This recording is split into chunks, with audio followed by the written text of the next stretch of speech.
territory. The SPH Nithyananda Paramashivoham, through well-established legal and historical facts about the Hindu sovereign state of the Surangi Samrajyam, derives all sovereign rights and powers of the royal lineage of the Surangi Samrajyam, as its 203rd sovereign emperor, from his inheritance and continuation of the unbroken succession of the kingdom of Surya Vamsa Surangi Samrajyam Sarvanapitha. Surya Vamsa Surangi Samrajyam, through unification with 20 other sovereign Hindu states and sovereign ecclesiastical, historical entities, became part of the United States of Kailasa, which thus became a sovereign, independent juridical state, with the SPH Nithyananda Paramashivoham as the sovereign.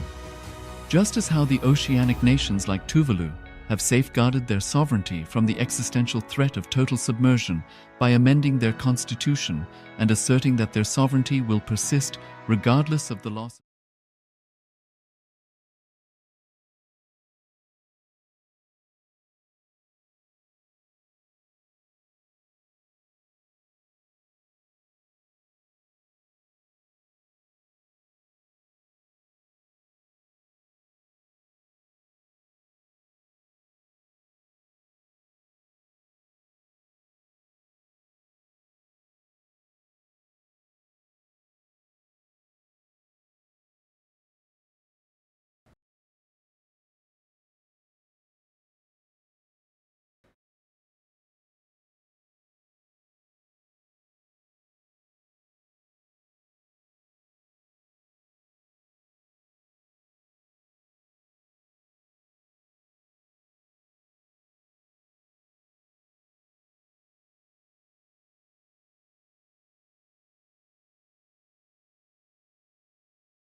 Paramashivoham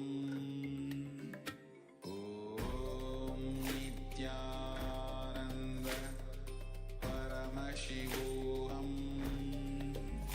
Om Nithyananda Paramashivoham Om Nithyananda. Nithyananda, everybody. We request every one of you to please settle down. We have another few moments to begin. I request all the Kailasa Vasis, Adina Vasis, all volunteers to assist the participants to settle down. Please sit straight with your head, neck and spine in a straight line. Inhale and exhale deeply.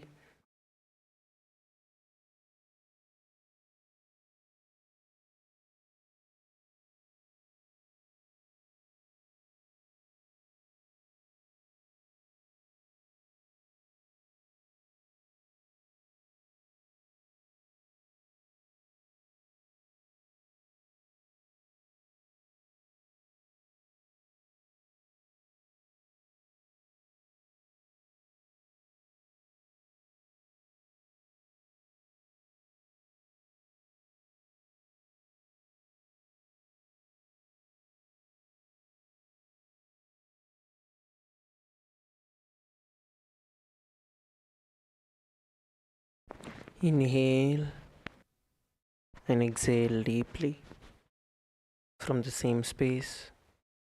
Bring your hands in front of your heart in the Anjali Mudra.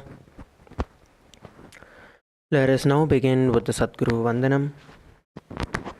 Nithyanandam Paramasukhadam Kevalam Jnanamurtim Dvandvatitam Gagana Sadrisham Tattvamasyaadhilaksham Ekam Nityam Vimalamachalam Sarvadhi Sakshibhutam Bhavatitam Trigunarahitam Sadguruntam Namami. Let us now set the intention for the day.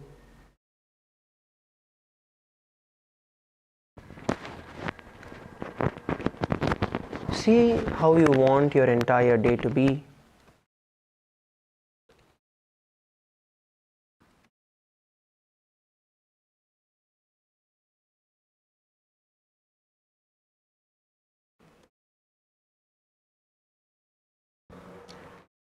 Visualize yourself being strong and powerful. Visualize yourself having a yogic body,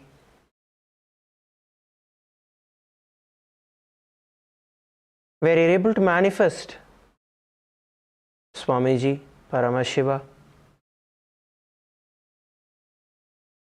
and the whole day your body is completely supporting you.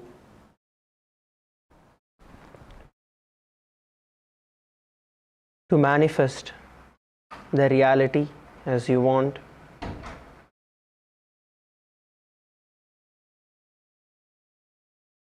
Visualize yourself already in that space.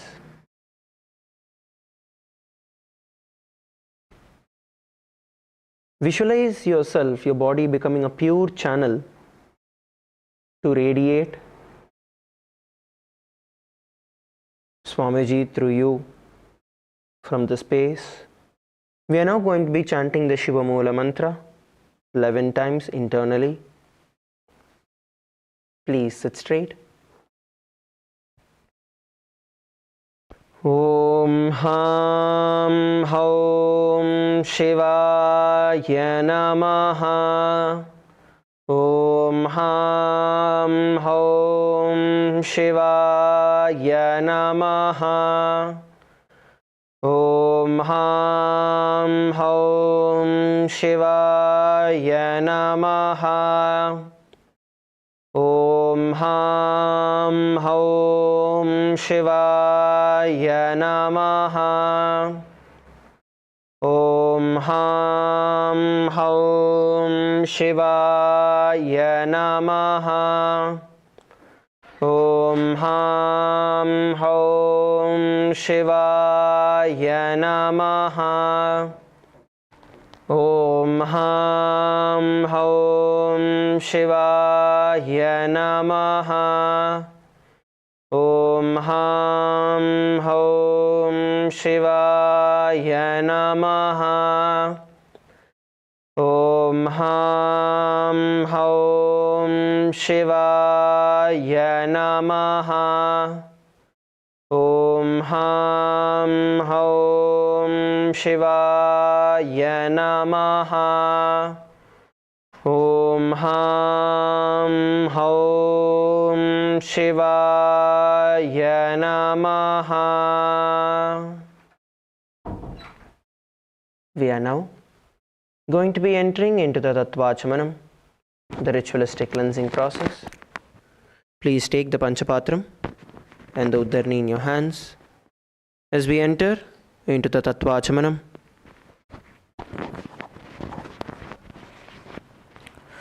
Keeping your right hand in the Gokarna Mudra, take an Uddarni of water into your right palm. Sip the water from the base of the right palm along with the mantra. Om Atmatattvam Shodhayami Svadha. Om Vidyadattvam Shodhayami Svadha.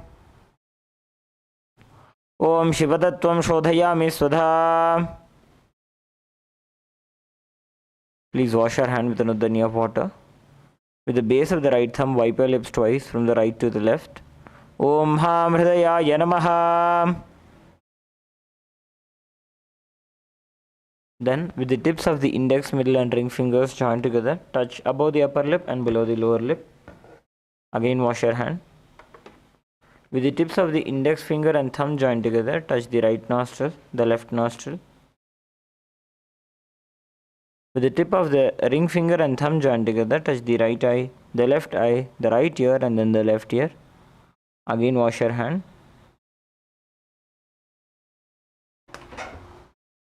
Then, with the tips of the little finger and thumb joined together, touch the navel center, the right chest, the left chest. With all 5 fingers joined together, touch the top of the head, the right shoulder, the left shoulder and then the heart center. Again, wash your hand.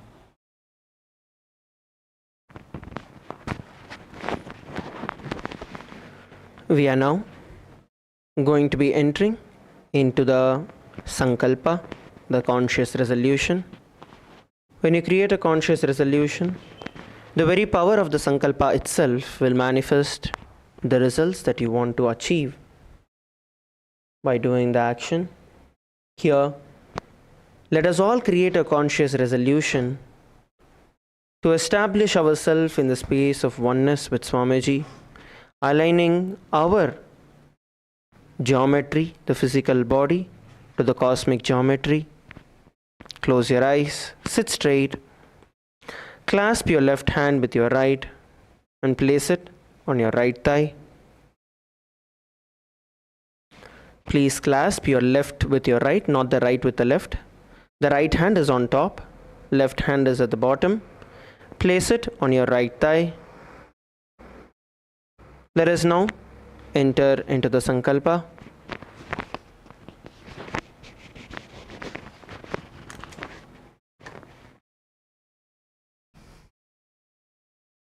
Om Mamopata Samasta Duritakshayadvara Bhagavat Shri Nithyananda Paramashiva Prityartham Shri Nithyanandeshwari Paramashiva Shakti Sameta Shri Nithyanandeshwara Paramashiva Prityartham Cha Shubhe Shobhane Muhurte Adya Brahmanaha Dvitiya Parardhe Shri Shvetavaraha Kalpe Vaivasvatamanvantare Ashtavimshaditame नित्ययुगे प्रथमे पादे जम्बूद्वीपे भारतवर्षे भरतखण्डे मेरोः दक्षिणे पार्श्वे शकाब्धे अस्मिन् वर्तमाने व्यवहारिके प्रभवादीनां षष्ट्याः संवत्सराणां मध्ये विश्वावसुनाम संवत्सरे उत्तरायणे लक्ष्मी वेंकटेश्वर ऋतु मिथुनमासे शुक्लपक्षे सप्तम्यां शुभतिथौ बुधवासरयुक्तायाम् उत्तरफल्गुणी नक्षत्र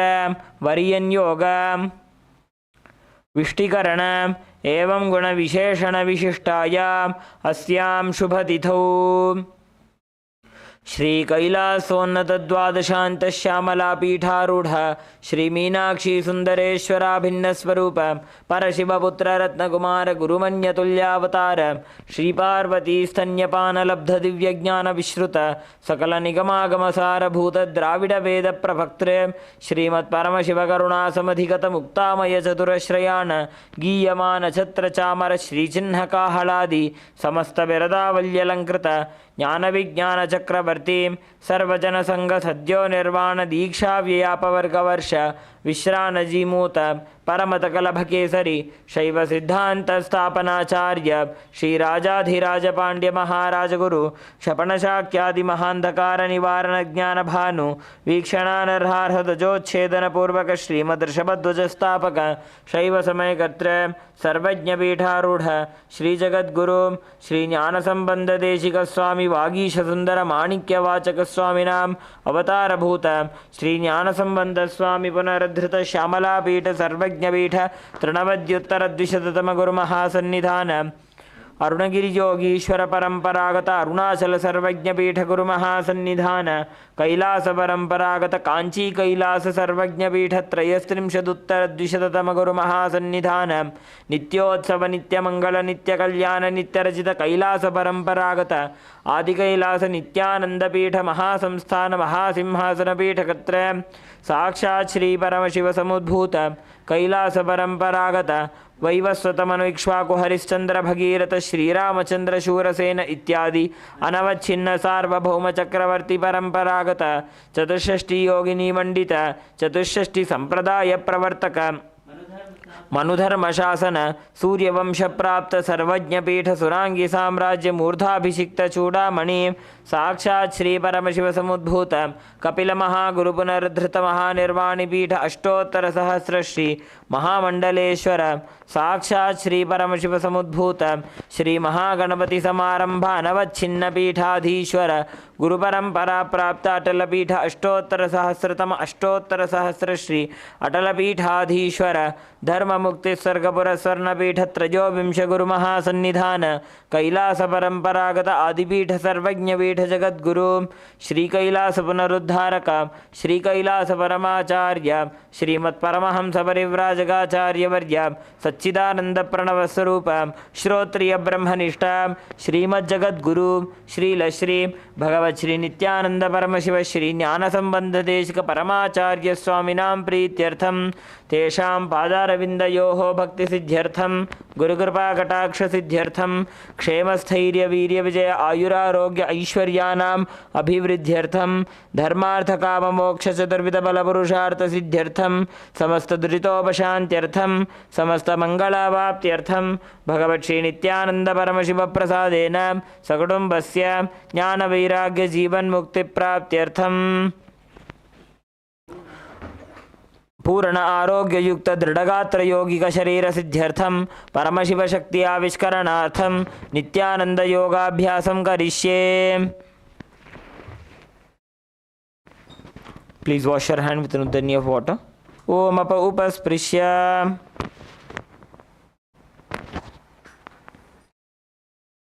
Now, please put your Panchapatram and Udarni aside. Let us enter into the yoga for the day.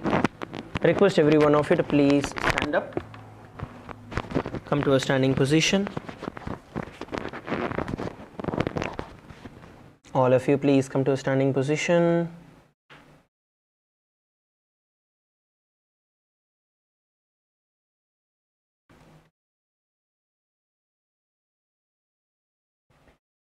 Now from here we are going to begin by rotating our neck. So you're going to start off by rotating your neck. Start rotating your neck slowly.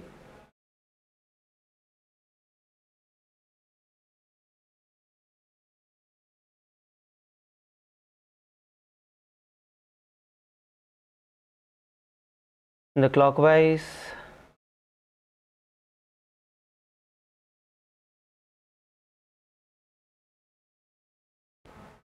and then the anti-clockwise direction.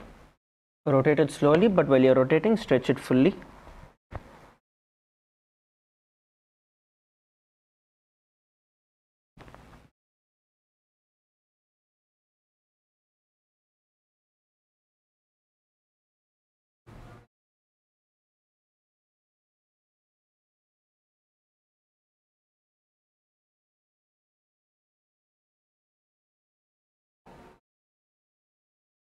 Now move forward, interlock your hands behind your neck, and you're going to gently apply pressure as you bend down. Hold down for a couple of seconds and then move back up.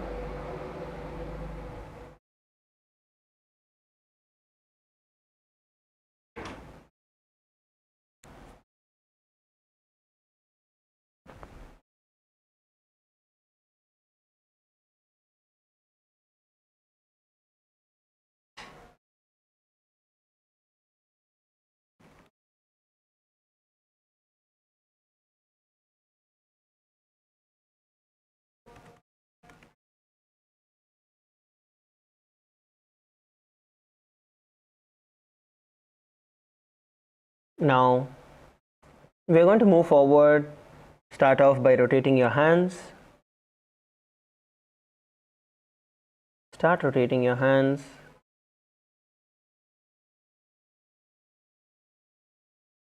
Making round and big circles with your hands as you rotate them.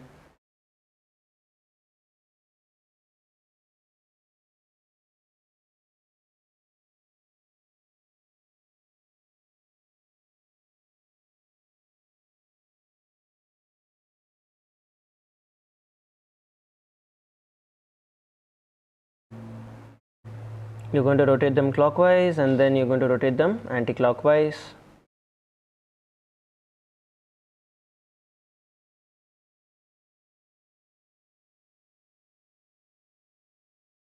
Now bend your elbows, hold on to your shoulders with your hands and rotate your shoulders.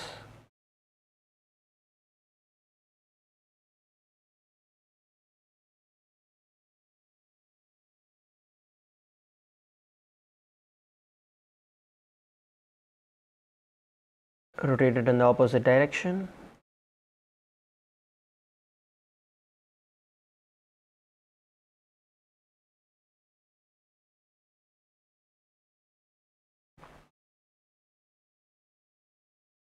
Now, here we are going to start twisting ourselves from the left to right. Leave your body loose and twist yourself from the left to right.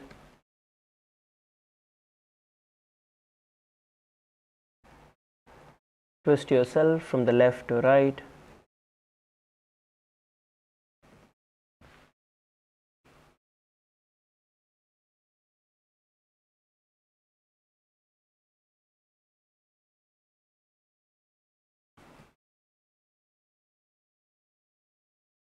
When you're rotating backward, you're going to exhale and you're going to twist yourself, giving yourself a little push. So you're rotating. Now relax. We are now going to be bending down and forward and down. Try to bring your hands all the way towards the ground. And as you go down, you're going to swing yourself from the top to down. Just swing yourself up and down. As you go down, you're going to be focusing on exhalation.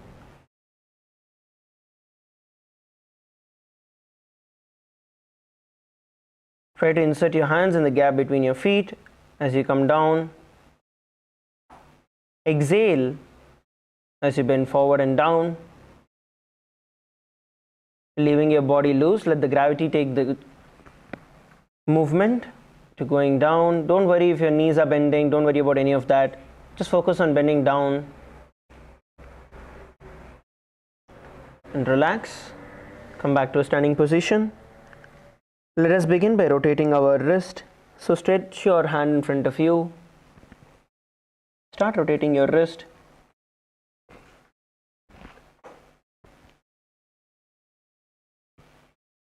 Rotate your wrist the clockwise and then the anti-clockwise direction.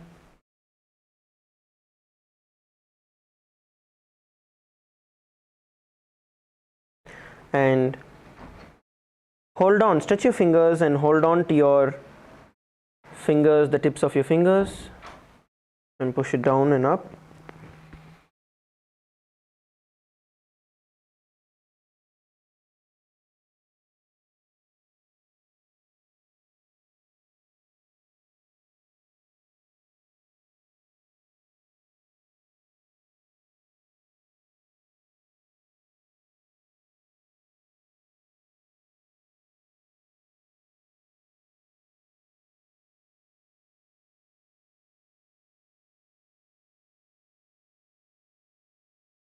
Now we are going to move forward.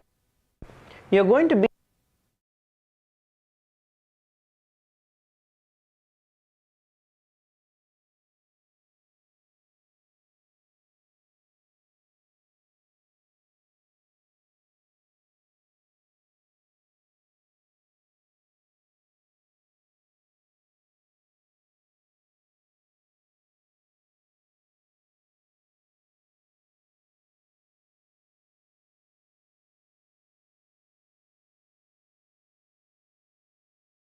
many of you are having it at your shoulder level. As you can see from here, you're going to push it up towards your face, the hand that is there. So you're going to lift it, stretch it all the way up and hold it there,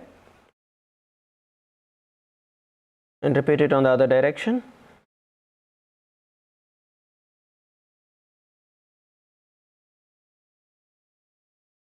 And relax. We are now going to move forward with stretching our hands all the way up towards the sky. So you're going to interlock your hands behind your head, above your head, and stretch all the way up towards the sky. Look up and stretch up, all the way up. And then slowly you're going to bend towards the left. Hold at the bottom for a couple of seconds and then bend towards the right.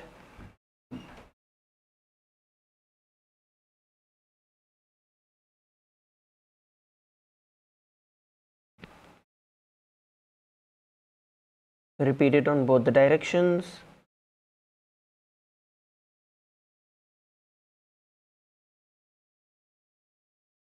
And relax. Now we are going to be interlocking our hands behind our back, and we are going to be pushing our hands. We're going to bend down and we're going to push our hands all the way to the ground. So you're going to try and push your hands all the way towards the ground and get your forehead to your knee. So you're going to swing here once again.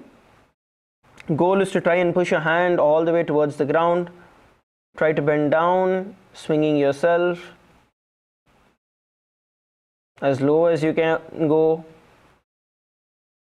Exhale as you do it. When you go down, exhale, so that way you're able to bend further down.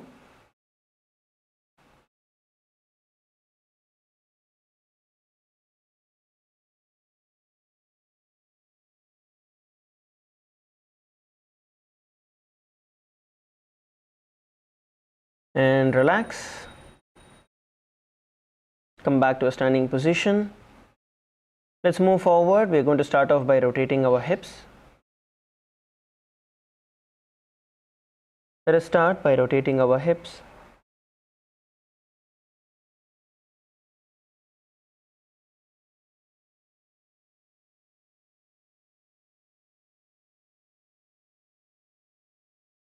You're going to rotate it in the clockwise and then the anti-clockwise direction.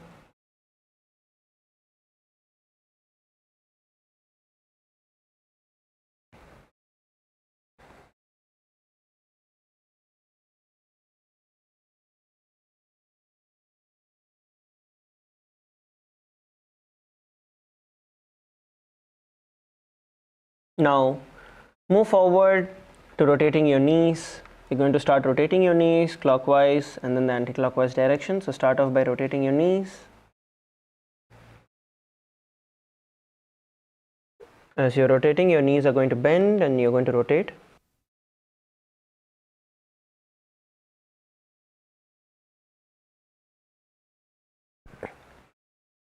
Rotate it in the opposite direction.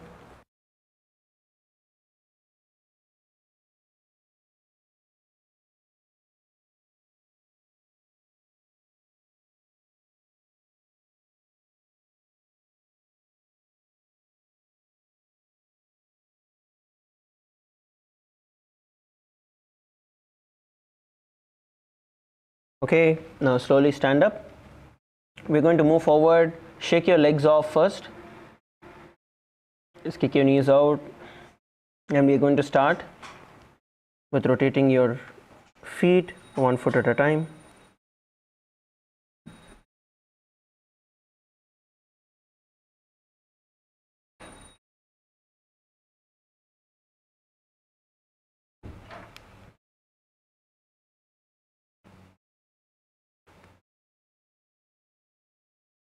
You're going to rotate it clockwise and then the anti-clockwise direction.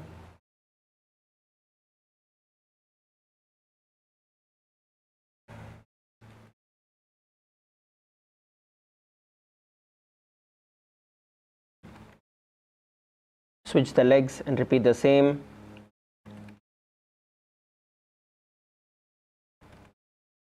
Okay, relax. So now we are going to move forward.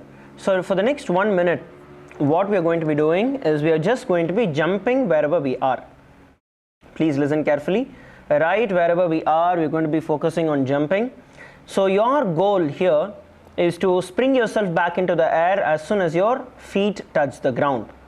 So you're going to try and jump as high as possible, but at the same time you're also going to keep your focus to springing yourself back without any break. Do we all understand what needs to be done? If yes, can you all give me a thumbs up? Okay, ready? So 1 minute. Let's get ready. So there's not going to be any music, just 1 minute of straight jumping. Ready? 3, 2, 1, begin. Start jumping wherever you are. Try to go as much as you can. Come on, lift your feet off the ground. Off the ground. Keep going. We are 15 seconds in.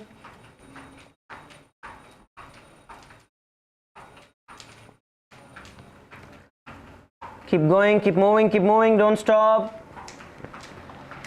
We are halfway through, another 30 seconds to go. Keep it up, keep it up, keep it up. Last 20 seconds, keep going. Come on, both feet up. Jump with both the feet, not 1 foot at a time, both feet off the ground. Come on, both feet. Last 10 seconds, keep going, don't stop. Both your feet off the ground, keep going, keep going. Last 5 seconds, keep going. And relax. Just start walking forward and backward on your mat. Catch your breath.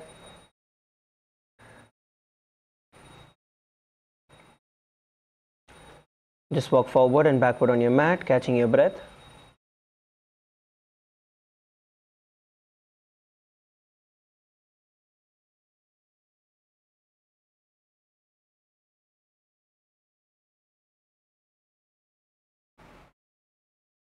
Now, we are going to be beginning the skeleton dance. So, you're going to be visualizing yourself as a skeleton in your inner space as we get ready to begin the skeleton dance. Let us now start shaking our body intensely, shaking out every part of our body, our joint, everything completely. Let's begin. Please start.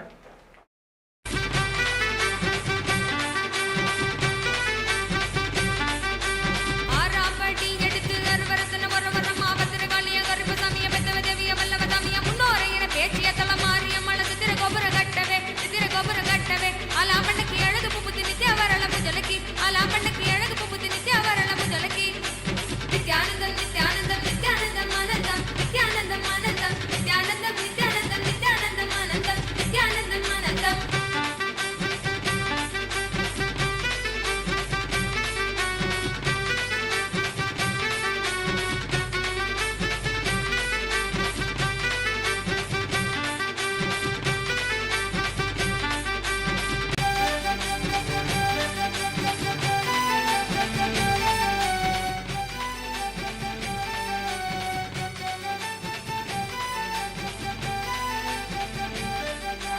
Keep going, keep going, keep going. Shake your hands, your hips.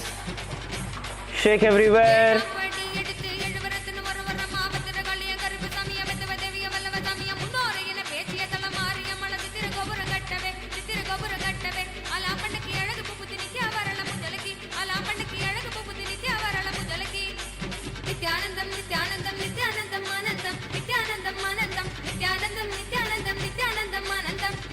Come on, last 30 seconds.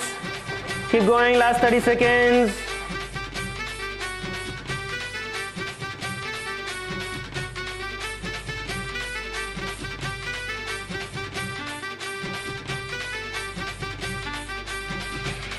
Come on, last 15 seconds. Go faster.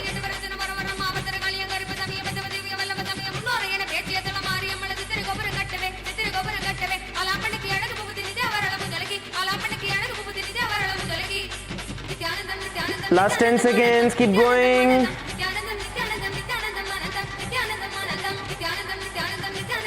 Last 5 seconds. And relax. Just stop wherever you are. Stay still. Close your eyes. Stand still, do not move around. Stand where you are. Close your eyes, place your hands by the side of your hips. Inhale and exhale deeply. Try to keep your mouth closed.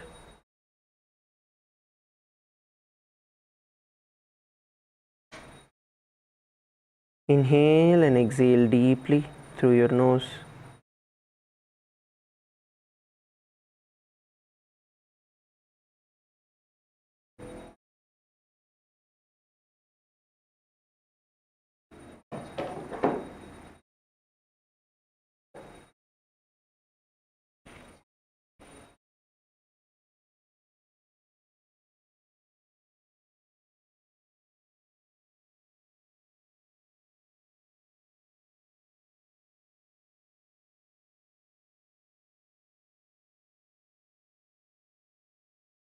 Inhale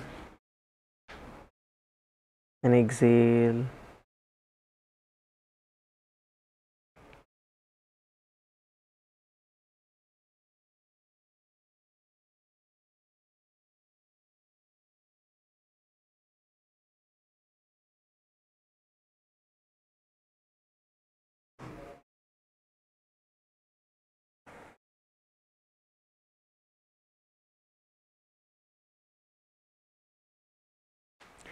Feel your entire body pulsating with energy.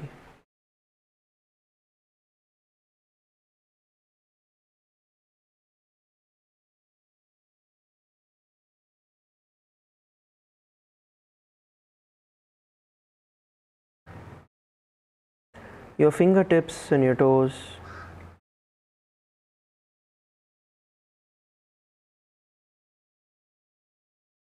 pulsating with energy, and your whole body radiating heat and warmth.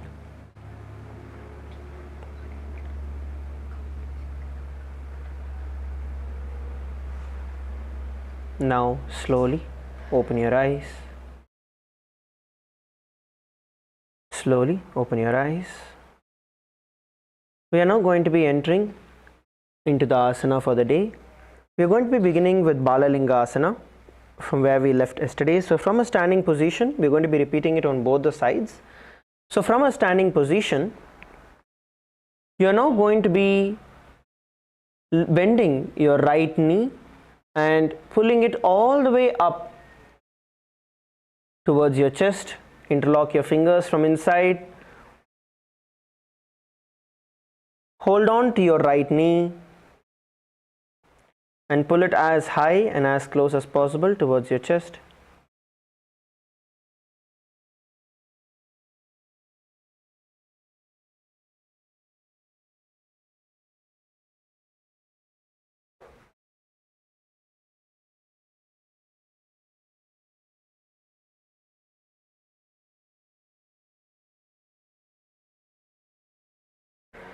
pull it and hold.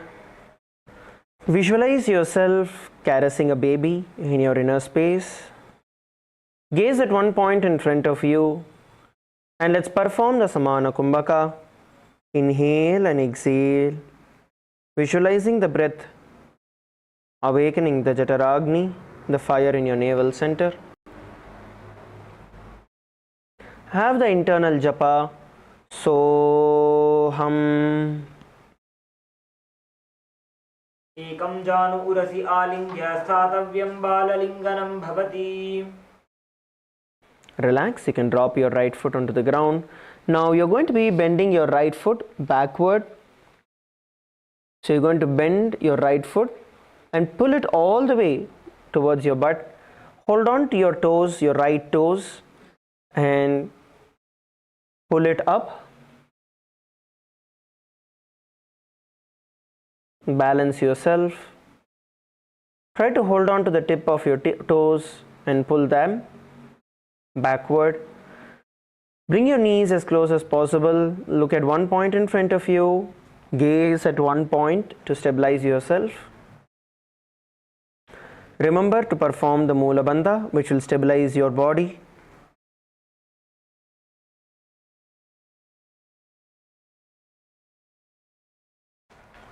Now, visualize Swamiji in your inner space as you perform the Pada Pidanasana. And continue to perform the Samana Kumbhaka. As you inhale and exhale, visualize the breath awakening the Jataragni, the fire in your navel center, with the internal japa. Soham. Chittui kasmin padatale karabhyam veshtayetanum prishte samstapya yatnena padapidanamasana. Relax. The next asana we are going to perform is going to be Natarajasana.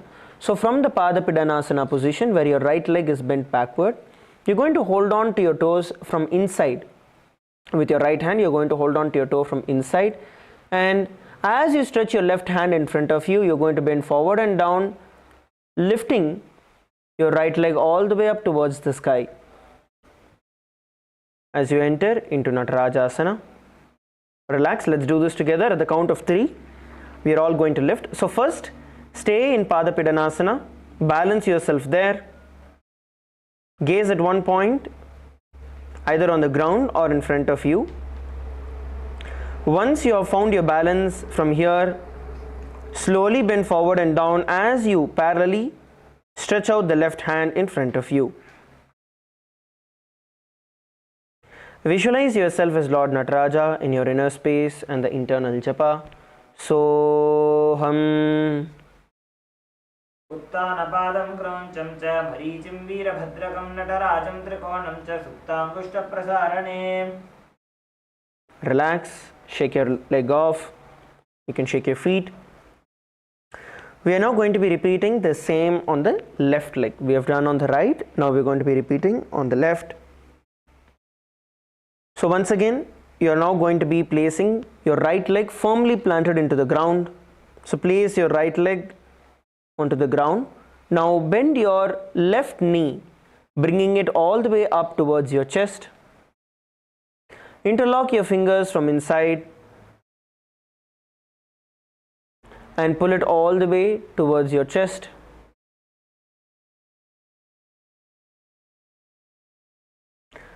Keep your toes pointing downward. Your left toes should be pointing downward. Visualize yourself caressing a baby in your inner space. Continue to perform Samana Kumbhaka. Visualize the breath awakening the Jataragni as you inhale and exhale. And the internal japa. Soham. Ekam janu urasi alingya sthatavyam balalinganam bhavati. Relax. Next, we are going to be doing the Pada Pidanasana on the other side, which is your left. So now you're going to bend your left leg backward, pulling it all the way towards your butt. Hold on to your left toes with your fingers interlocked around them and pull them as close as possible towards you.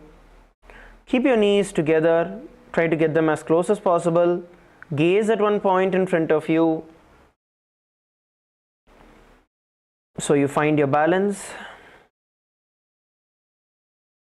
And stay here.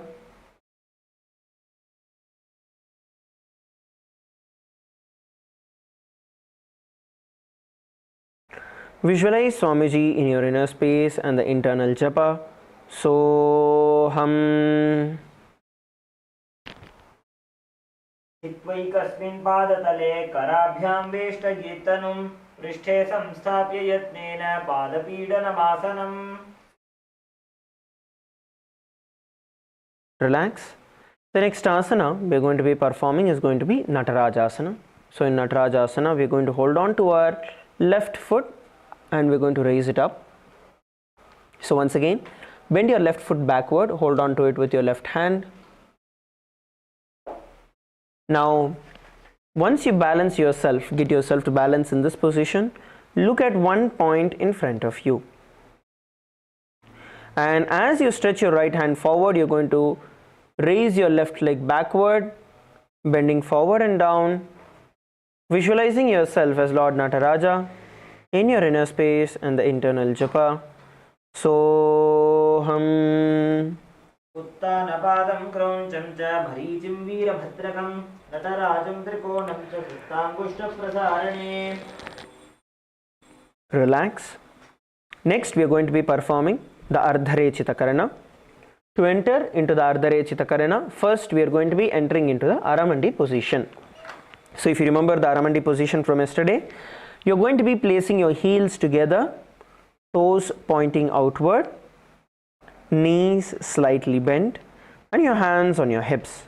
So this is the Aramandi position. Heels together, toes pointing outward. Bend your knees, come on, bend your knees. Now from this position, you're going to be bringing your left hand at the chest level and extend your right arm all the way outside and bring it back, touching your nose and taking it backward.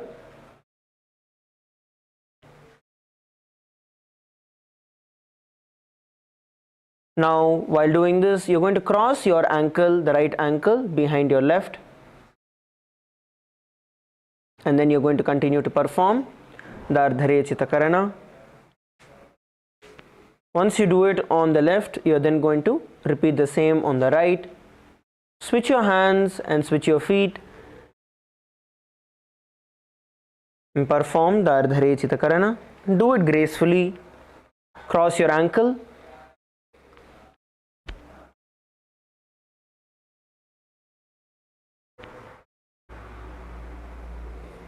And relax. Next, we are going to be entering into the Katichinna Karana. Once again, please get yourself back into the Aramandi position. Heels together, toes pointing outward, knees slightly bent. Now cross your hands over your head. Cross your hands over your head. And you're going to slowly open your hands out as you turn yourself to the back and then switch the directions and repeat it.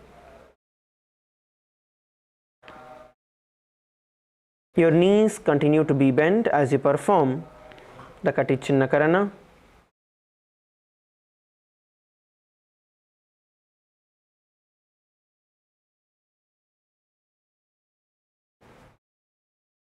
And relax.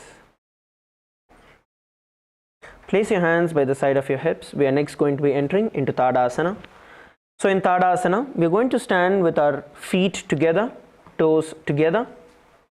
Please stand with your feet and toes together, heels and toes together.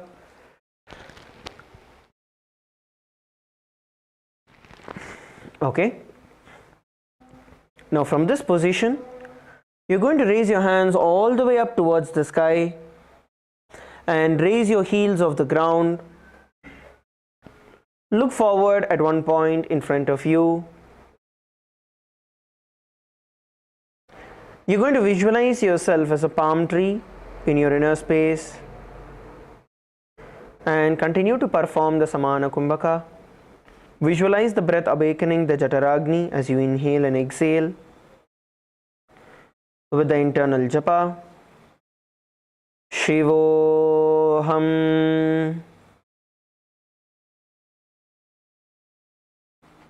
महामुद्राबद्ध कोनो ताड़ासन विभेदकान् विनोतानं सदा कुर्यादन्तर्वत्नीपतिप्रिया. Slowly relax. The next asana we are going to be entering into is going to be Uttanasana. So all the way from the top you are going to be slowly bending forward and down, bringing your hands towards your feet. You're going to bend down, try to get your hands all the way towards the ground and your forehead towards your knees.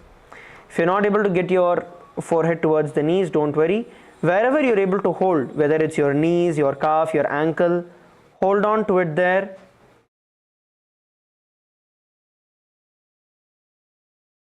And bend forward and down.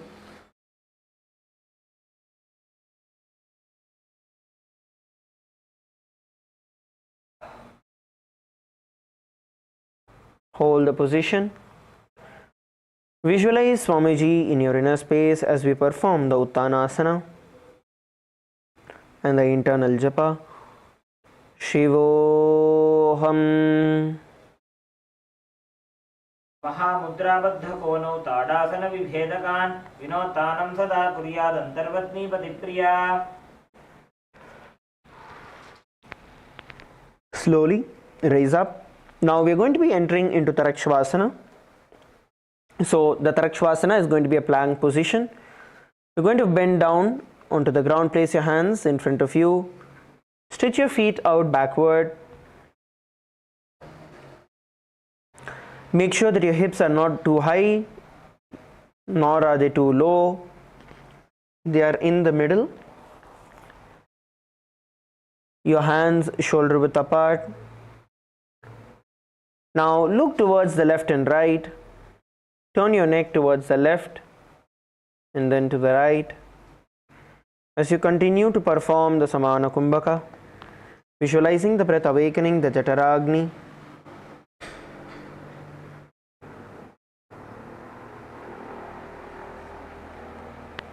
Now visualize Swamiji in your inner space and the internal japa. Shivoham. गजासनवस्थित्वा मस्तकं वारं वारं दक्षिणकुक्षिं सव्यकुक्षिं नयेत् तरक्श्वासनं भवति. You can drop onto your knees. The next asana is going to be Bhujangasana. So you're going to lay down on your stomach.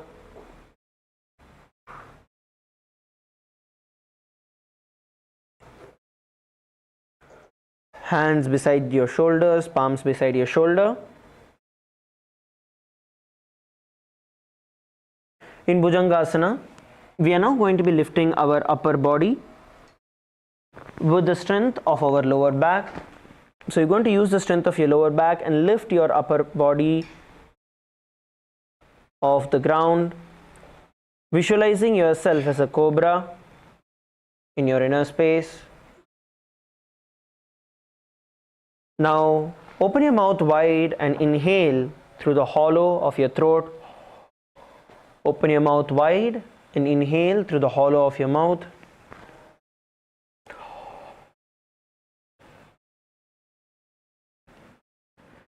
Visualize yourself as a cobra in your inner space while you are doing this. And the internal japa.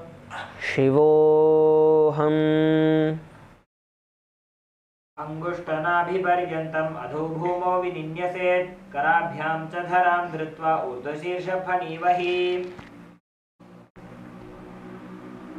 Now slowly we are going to push ourselves back into Tarakshvasana.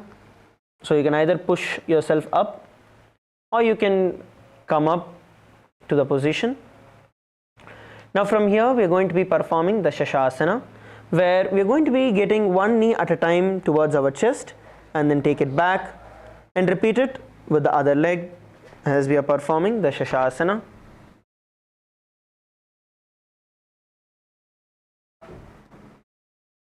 Let's all perform Shashasana.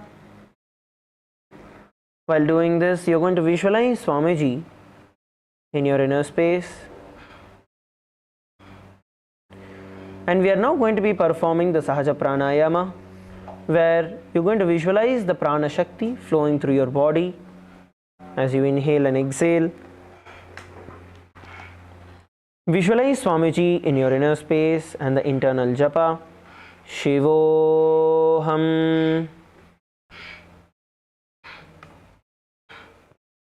Gajasana samstito janudvayamaprincha varam varam kartavyam shasasanam bhavati. Relax. You can drop your knees on the ground. The next asana that we will be doing is going to be Rathasana. So what we will be doing in Rathasana is that once we head back into the Tarakshvasana position as earlier, we are then going to be kicking one foot all the way towards your chest, and then we're going to be switching the direction. So you're going to get your foot and then jump your foot backward, placing the other foot in between your hands, your palms. Let's all perform the Rathasana. You're going to visualize yourself as a chariot in your inner space and the internal japa. Shivoham. Gajasana samstito ekaikam padam puro margena bhramayitva kartavyam rathasanam bhavati. Relax. Slowly come to a standing position. Now you're going to be placing the right leg forward. So you're going to face towards the mat. So place your right leg forward and your left leg towards the side. Place your right leg pointing forward, left leg pointing towards the side. Now you're going to bend forward, bend your knee, the right knee forward and down, getting it into a 90-degree angle. Look towards your right knee and raise your hands above your head as we enter into the Virabhadrasana. Keep your right knee bent and look towards the direction that the right foot is pointing. Visualize yourself as Lord Virabhadra in your inner space and the internal japa. Shivoham. Vasishtamata kaundinyam urdhukukkutameva cha ashtavakramathotthanam mayuram setu bandhanam. Relax. We are now going to be repeating the same on the other direction. We are going to repeat the Virabhadrasana on the other direction. So this time you are going to be switching. Place your left foot pointing forward and your right foot pointing sideward. Now turn towards your left. Bend your left knee, bringing your left thigh parallel to the ground. And raise your hands above your head, looking forward in the direction pointing your left foot. Visualize yourself as Lord Virabhadra in your inner space and the internal japa. Shivoham. Vasishtamata kaundinyam urdhukukkutameva cha ashtavakramathotthanam mayuram setu bandhanam. Slowly relax. Come to a standing position. We are next going to be entering into Vrikshasana. In Vrikshasana, you are now going to be bending your right foot. Place your left foot firmly planted on the ground. Bend your right foot and place it on the inner thigh of the left. Balance yourself here. Try to get your right heel as close as possible towards your perineum. Balance yourself. Now from here, slowly raise your hands above your head, joining your hands in the Anjali Mudra. And gaze at one point in front of you. Visualize yourself as a tree in your inner space as you perform the Vrikshasana and the internal japa. Shivoham. Vamorumooladeshe cha yamyam padam nidhayato tishthetu vrikshavad bhumo vrikshasanamidam viduhu. Relax. Now from this position, you're going to now place your right leg on top of your left thigh. Place your right foot on top of your left thigh.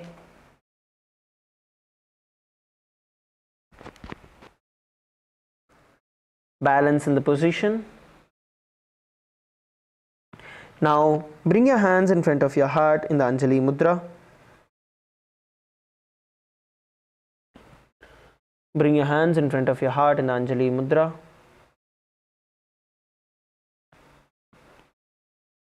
Balance here.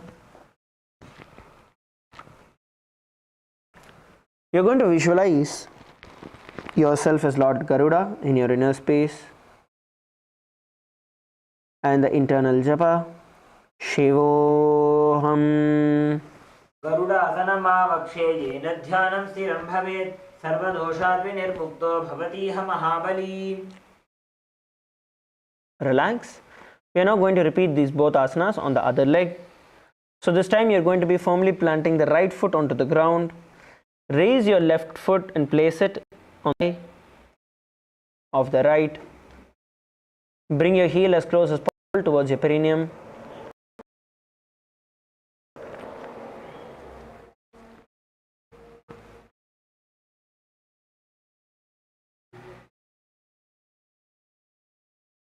Now from here, bring your hands together and raise it all the way up towards the sky. As you visualize yourself as a tree in your inner space and the internal japa Shivoham. वामोर्मूलदेशे च याम्यं पादं निधायतु तिष्ठेत् वृक्षवद्भूमौ वृक्षासनमिदं विदुः. Slowly come down. Now bend your left leg and place it on top of your right thigh. Bend your left leg and place it on top of your right thigh. Now from here, bring your hands together in front of your heart.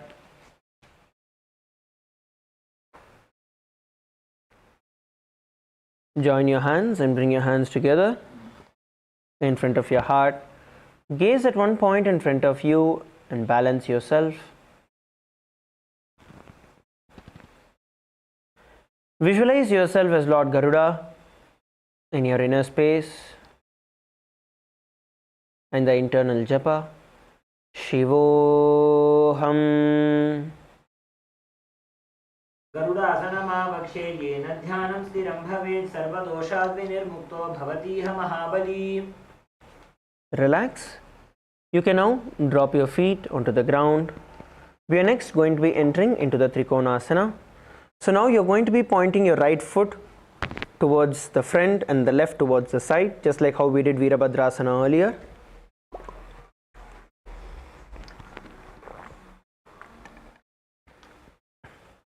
Now from this position, you're going to be placing your right palm on the floor beside the right foot. Raise your left hand above you and look up towards the sky.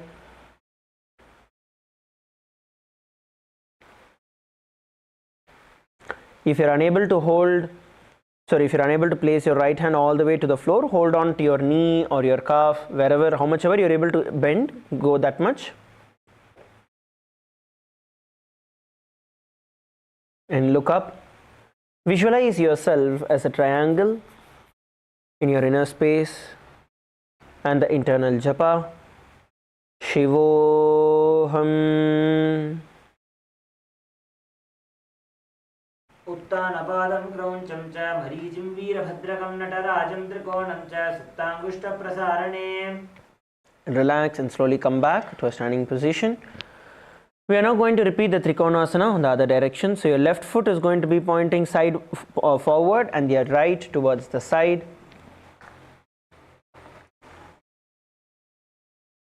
Now stretch your hands in front of you and bring your left hand all the way towards the ground in front of your left foot. Right hand raised above, raising towards the sky. Look up towards the sky.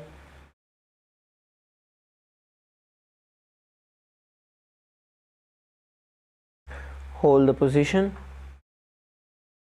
Visualize yourself as a triangle in your inner space as we perform the Trikonasana and the internal japa. Shivoham. उत्तानपादं क्रौञ्चं च भैचिं वीरभद्रकं नटराजं त्रिकोणं च सुप्ताङ्गुष्ठप्रसारणे. Relax, come to a standing position. The next asana, the next is actually going to be a karana.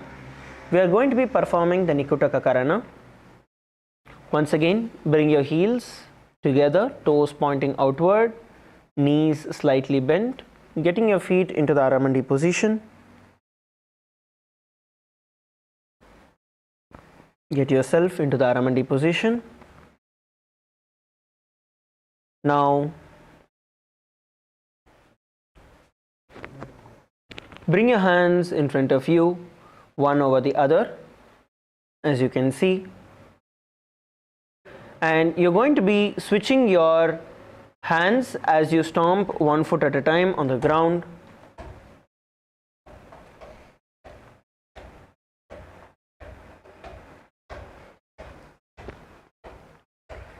You're going to switch your hands as you stomp one foot at a time on the ground.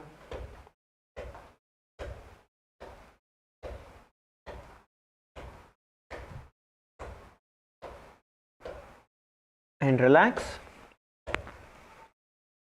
We are now going to be entering into Angushthasana. So all of you, lower down on the tips of your toes, placing your perineum on the back of your heels. Knees are off the ground. Bring your knees together. Balance yourself. Bring your knees together. You're sitting on top of your heels, balancing on your toes. Knees together. Bring your hands together in front of your heart in the Anjali Mudra. Balance yourself in this position.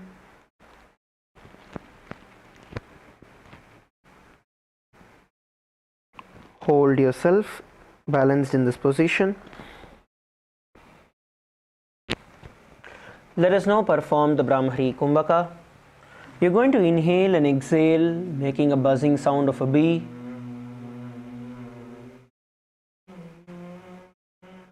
Inhale and exhale, buzzing like a bee.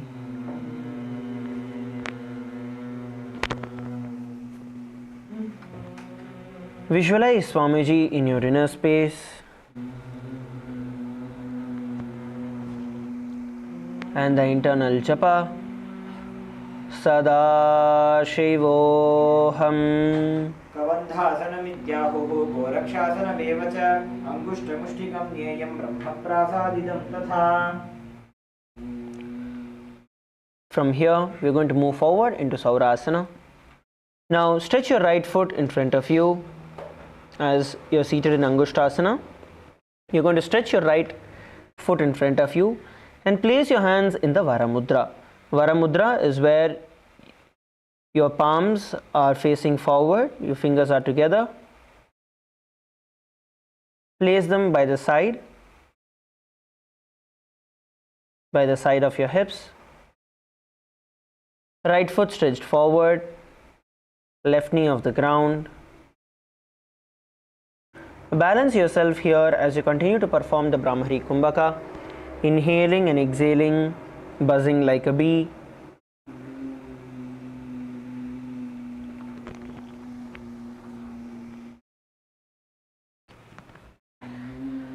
Now visualize Swamiji in your inner space and the internal japa. Sadashivoham. प्रसार्यैकं पादतलं संस्थाप्य त्वेकपादकं करत्वैकं पादतलं धृत्वा साम्नैव धारयेत्. Now we are going to bend down into the Vidhunanasana. So you're going to hold on to your right toe with your right index and middle finger, the Prana Mudra. Hold on to your right toe. Bend forward and down, bringing your forehead towards your knee. You can drop your left knee onto the ground if you want. And bend down.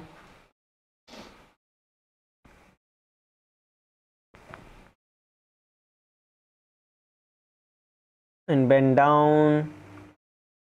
Continue to perform the Brahmari Kumbhaka. Inhale and exhale like a bee.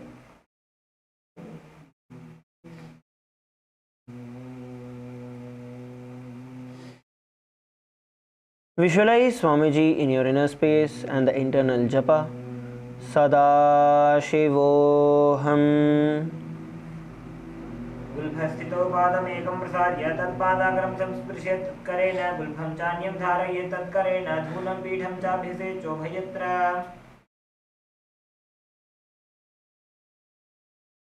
And slowly we're going to switch directions. We are now going to be performing the Saurasana on the other side. So you're now going to be stretching your left foot forward. Bend your right leg, left leg stretched forward. Place your hands by the sides of your hips. Place your hands by the sides of your hips. Balance here as you perform the Brahmari Kumbhaka, inhaling and exhaling like a bee.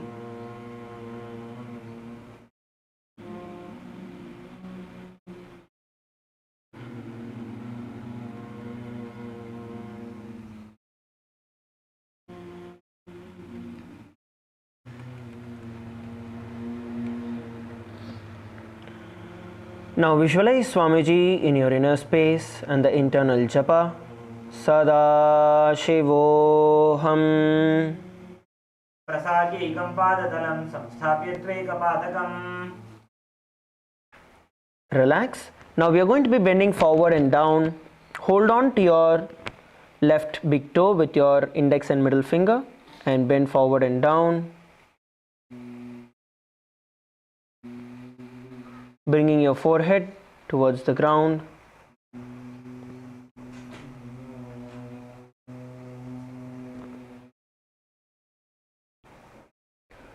Visualize Swamiji in your inner space and the internal japa. Sadashivoham. गुल्फस्थितो पादमेकं प्रसार्य तत्पादाग्रं संस्पृश्य तत्करेण गुल्फं चान्यं धारयेत् तत्करेण धूलं पीठं चाभिषेचोभयत्र. Relax. Slowly come back to a seated position. Now we are going to be entering into the Brahma Jurankushasana. So for entering into the Brahma Jurankushasana, once again you're going to place your toes on the ground and sit on top of your heels. Place your hands on top of your knees. Have a slight gap between your knees. Place your hands, palms facing up towards the sky.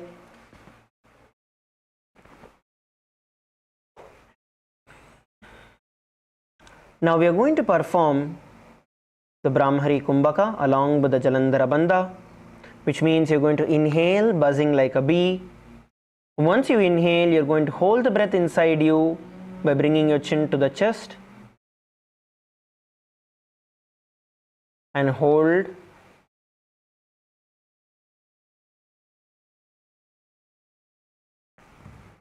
And then slowly release the Jalandhara Bandha, exhale, buzzing like a bee. Let us continue to perform the Jalandhara Bandha and the Brahmari Kumbhaka in Brahma Jurankushasana.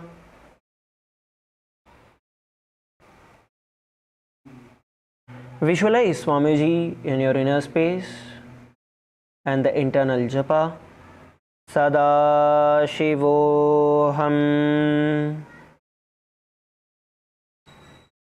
दो फणा पानी होए वैसे एड़ी दो गुदानी वैसे और पकथलिया की माहिली आयस माहेरा शेमिली. Now from the same position we are going to drop our knees towards the ground.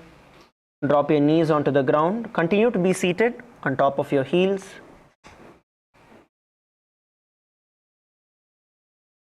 Continue to be seated on top of your heels.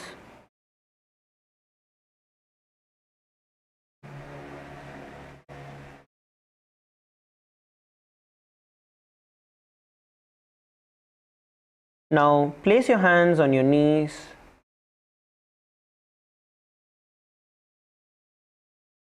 Bring your gaze towards your nose.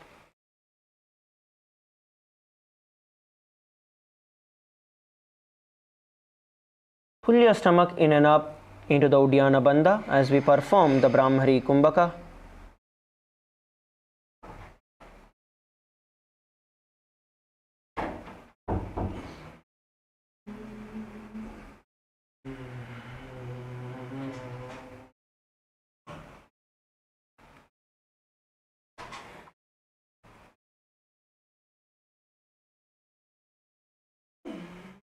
You're going to visualize yourself as Sage Kapila in your inner space and the internal japa.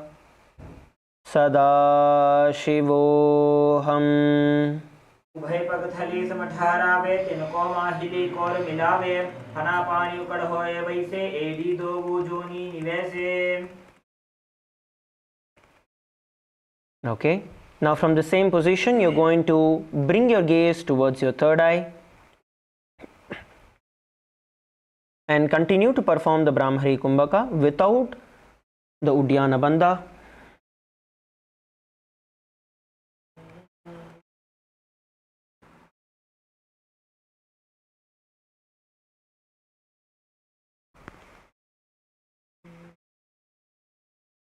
You're going to inhale and exhale, buzzing like a bee.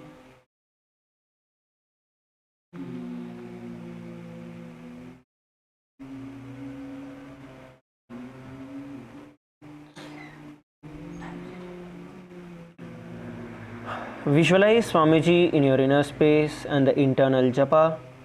Sadashivoham. दो पग थले संपुट करे कोरवारिली भूपर इधरे कोरवारिली राखे ऐसे तापरी मूल द्वारिणी गिवैसे. Relax. Now we are going to be entering into Suryasana. So for being in Suryasana, you're going to bring your heels together, feet together, as you can see.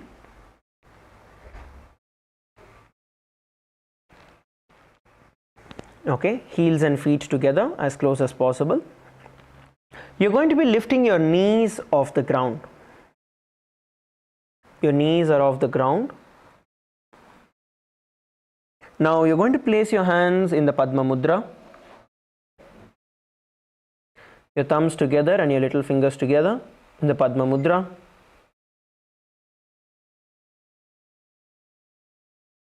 Balance yourself. Once you find your balance, you're going to raise your hands up towards the sky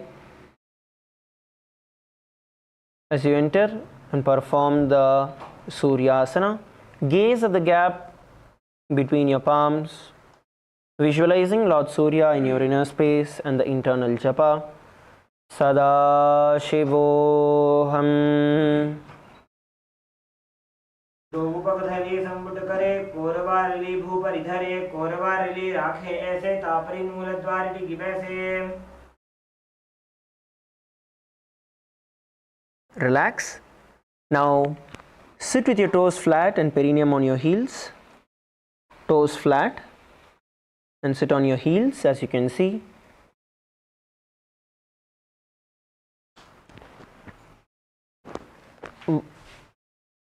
Have your knees apart.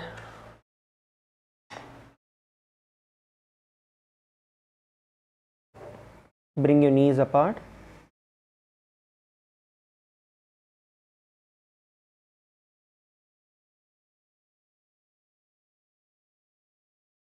Place your hands on your knees. Now from here, place your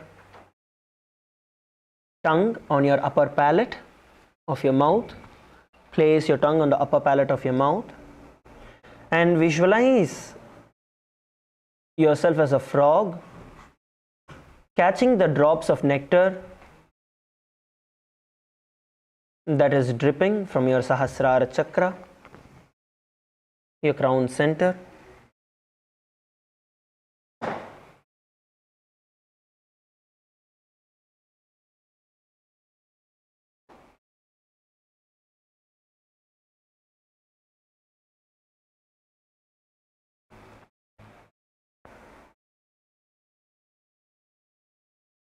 Visualize yourself as a frog and the internal japa. Sadashivoham. पादतलौ पृष्ठदेशे अङ्गुष्टे द्वे च संस्पृशेत् जानुयुग्मं पुरस्कृत्य साधयेन्मण्डुकासनम्. Now from here, raise your hands above your head and hold on to your opposite shoulders behind your back.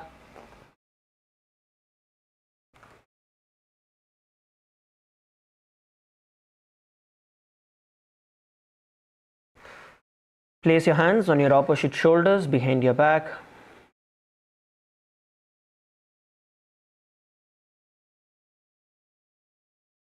Now, continue to place your tongue on your upper palate of your mouth. Place your tongue on the upper palate of your mouth.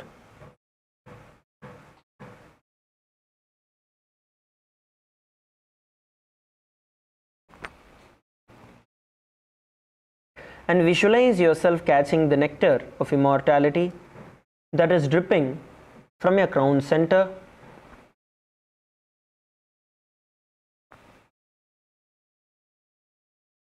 Have the internal japa. Sadashivoham. मण्डुकासनमध्यस्थं कूर्पनाभ्यां धृतं शिरः एतद्भेकवदुत्तानम् एतदुत्तानमण्डुकम्. Slowly, you can drop your hands. The next asana we are going to be performing is going to be Simhasana. In Simhasana, you are now going to cross your ankles behind you and sit on top of your heels. Cross your ankles and sit on top of them.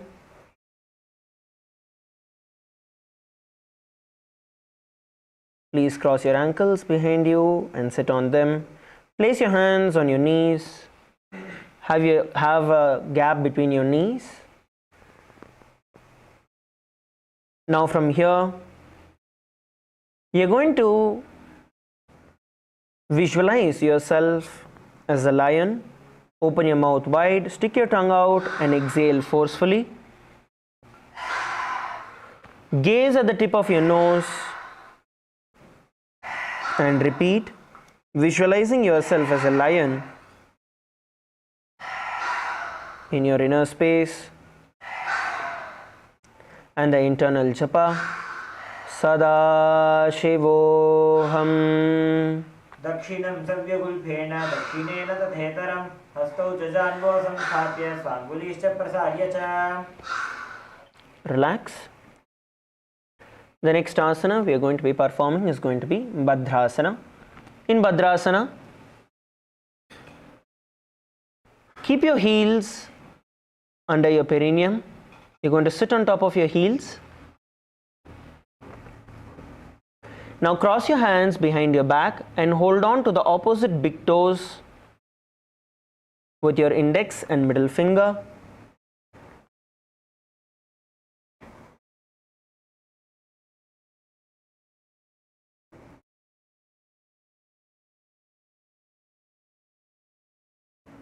Hold on to the opposite big toes with your index and middle finger.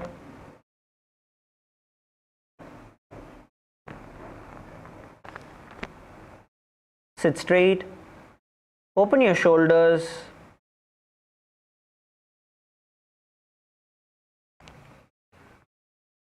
Visualize Swamiji in your inner space and the internal japa. Sadashivoham. गुल्भौ च वृषणस्याधो व्युत्क्रमेण समाहितः पादाङ्गुष्ठौ कराभ्यां च धृत्वा च पृष्ठदेशतः.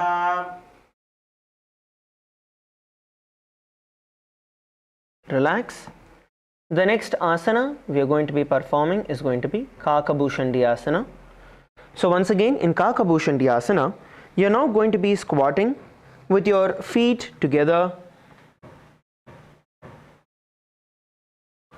Your feet together,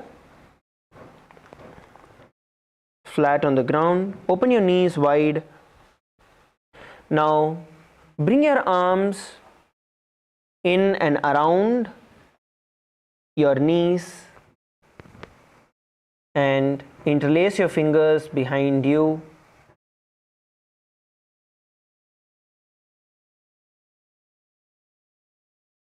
Interlace your fingers behind you. Try to hold on to your fingers behind your back.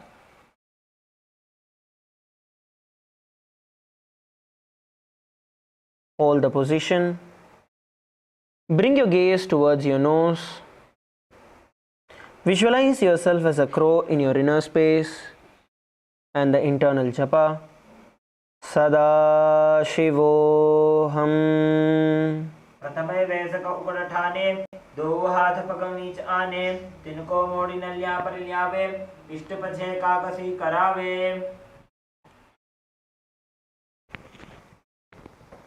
Relax. We are now going to move forward into Kani Pavasana.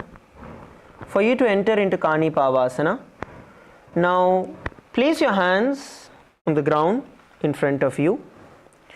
Now, once your hands are shoulder width apart, you're going to try and bring your knees as close as possible towards your armpits.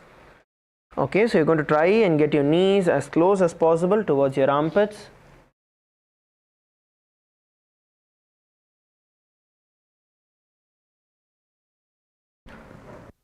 Place your hands as close as possible to your armpits, and then from here you're going to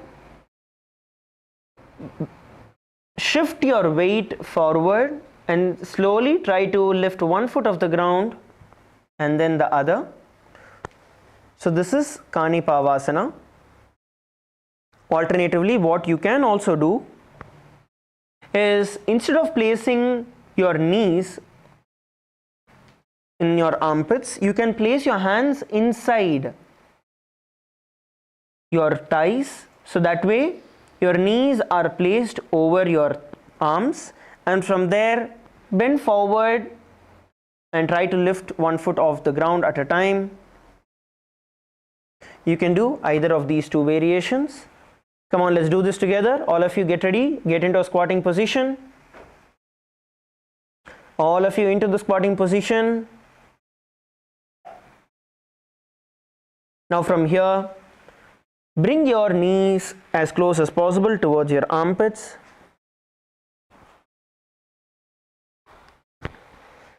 Bring your knees as close as possible to your armpits. Now bend forward and down, lifting your feet off the ground. You're going to visualize Swamiji in your inner space and the internal japa. Sadashivoham. आसन को गुण आशी दुष्टता होई तो आछी होई. Relax. Next, we are going to be entering into Kapali Asana. So Kapali Asana, this is the first time we are going to be doing the headstand. You're going to be balancing on top of your head. So first, what you need to do is, you're going to be placing your head onto the ground. Place your hands shoulder width apart. Placing your hands shoulder width apart, you're going to be bringing your head onto the ground.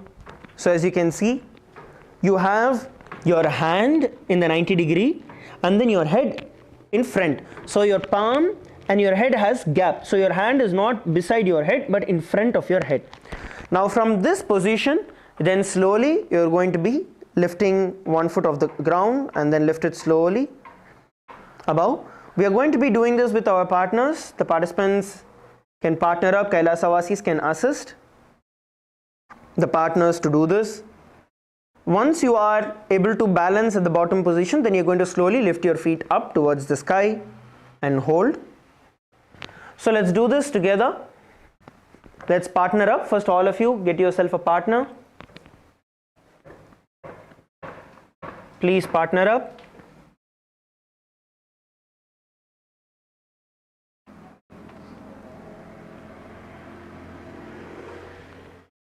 Now from this position, bring your head down, hands are shoulder width apart, and slowly try to lift your feet off the ground. Come on, all of you, everyone at the back, all of you sitting at the back, partner up. All the Kailasa please go around assisting the participants.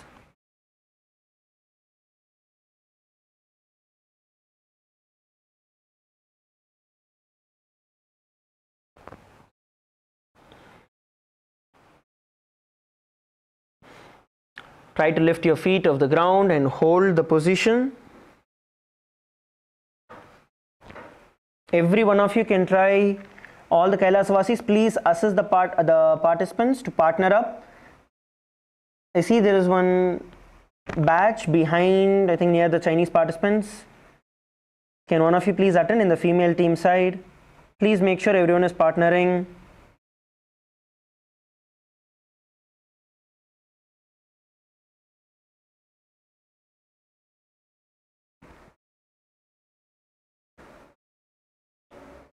Switch partners. If you have tried, you're going to switch partners and repeat this. Don't worry, even if you've never done this earlier, try to at least go down onto your head and lift your feet off the ground, even if you're not able to stretch it up towards the sky. While doing this, visualize Swamiji in your inner space and the internal japa. Sadashivoham. शीशा धरती टेकी पकदो वो मिलीबा ऊंचा को करे पगदली आकाश दिशे सनमुशराशे दो वो हाथा की हथेली दो वो. Slowly come down to the ground.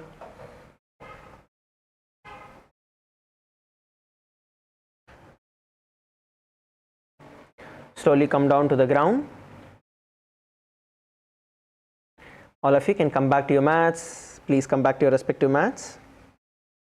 Next, we are going to be entering into the Parshva Mayurasana. So for you to enter into the Parshva Mayurasana, first you're going to squat on your toes with your legs together. Come to a squatting position with your toes together. All of you come to a squatting position. Please come to a squatting position. Now twist your body and place your hands to one side. Twist your body and place your hands to one side.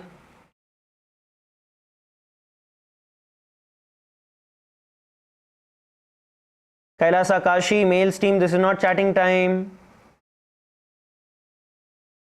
Focus on what we have to be doing now. Be integrated to what we are doing. Now, from the squatting position, place your hands to the side. Bend forward. You're going to be aligning your elbows to your hips and your knee, supporting your knee and your hip on your elbow. Slowly bend forward, lifting your feet off the ground. And then once you're able to balance here, you're going to slowly stretch your feet outward.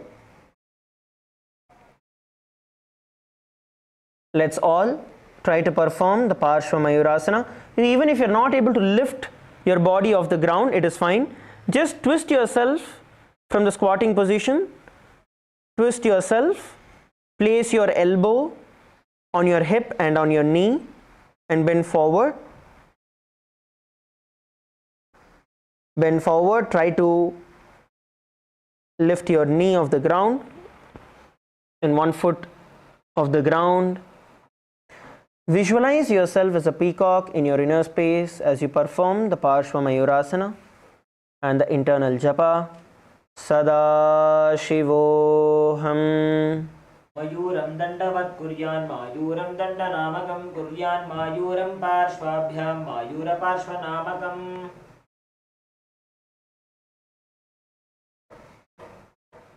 Now relax. We are now going to be repeating the Parshva Mayurasana on the opposite direction.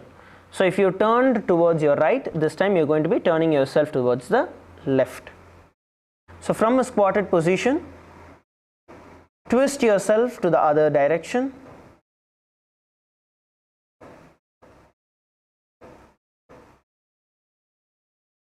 From a squatting direction, from a squatted position, twist yourself to the other direction.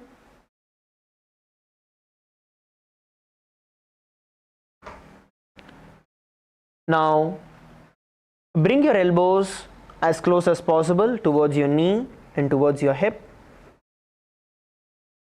Slowly move your weight forward, lifting your feet off the ground And then slowly stretch your feet to the side. Visualize yourself as a peacock in your inner space and the internal japa. Sadashivoham. Mayuram dandavat kuryan mayuram dandanamakam kuryan mayuram parshvabhyam mayura parshvanamakam. Relax. Now slowly lay down on your back as we enter into Shavasana.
Bring your awareness back to your body.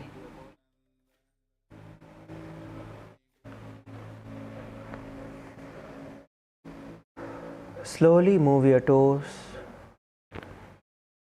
move your fingers.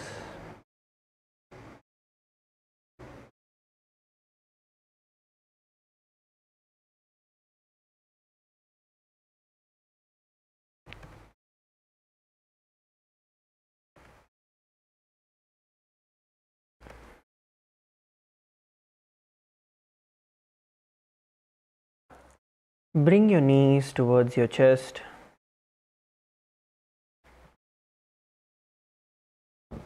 Hug your knees and start rolling yourself to the left and right.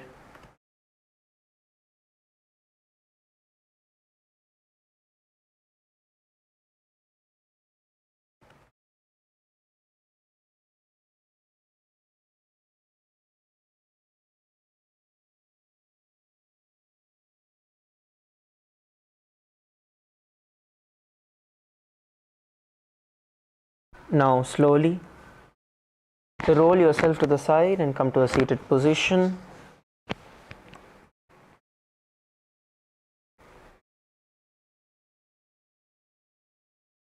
Now sit straight. Place your hands on your knees. We are now going to be performing the Maha Mantra.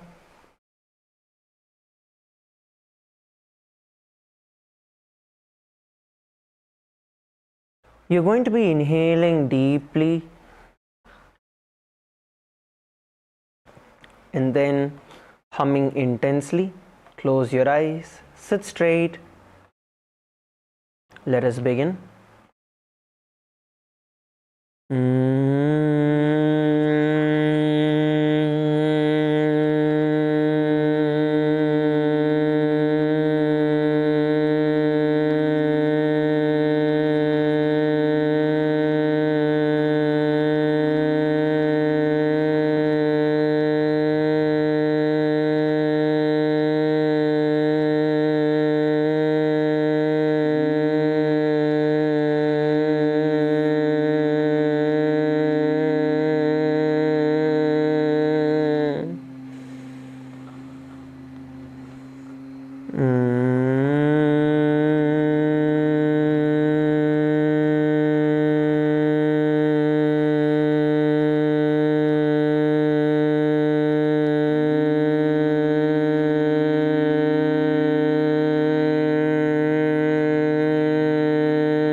Hum intensely. as deep as possible and as long as possible.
Hum intensely.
Continue to hum intensely.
Continue to hum intensely.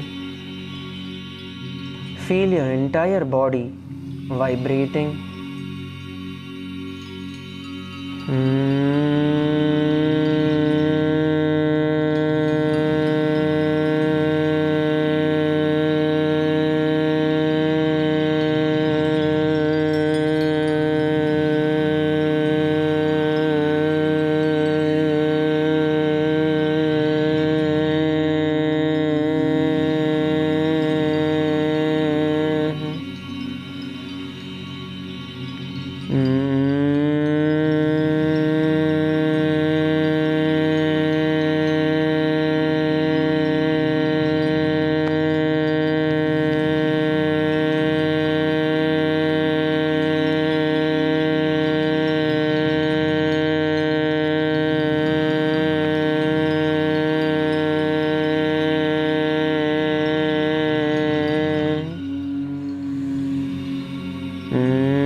slowly relax.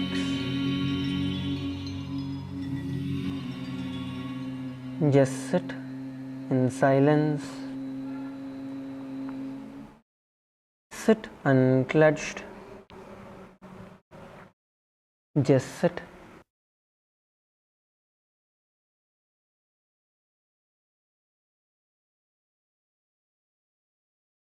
Sit straight. Inhale and exhale.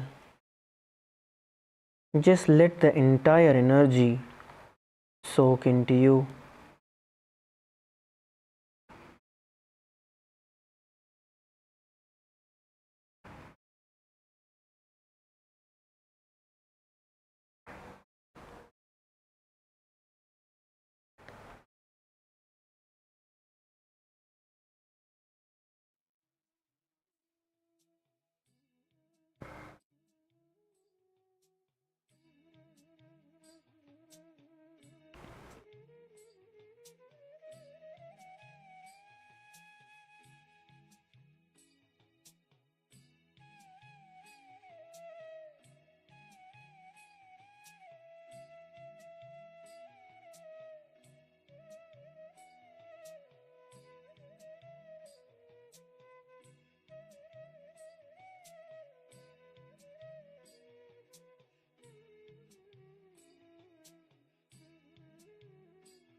Now, slowly bring your hands in front of your heart in the Anjali Mudra.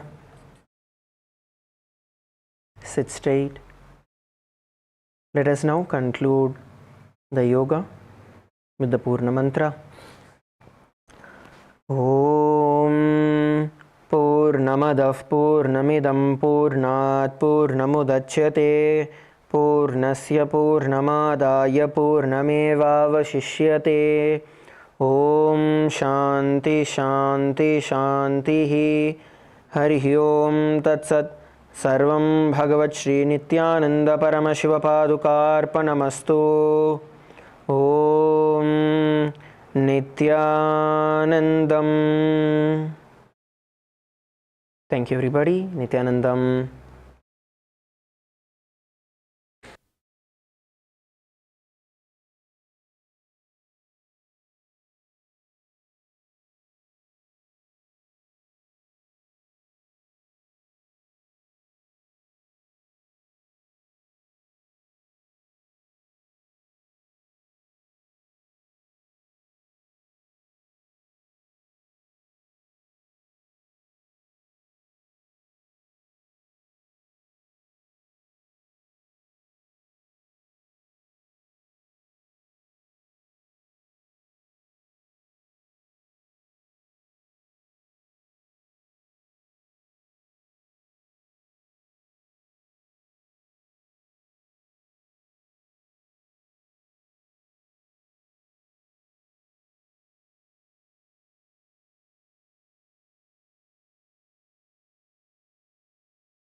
Around 5,000 years ago, at the end of Mahabharat War, the ancient enlightened Hindu civilization consisted of 10,000 Hindu traditions, or sampradayas, that existed in 56 Hindu nations, 200 Hindu kingdoms, 1,700 Hindu provinces that covered more than 6 million kilometers square of Asia. The Supreme Pontiff of Hinduism, SPH, Bhagavan Sri Nithyananda Paramashivoham, is the reviver of Kailasa, this ancient enlightened Hindu civilizational nation. Kailasa is an unbroken cultural, religious, historical, civilizational, and sovereign continuation and revival of multiple of these historical Hindu sovereign states and Hindu ecclesiastical entities. The unbroken continuity of these ancient Hindu nations through Kailasa results in the legal recognition of Kailasa as per the international customary law, particularly the Doctrine of Continuity. The international law, the Doctrine of Continuity, implies that upheavals and revolutions within a country, changes in government, territorial adjustments, measures taken during military occupation, or other internal transformations do not negate the existence of the country, do not affect the legal personality and international obligations of the country or state. The Vienna Convention on Succession of States in respect of treaties, 1978, addresses these principles of the doctrine of continuity as it outlines international law during situation of state succession or continuation. International law recognizes a state's legal personality by recognizing its identity. This perspective extends even during the period when the given state or country is annexed or occupied by a foreign power. Even in such cases, the legal personality of the state is considered to persist, enabling its subsequent re-establishment. Historical examples dating back to the 18th century include cases like Portugal and Genoa that were re-established after the Vienna Congress of 1815. More recent examples include countries such as Poland, Ethiopia, Czechoslovakia, Albania, and Austria that were re-established after World War II. Even when a nation is deprived of its territory, the nation continues to exist. Its sovereignty and international legal personality continues to persist. The Dalai Lama, as the spiritual and temporal leader of Tibet, exemplifies this principle. In 1959, the Dalai Lama was exiled and forced to flee. Despite the challenges faced, the Dalai Lama continues to advocate for the preservation of Tibetan culture and garners worldwide support for Tibetan autonomy on the global stage.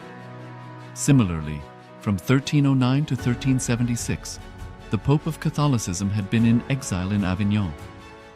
Despite this, he was recognized as the head of state as well as head of the church and given full privileges of the position after their return to Rome. Even in 1861, much of the papal territories had been lost, leaving the Pope with no sovereign territory other than the papal residence and related buildings. Yet his temporal powers were still acknowledged.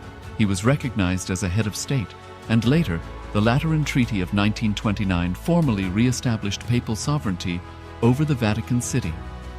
The Sovereign Order of Malta further exemplifies this principle, retaining international recognition as a sovereign entity despite the permanent loss of their territory upon Napoleon's invasion in June 1798. Despite such permanent loss of territory, the sovereignty and the international legal personality of the Sovereign Order of Malta continue to persist. Much later in 1894, the order settled in Rome and acquired two properties, the Magistral Palace and the Magistral Villa that received extraterritorial status. Today, the order maintains diplomatic relations with 112 countries, issues its own diplomatic passports, currency, stamps, and vehicle registration plates, and has been granted observer status in the United Nations. All these examples of state re-establishment illustrate the principle of continuity of states, as per international law, that a state's legal personality persists over time. A nation continues to exist even after a complete loss of territory.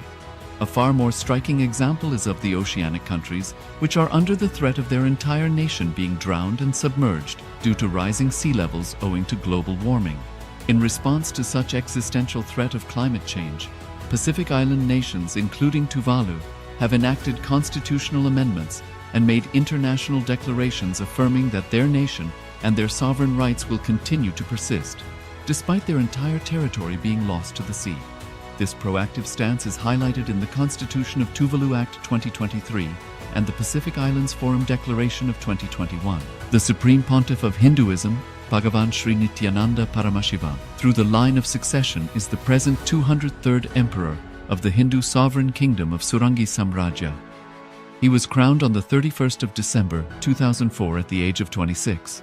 Thus, by very same principles of the Doctrine of Continuity, through which the international legal personality of Portugal, Genoa, Poland, Ethiopia, Czechoslovakia, Albania, Austria, Vatican, Tibet, Sovereign Order of Malta, and several other nations has been recognized despite having undergone a period of exile, annexation, occupation by a foreign power, or despite loss of territory.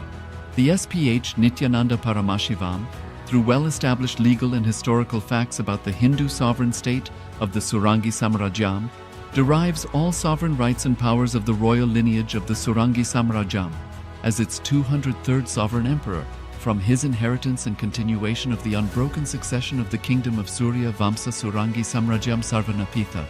Surya Vamsa Surangi Samrajyam, through unification with 20 other sovereign Hindu states and sovereign ecclesiastical, historical entities, became part of the United States of Kailasa, which thus became a sovereign, independent juridical state, with the SPH Nithyananda Paramashivoham as the sovereign. Just as how the oceanic nations like Tuvalu have safeguarded their sovereignty from the existential threat of total submersion by amending their constitution and asserting that their sovereignty will persist regardless of the loss of their territory, Kailasa, which is a sovereign continuation of 21 sovereign Hindu states and sovereign ecclesiastical historical entities, is also reviving and continuing the Kumari Kandam Hindu nations that got submerged. As per the Doctrine of Continuity, these facts imply that the Kailasa's statehood is recognized by international law and manifests as a natural outcome of well-established historical legal facts. Share your time, talent, and treasure. Become part of Kailasa. Sign up as an eCitizen https://kailasa.ecitizen.info.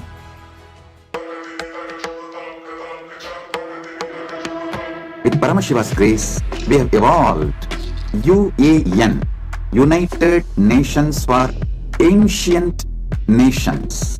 Paramashiva successfully manifested, and now he is introducing this to all of you, to the world formally, United Ancient Nations. It is United Nations for Ancient Indigenous Nations. This is a profound intergovernmental body. More than 100 ancient nations are already part members of this UAN. It is to unite and support all the indigenous nations, indigenous kingdoms all over the world.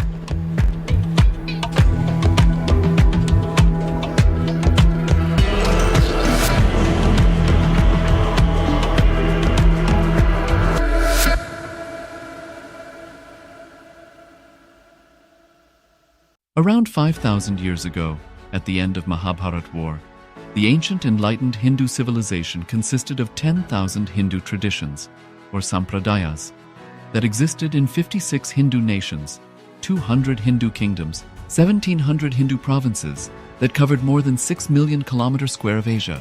The Supreme Pontiff of Hinduism, SPH, Bhagavan Sri Nithyananda Paramashivoham, is the reviver of Kailasa, this ancient enlightened Hindu civilizational nation. Kailasa is an unbroken cultural, religious, historical, civilizational, and sovereign continuation and revival of multiple of these historical Hindu sovereign states and Hindu ecclesiastical entities. The unbroken continuity of these ancient Hindu nations through Kailasa results in the legal recognition of Kailasa as per the international customary law, particularly the Doctrine of Continuity.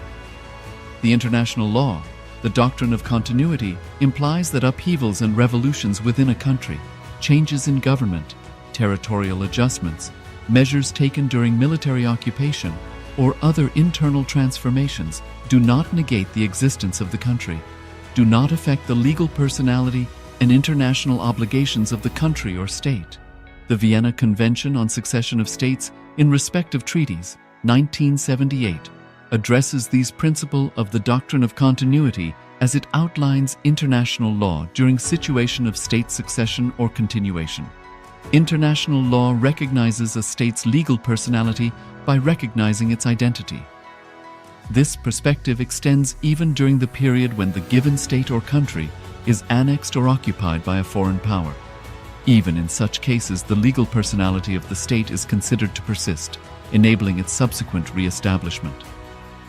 Historical examples dating back to the 18th century include cases like Portugal and Genoa that were re-established after the Vienna Congress of 1815. More recent examples include countries such as Poland, Ethiopia, Czechoslovakia, Albania, and Austria that were re-established after World War II. Even when a nation is deprived of its territory, the nation continues to exist. Its sovereignty and international legal personality continues to persist. The Dalai Lama, as the spiritual and temporal leader of Tibet, exemplifies this principle. In 1959, the Dalai Lama was exiled and forced to flee. Despite the challenges faced, the Dalai Lama continues to advocate for the preservation of Tibetan culture and garners worldwide support for Tibetan autonomy on the global stage. Similarly, from 1309 to 1376, the Pope of Catholicism had been in exile in Avignon. Despite this, he was recognized as the head of state as well as head of the church and given full privileges of the position after their return to Rome. Even in 1861, much of the papal territories had been lost, leaving the Pope with no sovereign territory other than the papal residence and related buildings. Yet his temporal powers were still acknowledged. He was recognized as a head of state, and later, the Lateran Treaty of 1929 formally re-established papal sovereignty over the Vatican City. The Sovereign Order of Malta further exemplifies this principle, retaining international recognition as a sovereign entity despite the permanent loss of their territory upon Napoleon's invasion in June 1798. Despite such permanent loss of territory, the sovereignty and the international legal personality of the Sovereign Order of Malta continue to persist. Much later in 1894, the order settled in Rome and acquired two properties, the Magistral Palace and the Magistral Villa that received extraterritorial status. Today, the order maintains diplomatic relations with 112 countries, issues its own diplomatic passports, currency, stamps, and vehicle registration plates, and has been granted observer status in the United Nations. All these examples of state re-establishment illustrate the principle of continuity of states, as per international law, that a state's legal personality persists over time. A nation continues to exist even after a complete loss of territory. A far more striking example is of the oceanic countries, which are under the threat of their entire nation being drowned and submerged due to rising sea levels owing to global warming. In response to such existential threat of climate change, Pacific Island nations, including Tuvalu, have enacted constitutional amendments and made international declarations affirming that their nation and their sovereign rights will continue to persist, despite their entire territory being lost to the sea. This proactive stance is highlighted in the Constitution of Tuvalu Act 2023 and the Pacific Islands Forum Declaration of 2021. The Supreme Pontiff of Hinduism, Bhagavan Sri Nithyananda Paramashivoham, through the line of succession is the present 203rd Emperor of the Hindu Sovereign Kingdom of Surangi Samrajya. He was crowned on the 31st of December 2004 at the age of 26. Thus, by very same principles of the doctrine of continuity, through which the international legal personality of Portugal, Genoa, Poland, Ethiopia, Czechoslovakia, Albania, Austria, Vatican, Tibet, Sovereign Order of Malta, and several other nations has been recognized despite having undergone a period of exile, annexation, occupation by a foreign power, or despite loss of territory. The SPH Nithyananda Paramashivoham, through well-established legal and historical facts about the Hindu sovereign state of the Surangi Samrajyam, derives all sovereign rights and powers of the royal lineage of the Surangi Samrajyam as its 203rd sovereign emperor, from his inheritance and continuation of the unbroken succession of the kingdom of Surya Vamsa Surangi Samrajyam Sarvanapitha. Surya Vamsa Surangi Samrajyam, through unification with 20 other sovereign Hindu states and sovereign ecclesiastical, historical entities, became part of the United States of Kailasa, which thus became a sovereign, independent juridical state, with the SPH Nithyananda Paramashivoham as the sovereign. Just as how the oceanic nations like Tuvalu have safeguarded their sovereignty from the existential threat of total submersion by amending their constitution and asserting that their sovereignty will persist regardless of the loss of their territory, Kailasa, which is a sovereign continuation of 21 sovereign Hindu states and sovereign ecclesiastical historical entities, is also reviving and continuing the Kumari Kandam Hindu nations that got submerged. As per the doctrine of continuity, these facts imply that the Kailasa's statehood is recognized by international law and manifests as a natural outcome of well-established historical legal facts. Share your time, talent, and treasure. Become part of Kailasa. Sign up as an eCitizen https://kailasa.ecitizen.info.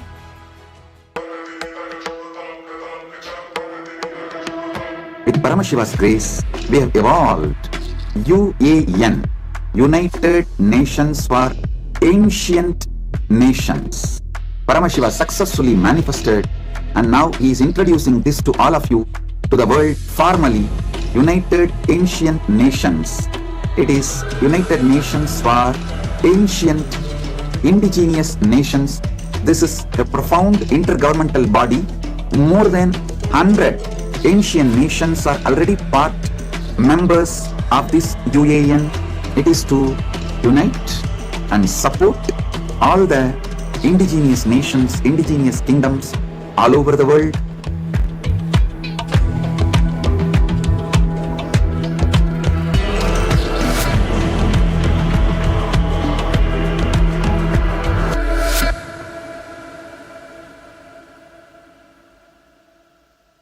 Around 5,000 years ago, at the end of Mahabharat War, the ancient enlightened Hindu civilization consisted of 10,000 Hindu traditions, or sampradayas, that existed in 56 Hindu nations, 200 Hindu kingdoms, 1,700 Hindu provinces that covered more than 6 million kilometer square of Asia.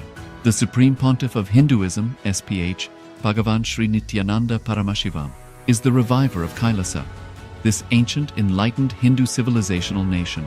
Kailasa is an unbroken cultural, religious, historical, civilizational, and sovereign continuation and revival of multiple of these historical Hindu sovereign states and Hindu ecclesiastical entities.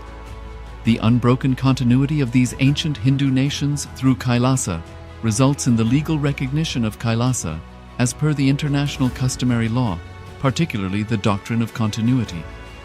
The international law, the Doctrine of Continuity, implies that upheavals and revolutions within a country, changes in government, territorial adjustments, measures taken during military occupation, or other internal transformations do not negate the existence of the country, do not affect the legal personality and international obligations of the country or state.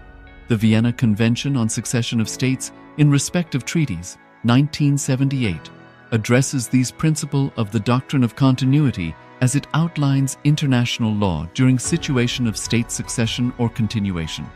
International law recognizes a state's legal personality by recognizing its identity. This perspective extends even during the period when the given state or country is annexed or occupied by a foreign power. Even in such cases, the legal personality of the state is considered to persist, enabling its subsequent re-establishment. Historical examples dating back to the 18th century include cases like Portugal and Genoa that were re-established after the Vienna Congress of 1815. More recent examples include countries such as Poland, Ethiopia, Czechoslovakia, Albania, and Austria that were re-established after World War II. Even when a nation is deprived of its territory, the nation continues to exist. Its sovereignty and international legal personality continues to persist. The Dalai Lama, as the spiritual and temporal leader of Tibet, exemplifies this principle. In 1959, the Dalai Lama was exiled and forced to flee. Despite the challenges faced, the Dalai Lama continues to advocate for the preservation of Tibetan culture and garners worldwide support for Tibetan autonomy on the global stage.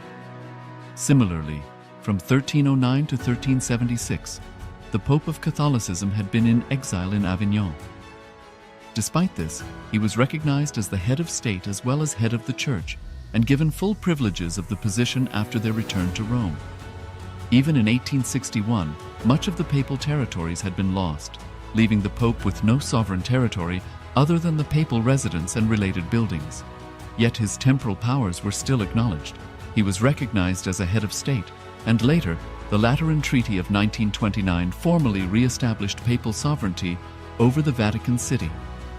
The Sovereign Order of Malta further exemplifies this principle, retaining international recognition as a sovereign entity despite the permanent loss of their territory upon Napoleon's invasion in June 1798. Despite such permanent loss of territory, the sovereignty and the international legal personality of the Sovereign Order of Malta continue to persist. Much later in 1894, the order settled in Rome and acquired two properties, the Magistral Palace and the Magistral Villa that received extraterritorial status. Today, the order maintains diplomatic relations with 112 countries, issues its own diplomatic passports, currency, stamps, and vehicle registration plates, and has been granted observer status in the United Nations. All these examples of state re-establishment illustrate the principle of continuity of states, as per international law, that a state's legal personality persists over time. A nation continues to exist even after a complete loss of territory. A far more striking example is of the oceanic countries, which are under the threat of their entire nation being drowned and submerged due to rising sea levels owing to global warming. In response to such existential threat of climate change, Pacific Island nations, including Tuvalu, have enacted constitutional amendments and made international declarations affirming that their nation and their sovereign rights will continue to persist, despite their entire territory being lost to the sea. This proactive stance is highlighted in the Constitution of Tuvalu Act 2023 and the Pacific Islands Forum Declaration of 2021. The Supreme Pontiff of Hinduism, Bhagavan Sri Nithyananda Paramashivoham, through the line of succession is the present 203rd Emperor of the Hindu Sovereign Kingdom of Surangi Samrajya. He was crowned on the 31st of December 2004 at the age of 26. Thus, by very same principles of the doctrine of continuity, through which the international legal personality of Portugal, Genoa, Poland, Ethiopia, Czechoslovakia, Albania, Austria, Vatican, Tibet, Sovereign Order of Malta, and several other nations has been recognized despite having undergone a period of exile, annexation, occupation by a foreign power, or despite loss of territory. The SPH Nithyananda Paramashivoham, through well-established legal and historical facts about the Hindu sovereign state of the Surangi Samrajyam, derives all sovereign rights and powers of the royal lineage of the Surangi Samrajyam as its 203rd sovereign emperor, from his inheritance and continuation of the unbroken succession of the kingdom of Surya Vamsa Surangi Samrajyam Sarvanapitha. Surya Vamsa Surangi Samrajyam, through unification with 20 other sovereign Hindu states and sovereign ecclesiastical, historical entities, became part of the United States of Kailasa, which thus became a sovereign, independent juridical state, with the SPH Nithyananda Paramashivoham as the sovereign. Just as how the oceanic nations like Tuvalu have safeguarded their sovereignty from the existential threat of total submersion by amending their constitution and asserting that their sovereignty will persist regardless of the loss of their territory, Kailasa, which is a sovereign continuation of 21 sovereign Hindu states and sovereign ecclesiastical historical entities, is also reviving and continuing the Kumari Kandam Hindu nations that got submerged. As per the doctrine of continuity, these facts imply that the Kailasa's statehood is recognized by international law and manifests as a natural outcome of well-established historical legal facts. Share your time, talent, and treasure. Become part of Kailasa. Sign up as an eCitizen https://kailasa.ecitizen.info.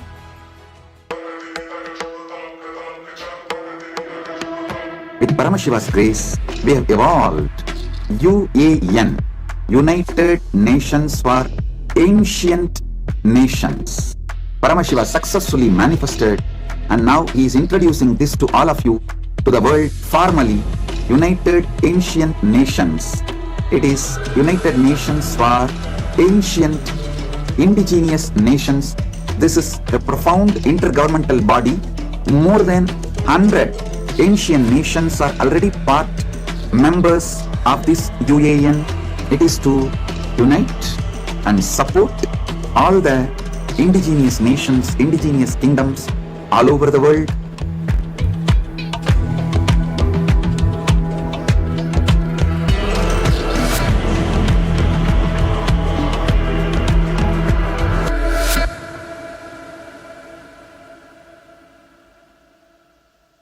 Around 5,000 years ago, at the end of Mahabharat War, the ancient enlightened Hindu civilization consisted of 10,000 Hindu traditions, or sampradayas, that existed in 56 Hindu nations, 200 Hindu kingdoms, 1,700 Hindu provinces that covered more than 6 million kilometers square of Asia.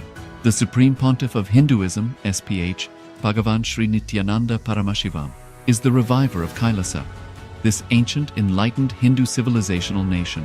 Kailasa is an unbroken cultural, religious, historical, civilizational, and sovereign continuation and revival of multiple of these historical Hindu sovereign states and Hindu ecclesiastical entities. The unbroken continuity of these ancient Hindu nations through Kailasa results in the legal recognition of Kailasa as per the international customary law, particularly the Doctrine of Continuity. The international law, the Doctrine of Continuity, implies that upheavals and revolutions within a country, changes in government, territorial adjustments, measures taken during military occupation, or other internal transformations do not negate the existence of the country, do not affect the legal personality and international obligations of the country or state. The Vienna Convention on Succession of States in Respect of Treaties, 1978, addresses these principles of the doctrine of continuity as it outlines international law during situation of state succession or continuation. International law recognizes a state's legal personality by recognizing its identity. This perspective extends even during the period when the given state or country is annexed or occupied by a foreign power. Even in such cases, the legal personality of the state is considered to persist, enabling its subsequent re-establishment. Historical examples dating back to the 18th century include cases like Portugal and Genoa that were re-established after the Vienna Congress of 1815. More recent examples include countries such as Poland, Ethiopia, Czechoslovakia, Albania, and Austria that were re-established after World War II. Even when a nation is deprived of its territory, the nation continues to exist. Its sovereignty and international legal personality continues to persist.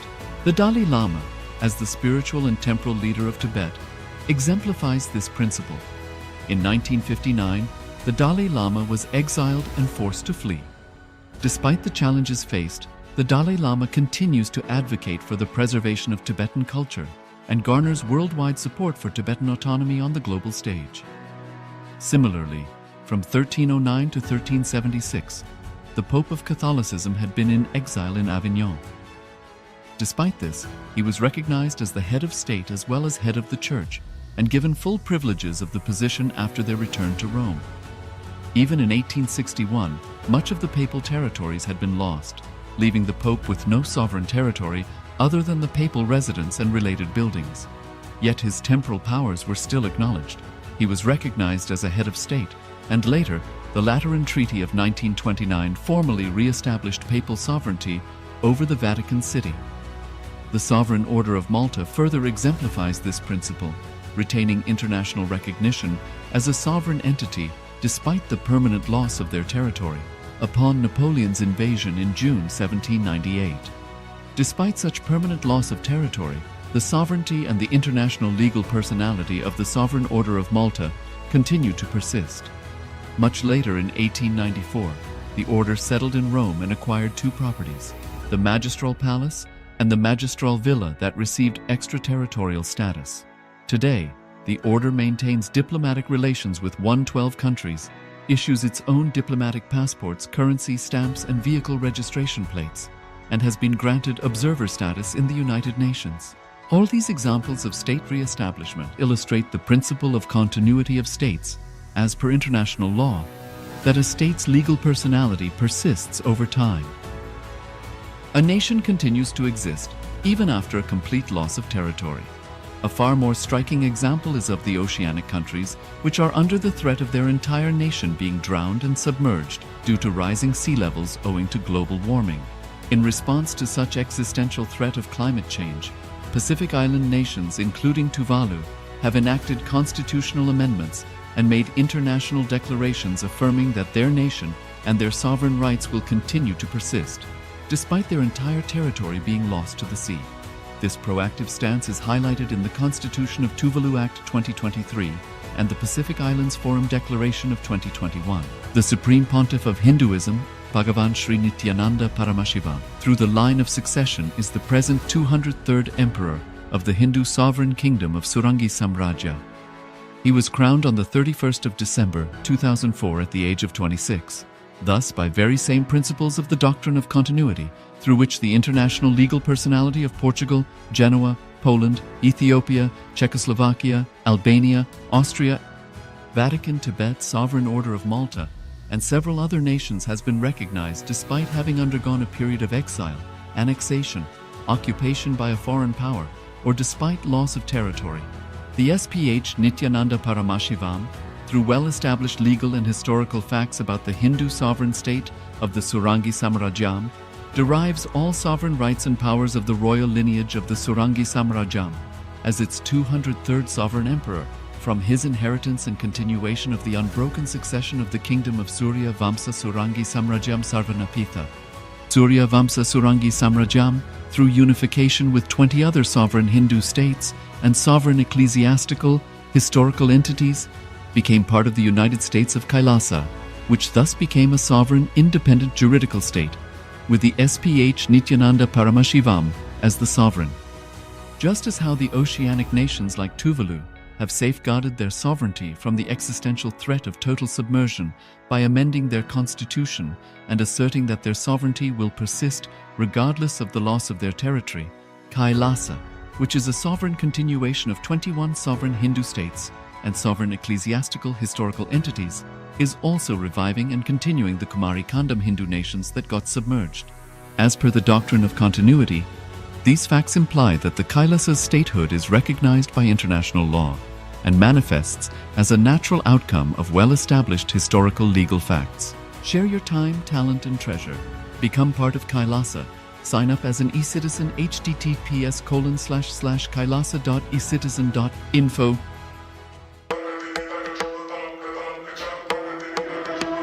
With Paramashiva's grace, we have evolved UAN, United Nations for Ancient Nations. Paramashiva successfully manifested, and now he is introducing this to all of you, to the world formally United Ancient Nations. It is United Nations for Ancient Indigenous Nations. This is a profound intergovernmental body. More than 100 ancient nations are already part members of this UAN. It is to unite and support all the indigenous nations, indigenous kingdoms all over the world.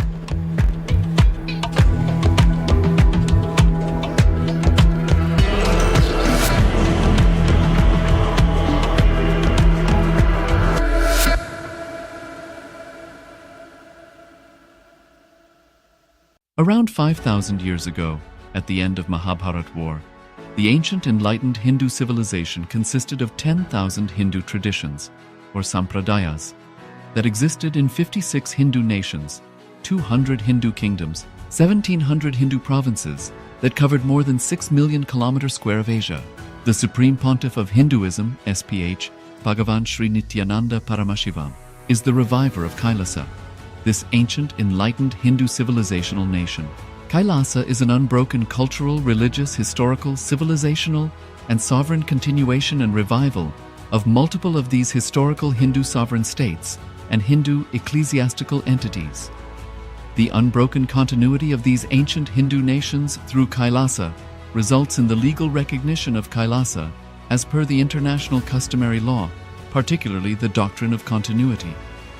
The international law, the Doctrine of Continuity, implies that upheavals and revolutions within a country, changes in government, territorial adjustments, measures taken during military occupation, or other internal transformations do not negate the existence of the country, do not affect the legal personality and international obligations of the country or state. The Vienna Convention on Succession of States in respect of treaties, 1978, addresses these principles of the Doctrine of Continuity as it outlines international law during situation of state succession or continuation. International law recognizes a state's legal personality by recognizing its identity. This perspective extends even during the period when the given state or country is annexed or occupied by a foreign power. Even in such cases, the legal personality of the state is considered to persist, enabling its subsequent re-establishment. Historical examples dating back to the 18th century include cases like Portugal and Genoa that were re-established after the Vienna Congress of 1815. More recent examples include countries such as Poland, Ethiopia, Czechoslovakia, Albania, and Austria that were re-established after World War II. Even when a nation is deprived of its territory, the nation continues to exist. Its sovereignty and international legal personality continues to persist. The Dalai Lama, as the spiritual and temporal leader of Tibet, exemplifies this principle. In 1959, the Dalai Lama was exiled and forced to flee. Despite the challenges faced, the Dalai Lama continues to advocate for the preservation of Tibetan culture and garners worldwide support for Tibetan autonomy on the global stage. Similarly, from 1309 to 1376, the Pope of Catholicism had been in exile in Avignon. Despite this, he was recognized as the head of state as well as head of the church and given full privileges of the position after their return to Rome. Even in 1861, much of the papal territories had been lost, leaving the Pope with no sovereign territory other than the papal residence and related buildings. Yet his temporal powers were still acknowledged. He was recognized as a head of state, and later, the Lateran Treaty of 1929 formally re-established papal sovereignty over the Vatican City. The Sovereign Order of Malta further exemplifies this principle, retaining international recognition as a sovereign entity despite the permanent loss of their territory upon Napoleon's invasion in June 1798. Despite such permanent loss of territory, the sovereignty and the international legal personality of the Sovereign Order of Malta continue to persist.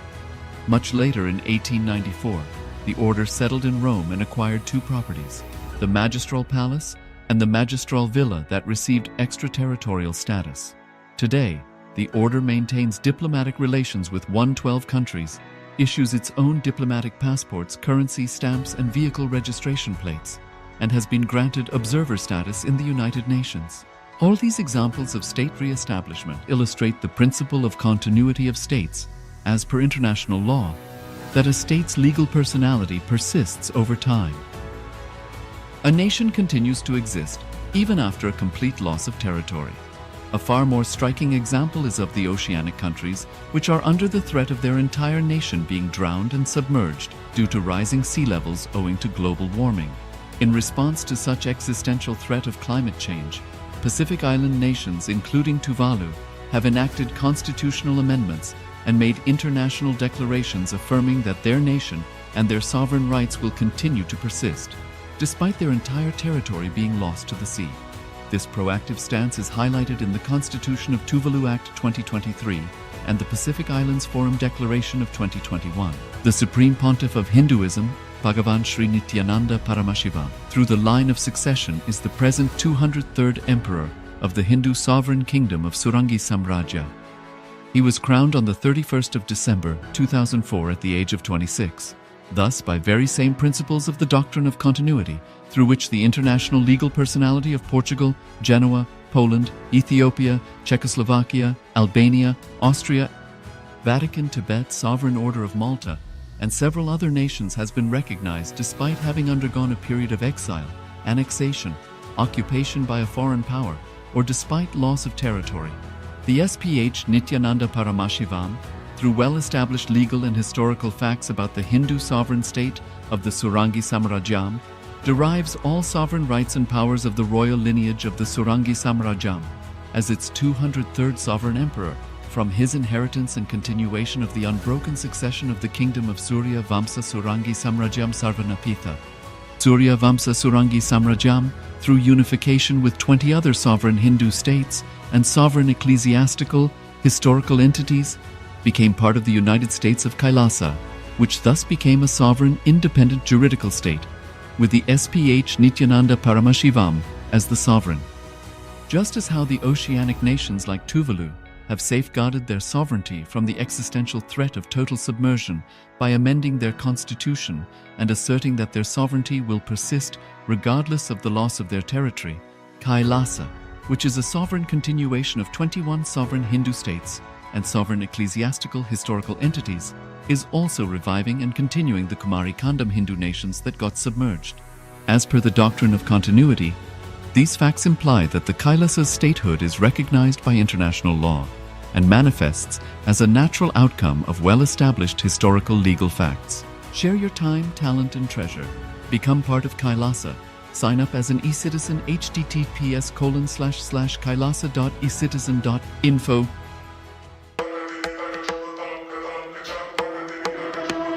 With Paramashiva's grace, we have evolved UAN, United Nations for Ancient Nations.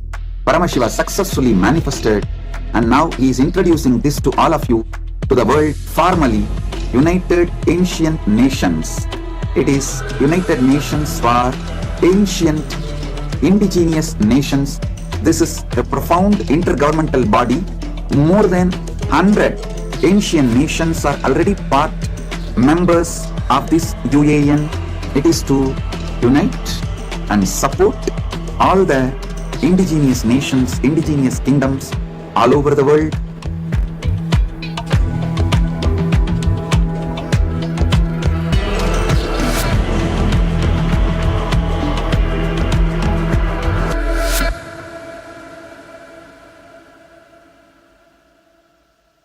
Around 5,000 years ago, at the end of Mahabharat War, the ancient enlightened Hindu civilization consisted of 10,000 Hindu traditions, or sampradayas, that existed in 56 Hindu nations, 200 Hindu kingdoms, 1,700 Hindu provinces that covered more than 6 million kilometers square of Asia. The Supreme Pontiff of Hinduism, SPH, Bhagavan Sri Nithyananda Paramashivoham, is the reviver of Kailasa, this ancient enlightened Hindu civilizational nation. Kailasa is an unbroken cultural, religious, historical, civilizational, and sovereign continuation and revival of multiple of these historical Hindu sovereign states and Hindu ecclesiastical entities. The unbroken continuity of these ancient Hindu nations through Kailasa results in the legal recognition of Kailasa as per the international customary law, particularly the Doctrine of Continuity. The international law, the Doctrine of Continuity, implies that upheavals and revolutions within a country, changes in government, territorial adjustments, measures taken during military occupation, or other internal transformations do not negate the existence of the country, do not affect the legal personality and international obligations of the country or state. The Vienna Convention on Succession of States in respective treaties, 1978, addresses these principles of the doctrine of continuity as it outlines international law during situation of state succession or continuation. International law recognizes a state's legal personality by recognizing its identity. This perspective extends even during the period when the given state or country is annexed or occupied by a foreign power. Even in such cases, the legal personality of the state is considered to persist, enabling its subsequent re-establishment. Historical examples dating back to the 18th century include cases like Portugal and Genoa that were re-established after the Vienna Congress of 1815. More recent examples include countries such as Poland, Ethiopia, Czechoslovakia, Albania, and Austria that were re-established after World War II. Even when a nation is deprived of its territory, the nation continues to exist. Its sovereignty and international legal personality continues to persist. The Dalai Lama, as the spiritual and temporal leader of Tibet, exemplifies this principle. In 1959, the Dalai Lama was exiled and forced to flee. Despite the challenges faced, the Dalai Lama continues to advocate for the preservation of Tibetan culture and garners worldwide support for Tibetan autonomy on the global stage. Similarly, from 1309 to 1376, the Pope of Catholicism had been in exile in Avignon. Despite this, he was recognized as the head of state as well as head of the church and given full privileges of the position after their return to Rome. Even in 1861, much of the papal territories had been lost, leaving the Pope with no sovereign territory other than the papal residence and related buildings. Yet his temporal powers were still acknowledged. He was recognized as a head of state and later The Lateran Treaty of 1929 formally re-established papal sovereignty over the Vatican City. The Sovereign Order of Malta further exemplifies this principle, retaining international recognition as a sovereign entity despite the permanent loss of their territory upon Napoleon's invasion in June 1798. Despite such permanent loss of territory, the sovereignty and the international legal personality of the Sovereign Order of Malta continue to persist. Much later in 1894, the order settled in Rome and acquired two properties, the Magistral Palace and the Magistral Villa that received extraterritorial status. Today, the order maintains diplomatic relations with 112 countries, issues its own diplomatic passports, currency stamps, and vehicle registration plates, and has been granted observer status in the United Nations. All these examples of state re-establishment illustrate the principle of continuity of states, as per international law, that a state's legal personality persists over time. A nation continues to exist even after a complete loss of territory. A far more striking example is of the oceanic countries, which are under the threat of their entire nation being drowned and submerged due to rising sea levels owing to global warming.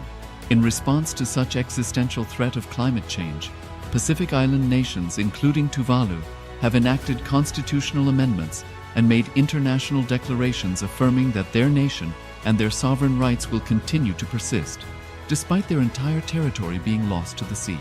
This proactive stance is highlighted in the Constitution of Tuvalu Act 2023 and the Pacific Islands Forum Declaration of 2021. The Supreme Pontiff of Hinduism, Bhagavan Sri Nithyananda Paramashivoham, through the line of succession, is the present 203rd Emperor of the Hindu Sovereign Kingdom of Surangi Samrajya. He was crowned on the 31st of December 2004 at the age of 26. Thus, by very same principles of the doctrine of continuity, through which the international legal personality of Portugal, Genoa, Poland, Ethiopia, Czechoslovakia, Albania, Austria, Vatican, Tibet, Sovereign Order of Malta, and several other nations has been recognized despite having undergone a period of exile, annexation, occupation by a foreign power, or despite loss of territory. The SPH Nithyananda Paramashivoham, through well-established legal and historical facts about the Hindu sovereign state of the Surangi Samrajyam, derives all sovereign rights and powers of the royal lineage of the Surangi Samrajyam as its 203rd sovereign emperor, from his inheritance and continuation of the unbroken succession of the kingdom of Surya Vamsa Surangi Samrajyam Sarvanapitha. Surya Vamsa Surangi Samrajyam, through unification with 20 other sovereign Hindu states and sovereign ecclesiastical, historical entities, became part of the United States of Kailasa, which thus became a sovereign, independent juridical state, with the SPH Nithyananda Paramashivoham as the sovereign. Just as how the oceanic nations like Tuvalu have safeguarded their sovereignty from the existential threat of total submersion by amending their constitution and asserting that their sovereignty will persist regardless of the loss of their territory, Kailasa, which is a sovereign continuation of 21 sovereign Hindu states and sovereign ecclesiastical historical entities, is also reviving and continuing the Kumari Kandam Hindu nations that got submerged. As per the doctrine of continuity, these facts imply that the Kailasa's statehood is recognized by international law and manifests as a natural outcome of well-established historical legal facts. Share your time, talent, and treasure. Become part of Kailasa. Sign up as an eCitizen https://kailasa.ecitizen.info.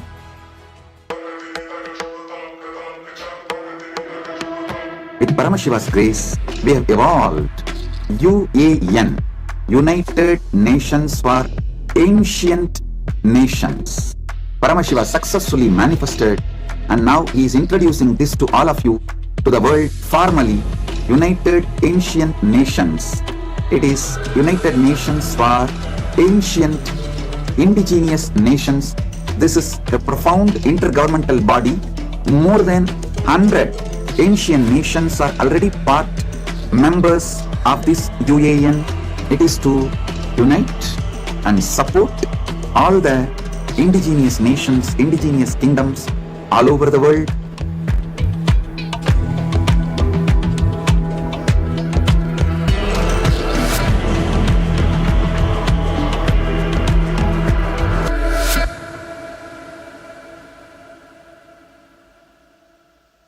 Around 5,000 years ago, at the end of Mahabharat War, the ancient enlightened Hindu civilization consisted of 10,000 Hindu traditions, or sampradayas, that existed in 56 Hindu nations, 200 Hindu kingdoms, 1,700 Hindu provinces that covered more than 6 million kilometers square of Asia. The Supreme Pontiff of Hinduism, SPH, Bhagavan Sri Nithyananda Paramashivoham, is the reviver of Kailasa, this ancient enlightened Hindu civilizational nation. Kailasa is an unbroken cultural, religious, historical, civilizational, and sovereign continuation and revival of multiple of these historical Hindu sovereign states and Hindu ecclesiastical entities. The unbroken continuity of these ancient Hindu nations through Kailasa results in the legal recognition of Kailasa as per the international customary law, particularly the Doctrine of Continuity. The international law, the Doctrine of Continuity, implies that upheavals and revolutions within a country, changes in government, territorial adjustments, measures taken during military occupation, or other internal transformations do not negate the existence of the country, do not affect the legal personality and international obligations of the country or state. The Vienna Convention on Succession of States in Respect of Treaties, 1978, addresses these principles of the doctrine of continuity as it outlines international law during situation of state succession or continuation. International law recognizes a state's legal personality by recognizing its identity. This perspective extends even during the period when the given state or country is annexed or occupied by a foreign power. Even in such cases, the legal personality of the state is considered to persist, enabling its subsequent re-establishment.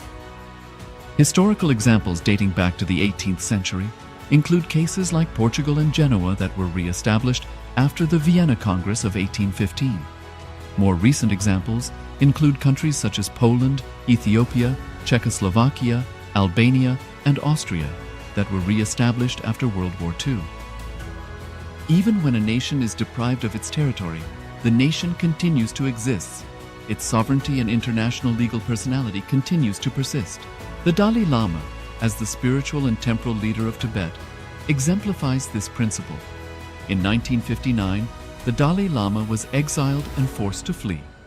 Despite the challenges faced, the Dalai Lama continues to advocate for the preservation of Tibetan culture and garners worldwide support for Tibetan autonomy on the global stage. Similarly, from 1309 to 1376, the Pope of Catholicism had been in exile in Avignon. Despite this, he was recognized as the head of state as well as head of the church and given full privileges of the position after their return to Rome. Even in 1861, much of the papal territories had been lost, leaving the Pope with no sovereign territory other than the papal residence and related buildings. Yet his temporal powers were still acknowledged. He was recognized as a head of state, and later, the Lateran Treaty of 1929 formally re-established papal sovereignty over the Vatican City. The Sovereign Order of Malta further exemplifies this principle, retaining international recognition as a sovereign entity despite the permanent loss of their territory upon Napoleon's invasion in June 1798. Despite such permanent loss of territory, the sovereignty and the international legal personality of the Sovereign Order of Malta continue to persist. Much later in 1894, the order settled in Rome and acquired two properties, the Magistral Palace and the Magistral Villa that received extraterritorial status. Today, the order maintains diplomatic relations with 112 countries, issues its own diplomatic passports, currency, stamps, and vehicle registration plates, and has been granted observer status in the United Nations. All these examples of state re-establishment illustrate the principle of continuity of states, as per international law, that a state's legal personality persists over time. A nation continues to exist even after a complete loss of territory. A far more striking example is of the oceanic countries, which are under the threat of their entire nation being drowned and submerged due to rising sea levels owing to global warming. In response to such existential threat of climate change, Pacific Island nations, including Tuvalu, have enacted constitutional amendments and made international declarations affirming that their nation and their sovereign rights will continue to persist, despite their entire territory being lost to the sea. This proactive stance is highlighted in the Constitution of Tuvalu Act 2023, and the Pacific Islands Forum Declaration of 2021. The Supreme Pontiff of Hinduism, Bhagavan Sri Nithyananda Paramashivoham, through the line of succession is the present 203rd Emperor of the Hindu sovereign kingdom of Surangi Samrajya. He was crowned on the 31st of December 2004 at the age of 26. Thus, by very same principles of the doctrine of continuity, through which the international legal personality of Portugal, Genoa, Poland, Ethiopia, Czechoslovakia, Albania, Austria, Vatican, Tibet, Sovereign Order of Malta, and several other nations has been recognized despite having undergone a period of exile, annexation, occupation by a foreign power, or despite loss of territory. The SPH Nithyananda Paramashivoham, through well-established legal and historical facts about the Hindu sovereign state of the Surangi Samrajyam, derives all sovereign rights and powers of the royal lineage of the Surangi Samrajyam as its 203rd sovereign emperor, from his inheritance and continuation of the unbroken succession of the kingdom of Surya Vamsa Surangi Samrajyam Sarvanapitha. Surya Vamsa Surangi Samrajyam, through unification with 20 other sovereign Hindu states and sovereign ecclesiastical, historical entities, became part of the United States of Kailasa, which thus became a sovereign, independent juridical state, with the SPH Nithyananda Paramashivoham as the sovereign. Just as how the oceanic nations like Tuvalu have safeguarded their sovereignty from the existential threat of total submersion by amending their constitution and asserting that their sovereignty will persist regardless of the loss of their territory, Kailasa, which is a sovereign continuation of 21 sovereign Hindu states and sovereign ecclesiastical historical entities, is also reviving and continuing the Kumari Kandam Hindu nations that got submerged. As per the doctrine of continuity, these facts imply that the Kailasa's statehood is recognized by international law and manifests as a natural outcome of well-established historical legal facts. Share your time, talent, and treasure. Become part of Kailasa. Sign up as an eCitizen https://kailasa.ecitizen.info.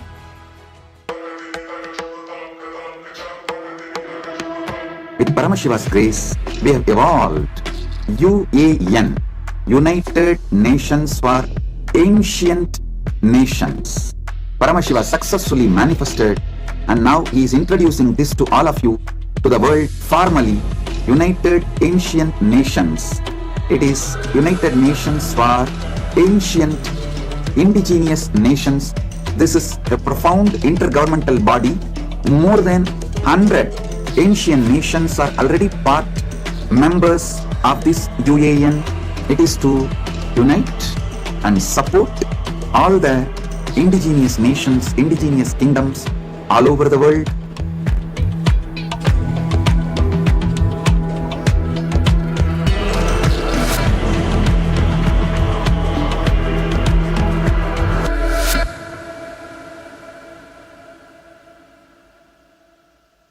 Around 5,000 years ago, at the end of Mahabharat War, the ancient enlightened Hindu civilization consisted of 10,000 Hindu traditions, or sampradayas, that existed in 56 Hindu nations, 200 Hindu kingdoms, 1,700 Hindu provinces that covered more than 6 million kilometers square of Asia. The Supreme Pontiff of Hinduism, SPH, Bhagavan Sri Nithyananda Paramashivoham, is the reviver of Kailasa, this ancient, enlightened Hindu civilizational nation.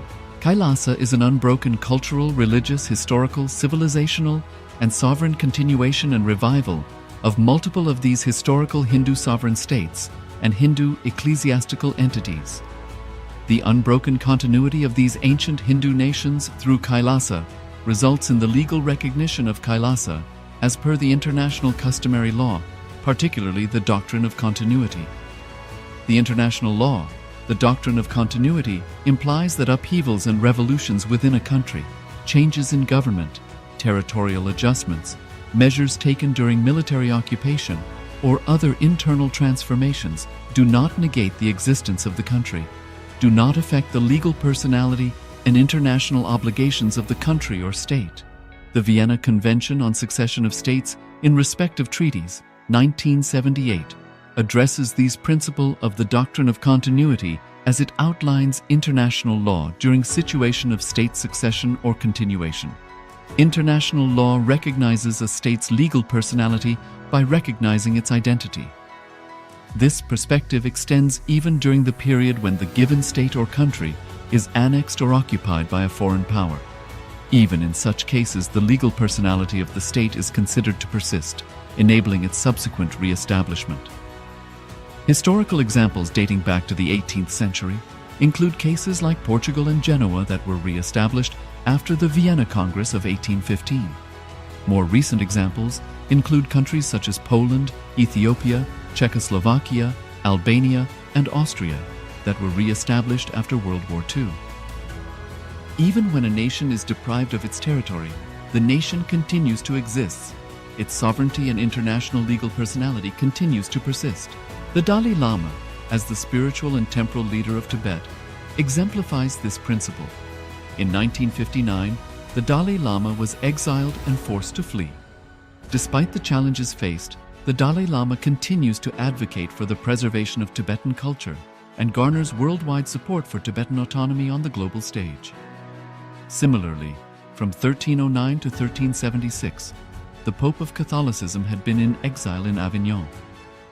Despite this, he was recognized as the head of state as well as head of the church and given full privileges of the position after their return to Rome. Even in 1861, much of the papal territories had been lost, leaving the Pope with no sovereign territory other than the papal residence and related buildings. Yet his temporal powers were still acknowledged. He was recognized as a head of state, and later, the Lateran Treaty of 1929 formally re-established papal sovereignty over the Vatican City. The Sovereign Order of Malta further exemplifies this principle, retaining international recognition as a sovereign entity despite the permanent loss of their territory upon Napoleon's invasion in June 1798. Despite such permanent loss of territory, the sovereignty and the international legal personality of the Sovereign Order of Malta continue to persist. Much later in 1894, the order settled in Rome and acquired two properties, the Magistral Palace and the Magistral Villa that received extraterritorial status. Today, the order maintains diplomatic relations with 112 countries, issues its own diplomatic passports, currency stamps, and vehicle registration plates, and has been granted observer status in the United Nations. All these examples of state re-establishment illustrate the principle of continuity of states, as per international law, that a state's legal personality persists over time. A nation continues to exist even after a complete loss of territory. A far more striking example is of the oceanic countries, which are under the threat of their entire nation being drowned and submerged due to rising sea levels owing to global warming. In response to such existential threat of climate change, Pacific Island nations, including Tuvalu, have enacted constitutional amendments and made international declarations affirming that their nation and their sovereign rights will continue to persist, despite their entire territory being lost to the sea. This proactive stance is highlighted in the Constitution of Tuvalu Act 2023 and the Pacific Islands Forum Declaration of 2021. The Supreme Pontiff of Hinduism, Bhagavan Sri Nithyananda Paramashivoham, through the line of succession is the present 203rd Emperor of the Hindu Sovereign Kingdom of Surangi Samrajya. He was crowned on the 31st of December 2004 at the age of 26. Thus, by very same principles of the doctrine of continuity, through which the international legal personality of Portugal, Genoa, Poland, Ethiopia, Czechoslovakia, Albania, Austria, Vatican, Tibet, Sovereign Order of Malta, and several other nations has been recognized despite having undergone a period of exile, annexation, occupation by a foreign power, or despite loss of territory. The SPH Nithyananda Paramashivoham, through well-established legal and historical facts about the Hindu sovereign state of the Surangi Samrajyam, derives all sovereign rights and powers of the royal lineage of the Surangi Samrajyam as its 203rd sovereign emperor from his inheritance and continuation of the unbroken succession of the kingdom of Surya Vamsa Surangi Samrajyam Sarvanapitha. Surya Vamsa Surangi Samrajyam, through unification with 20 other sovereign Hindu states and sovereign ecclesiastical, historical entities, became part of the United States of Kailasa, which thus became a sovereign, independent juridical state, with the SPH Nithyananda Paramashivoham as the sovereign. Just as how the oceanic nations like Tuvalu have safeguarded their sovereignty from the existential threat of total submersion by amending their constitution and asserting that their sovereignty will persist regardless of the loss of their territory, Kailasa, which is a sovereign continuation of 21 sovereign Hindu states and sovereign ecclesiastical historical entities, is also reviving and continuing the Kumari Kandam Hindu nations that got submerged. As per the doctrine of continuity, these facts imply that the Kailasa's statehood is recognized by international law and manifests as a natural outcome of well-established historical legal facts. Share your time, talent, and treasure. Become part of Kailasa. Sign up as an eCitizen https://kailasa.ecitizen.info.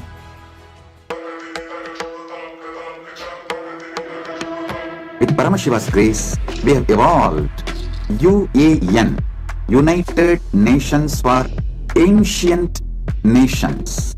Paramashiva successfully manifested, and now he is introducing this to all of you, to the world formally, United Ancient Nations.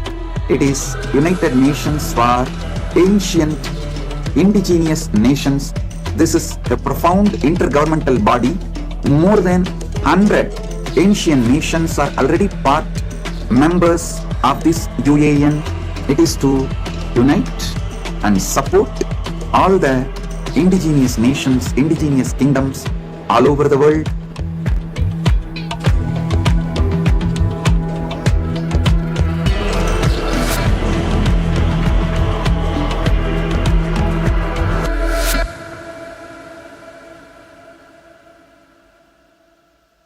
Around 5,000 years ago, at the end of Mahabharat War, the ancient enlightened Hindu civilization consisted of 10,000 Hindu traditions, or sampradayas, that existed in 56 Hindu nations, 200 Hindu kingdoms, 1,700 Hindu provinces that covered more than 6 million kilometer square of Asia.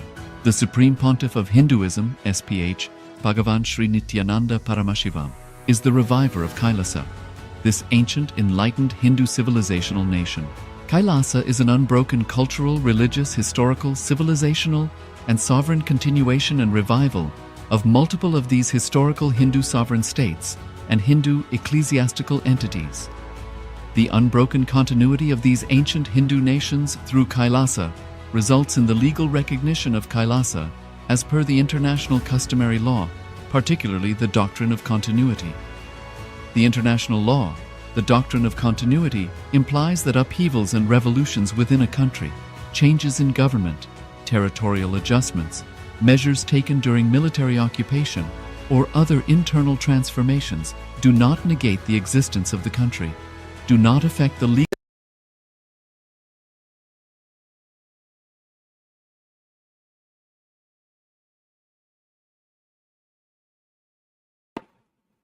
Most of us, we do not know how to operate this system. The system given to us by God is an unknown thing. Somebody is using as a bullock cart, somebody is using it as a tractor, somebody is using it as a tractor. The system given to us, see the same system, primarily people are used as a bullock cart. An educated man is used as a tractor. As used as a cattle. What is the difference between these three people? Nothing. The system is same, but the man is knowledge. Just like that. The system is given to us by God. Most of us, 90% of us, use the system only as a bullock cart. Taking birth, eating, drinking, reproducing, dying, over. Nothing much is achieved in our life. Few glimpses, few bungalows. If you really your life, it's few guns, few bungalows. Little bit of going here and there, work. Nothing much. Few children. Nothing much is the life. They are normal course of life. Taking birth, reproducing, and dying. Nothing much is achieved. Nothing new has happened. Nothing great has happened to the consciousness, to the being. Nothing what I'm mentioning is happened. Somebody came and asked, only why the symmetries in all the gradient is called born and dying. Born, such as the day, Direct suggests the way. Why? Nothing worth mentioning happens in between. That is the only worth mentioning is. In what kind of life? That is the reason. Born and die, except birth and death. Nothing worth mentioning happens in our system. So most of us use the system as a bullet. We just use it in a minimum level. Dull, dead, dry. Most of our life, if it is tuned, it can be tuned only dull, dead, dry. This is the first level, first layer of life. The second layer, people who have entered into the zone of art, who became artists, who became painters, dancers, musicians, who enter into the next dimension of their life, not for dancing. If you dance just for your being's beauty, you sing just for your bliss, you pay just for your job, you became a painter, a dancer, a musician. The next dimension of your life, when you explore, you use your system as a character. A man with a simple head can never become Tharu. If you want to become Tharu, you need to have your next dimension. It's like Tharu, Ganga, all these great scientists. Great scientists are the next layer. They can be called as something more than scientists because they explore the next dimension. That is the reason the Nobel is given for giving them. Gitanjali, the monumental works are the great dancers. When they create the masterpiece of dance, or the art, or the poetry, they explore the next dimension of their being. They explore, they see the next dimension of their being. So these are the people who became practice, who see the next level of their life. Fulfillment, that is the reason. The great poets, even if they die in property, if they die with no property, and power, they have very deep, satisfied that they have lived their life ultimately, that they have lived their life fulfillment. They live in a very poor way, they do not have wealth, they do not have power of wealth, but they live in a rich way. Wealth is different, richness is different. They do not have comforts, but they live in a very rich way, they are kings. And if you read the Bharati's life, Bharati is a great poet from Tamil Nadu. To read his life, he is living in a very poor way, but if you see the way in which he lived, simply abided, he lived more like a king than a beggar. You can see all the poets, great poets, they are not living wealthy way, in a so-called wealth, not comforts, but their life is really rich. Because they have seen the next dimension of their being. They know the expression of the human being, of the human possibilities. Whatever way you can express your being, the possibilities of human being, the next dimensions of possibilities, they are touched. The third layer, only a Buddha, Krishna, Rama. These are the great intelligent masters who have used their system as an aircraft. These are the few people who have used their system as aircraft. Majority, 90% of us use as a Level-1. 8 and 9% who are artists, are the great dancers, great poets, they use as a character. Only a handful of people.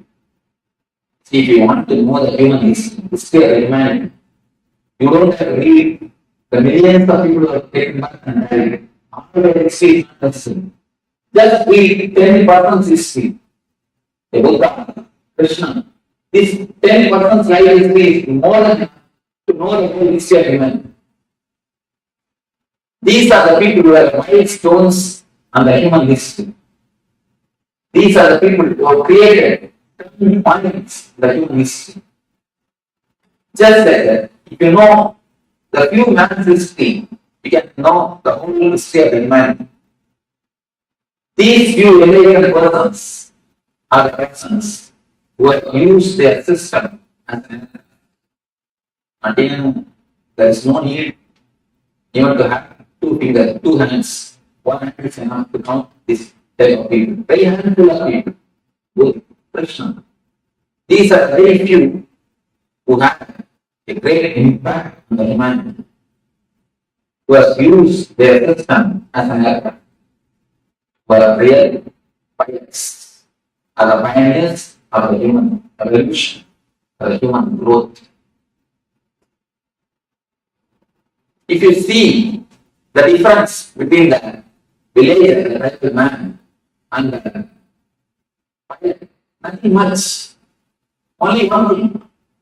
The villagers don't know how to operate the mechanism. The tribal people, they know how to operate this. That's all. Nothing. The tribal people, they don't know that mechanism. The pilot, he knows the mechanism. Nothing else is the difference. Only a very small difference. It is not that something needs to act. No. Only one difference. They don't know, he knows. That's all. Just like that, if you know how to use your system and mechanisms in your body, in your mind, in your being, you can become a pilot. You can use this system for the optimum result. You can use this system for the maximum result. You can convert this system into the mechanisms which exist in your system is what is called chakras. There are 7 chakras in our being. The energy centers. These energy centers are called, these energy centers are real mechanisms in our system. If you know how to open them, how to create them, how to move blockages from them, how to energize them, you can simply transform your system into aircraft. As long as you do not know anything about the system, you will be just pulling your being. You just know how to open, how to energize, how to activate the system. You will be using the same system, same mechanism as an aircraft. So now we will get into each and every system, each and every mechanism of your being, and we will explore how to operate, how to open it, how to work it, what on the chakra, on the energy center. Let me show you how the chakras are situated. The small diagram, very small, all of you will be able to see how the chakras are situated. If you have anything, you can just open the page 20. The lower is called Mooladhara, the root chakra.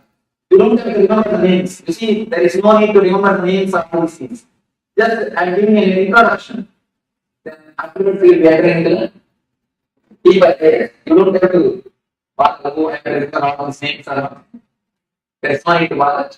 You can just see and have an idea. That's all. First center is called Mooladhara. From behind the root of the spinal cord. Just the root of the spinal cord. Mooladhara. The next is Swadhisthana. Above the Mooladhara, below the navel. On the navel, Manipura. And in between the chest, Anahata. Then on the throat, Vishuddhi. And between the eyebrows, Ajna. Top of the crown, top of the head. It is called Sahasrara. This much is enough. You know that you have a basic idea. Few energy centers which exist in our being. Now, We are going to work on each and every energy center, each and every chakra is connected to some emotion of being. We can see throughout the world in all the languages, the love and the heart, these two words are used as synonyms. Am I right? The love and the heart, these two words are used as synonyms. Any language, it is not all the languages are created, in one's time or one place. All the languages are created in a different space, in a different time.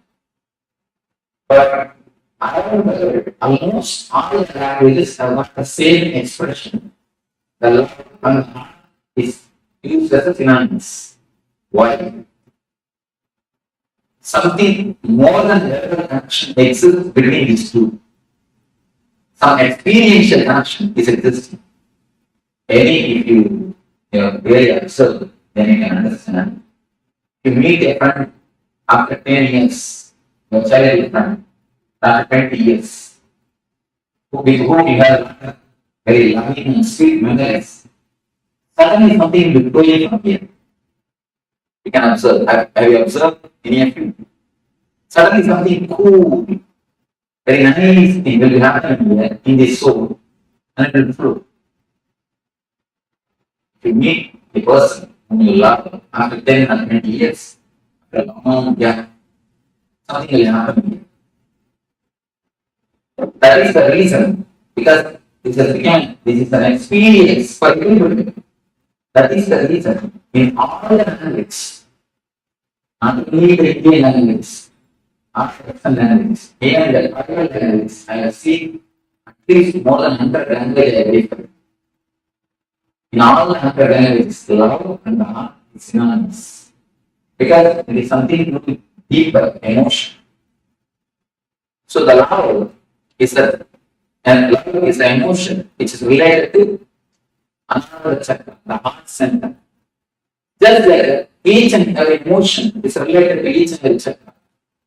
If you receive any shocking news, or news which you can't bear, immediately the first effect will be on your stomach.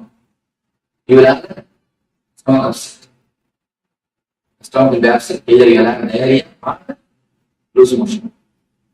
Have you observed anybody who had experience? They always it's an experience. The first flow will be for Manipura chakra. The bodily and depression is very closely related to Manipura. And again you can see in all the languages and expression, if you see some news which you can't target, you say, I can't digest it. I can't stomach it. I can't digest it is expression. In all the languages, again, because the body and depression is very closely related to Manipura chakra. Like this, each and every emotion, the sex is related to Muladhara chakra, which is in the middle, head of spinal cord, the root of spinal cord. Each and every emotion is very closely related to one of chakras. If this emotion is handled properly in our life, each and every emotion is an energy given to you by God. It's like a money. If you don't know how to handle money, you will get. Just like that, if you don't know how to handle the emotions, you become energetic. See, if somebody works for you, his work is worth $1,000. You pay him only $1,000. If possible, 900. Never 1,200. That's what is the regular life. We give him $1,000, not more than that. But if he does a mistake, it is worth $1,000. How much anger we pay? At least $5,000 worth of anger we pay him. Anger is an emotion. It is valuable thing. If you can pay the anger just like money, exactly how much is necessary, that much if you pay, You will never go energy back. That is the reason I'm shouting. We are so tired, we just fall on the sofa and have our feet. Because it's not a very big work. Just shouting is not a big work. But you feel so much you are drained. Why? Because emotion is energy. All your emotions are energies, which is in your center, in your beings. When you use the money, when you are very loosey way or in a luxurious way or an unnecessary way, and the luxury is something necessary for life, nothing wrong. But when you spend unnecessarily, lavish, you can bankrupt. Just like that, when you spend the emotions, when you lose the energies, lavishly, you become energy trap. Each and every emotion is connected to some chakra. If you know how to handle them, how to use them properly, how to balance them clearly, your chakras, your energy centers open. If you don't know how to balance them, if you don't know how to use them, if you misbehave with the energies, are showing too much anger is a misbehavior with anger. Anger is like Lakshmi. If you misbehave with money, you are misbehaving with Lakshmi. Just like that, if you misbehave with anger, you are misbehaving with your analysis. Will you throw it in the dustbin? Will you throw it in the dustbin? We always invoke things like that. This is also to Lakshmi. Just like that, if you throw your emotions unnecessarily, it's a disrespect to your energy. Just like the God has given you money, He has given you emotions, energies to run your system, to run your life. When you disrespect, when you throw them out unnecessarily, you show any disrespect on the emotions, on energies. If you know how to balance, how to run them, you have understanding the chakra open. If you misunderstand or if you misbehave the energies and the emotions, the chakra closes. But if you more understanding can be told in the other way. If you know how to give your love, the another opens. If you continuously ask for love from others, another closes. It's the master key for another chakra. First, you enter into the heart center. It's a master key for another chakra. If you know how to give the love, the center opens. If you ask for love, it closes. First master key. One more way you can understand. If the chakra opens, you will give the love. If you give the love, it opens. If you give the love, it opens. If it opens, you give more love. More opening, more love, more love, more and more opening, more and more love. It's like this side circle. Now it is this side circle. More you ask, more it is closed, more it is closed, more and more you ask. The one going in the this way, it is getting more and more black and more and more. Now we are going to stop the ball with the meditation and start rolling this way. Then more open. Once the chakra starts opening, the more love overflows. When the more love overflows, the chakra becomes a little more. And the little more is opening happens, the more love overflows. The ball rolls this way. The chakra rolls this way. The whole program is just stop the ball rolling this way and start the ball this way. We are going to work on each and every chakra to open the chakra, to see the emotions are balanced, to see the energies are centered. First, in each and every session, we'll have a small discussion on the chakra. Then, your meditation on the chakra. The meditations are taken from many religions. I wanted to present, I wanted to prove all the religions are centered on the same thing, the one ideology, how to make you more joyful and more blissful. First, how to make you more joyful. It means how to make you more happy in the life with the outer persons. And then how to make you more blissful. How to make you more blissful without outer world. First, be joyful with outer world. Then be blissful without outer world. So this is the step, this is the reason why the meditation or the religions are on in this world. This is the central core of all the religions of all the world. That is the reason I take the meditation techniques from Sri Vaishnavism, the religion preached by great Vaishnavite masters. Each and every session we will have a discussion and then meditation. This way we will have 7 sessions on the 7 different chakras. Finally, tomorrow evening we will be having the energy version. The peak or pinnacle of this chakra. Later on we will explain what is energy version. Now let us enter into the Anahata chakra, the heart center. First question I receive is, people ask me, Swamiji, I haven't bypassed surgery, will the chakra be just peace? Will the chakra be there? When they went bypass surgery, all the angiogram, don't worry, the chakra will be there. Because it is not physical, it is more metaphysical. I can give 2 more touches, I can show you. You have a ribbon, you can give me 3 ribbons. Next question. Thank you. I'll show you how the chakras exist.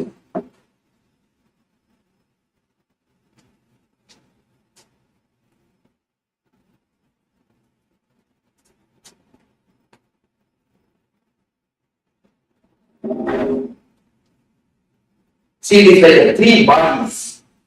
We have 3 bodies. This is very clear. Don't think you have only one body. The one body which you are using now. The next body which you are using in the dream sessions. When you dream, you will be sleeping. This body will be lying in Chicago.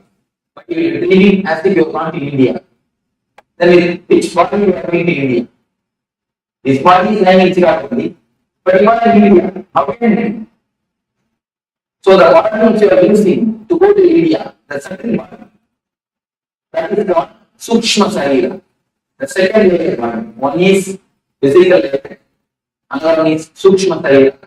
The third layer body is a Karma Sarira, which is called the conscious body, which you use in a deep sleep. When you fall asleep without even dream or the wakeful state. In a deep layer, the third layer. Now, what you are using is physical body. What you use in the dream is mental body. The body which you use the deep sleep is called body. You have 3 bodies in your system. The 3 bodies, they meet and merge in 7 different points. They meet with each other. You can imagine the 7 hearts in these 3 patches. You can imagine the 7 hearts, just 7 different hearts in a 7 different places. If you can imagine, that is the places which is called chakras. The 7 different hearts. The 7 different hearts are called chakras. The first thing we are going to attend is Anahata. Here also, the 3 bodies meet and merge each other. In the book, it is very clearly depicted. The 3 lines, they just meet near. That is the zone where the chakra is there. They just meet. Where chakra starts. So even if you undergo bypass surgery, the chakra will be there as it is without any blockage, because it is more metaphysical. This chakra is love. When you ask for love, when you ask for attention, this will be there and changing the world from love to attention need. Because whatever you know as love is nothing but attention. If you say somebody loves you, what do you mean by it? He gives attention to you, that's all. He gives all his attention, all his time, all his money, all his energy, all his space to you. Attention is what is regarded as love. Actually, except a man who is enlightened, nobody can know what is really meant by the word love. Whatever we know about love is nothing but attention. If you say that he loves me or she loves me, what it means? She gives you enough attention. He gives you enough of attention. He gives you enough of his energy or money. Once the attention is given, everything else is slowly given. So the attention is what is called love in our language.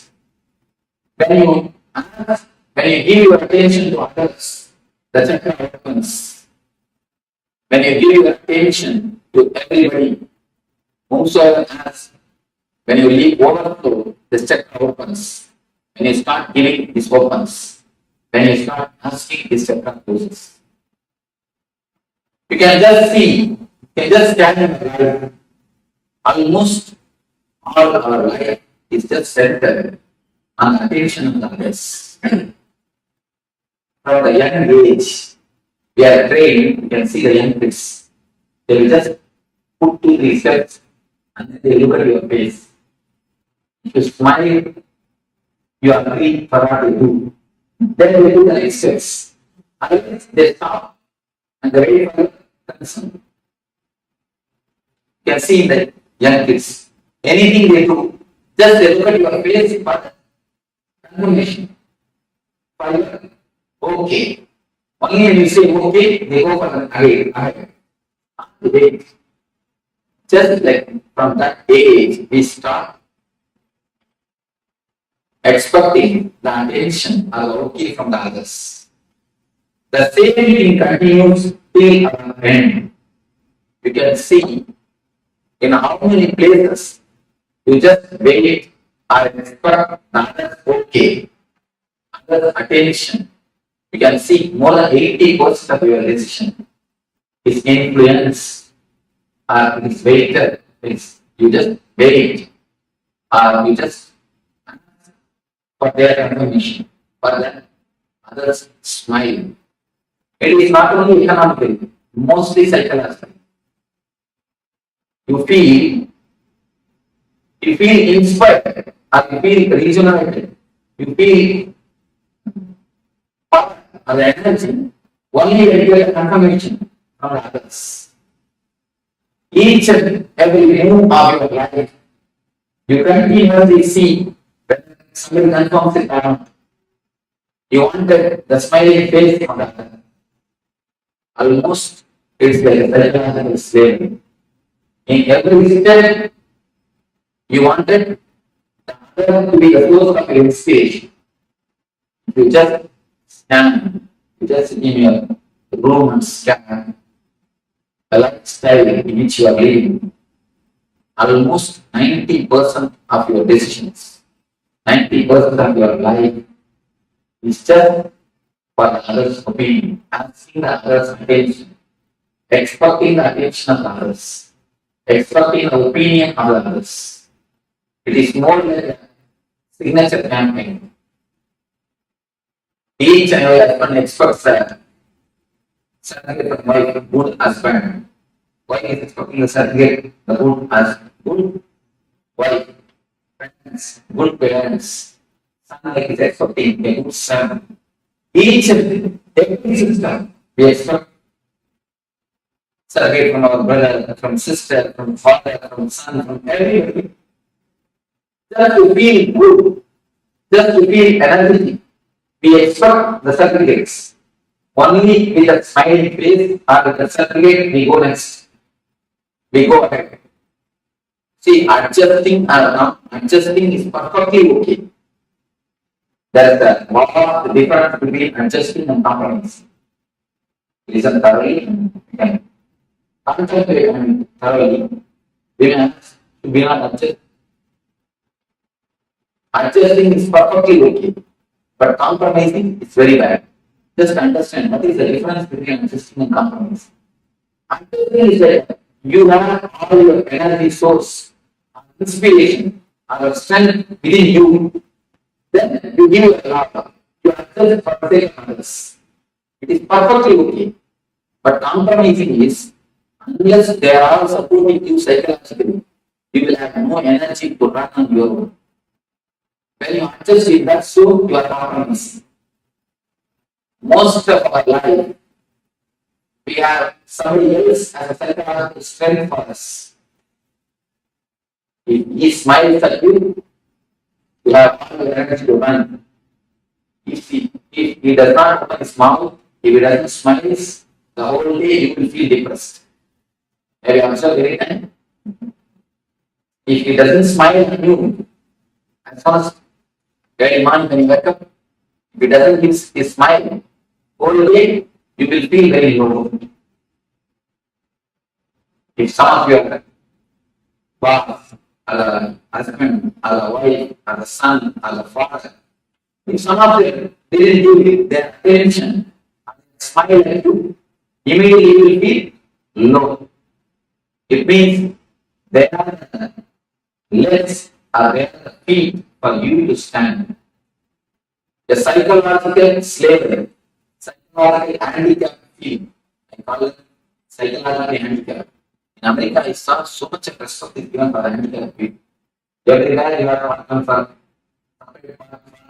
handicap, separate way for the handicapped people, separate bathrooms or restrooms for the handicapped people, everywhere. Physically handicapped is much okay, nothing wrong. But psychologically being handicapped is simply sin. Please be very clear. I am giving a new definition for sin. Don't think sin is something what you traditionally understand.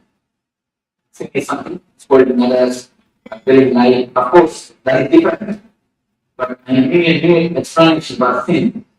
Sin is psychologically dependent on others. That is the first sin. Because when you psychologically depend on others, you try to possess them. First, understand how many ways you have invested your energies on others. Most of our business becomes failure for you. Till the business project comes to a shape, 90% is a project is over.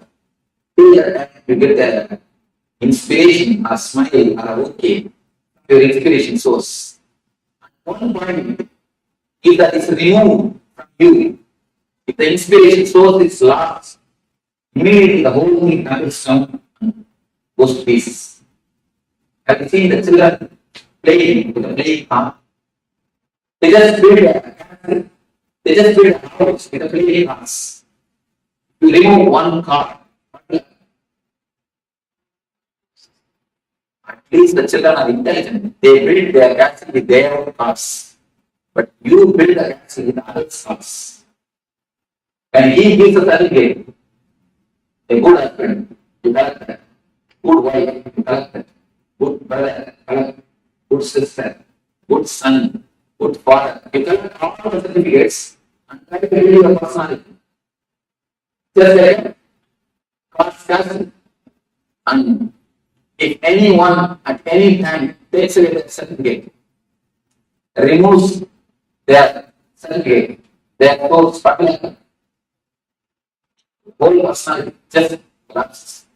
That is what I call depression. Most of your energy is centered on somebody else. Only if they say, psychologically you have a center, only if they say what you do is right. Even if it is right, you are not convinced. You ask for their certificate. You ask for their attention. That is the reason. Till the end, you don't feel you are independent. How much you speak about independence, how much you speak about freedom, it is all only the word. Only when you start loving others, when you don't expect the love from others, When you stop expecting attention from others, you are really independent. Till that you are a psychological slave. Whatever you speak about independence or freedom, you are a psychological slave. Because your source of energy depends on others. Only if he smiles, you can run. If he doesn't smile, how do you run? You will not run. You will feel very low. You will feel very dull. You will feel very depressed. The source of inspiration, as long as the source of inspiration is somebody else, you cannot have your freedom, your ananda cannot be active.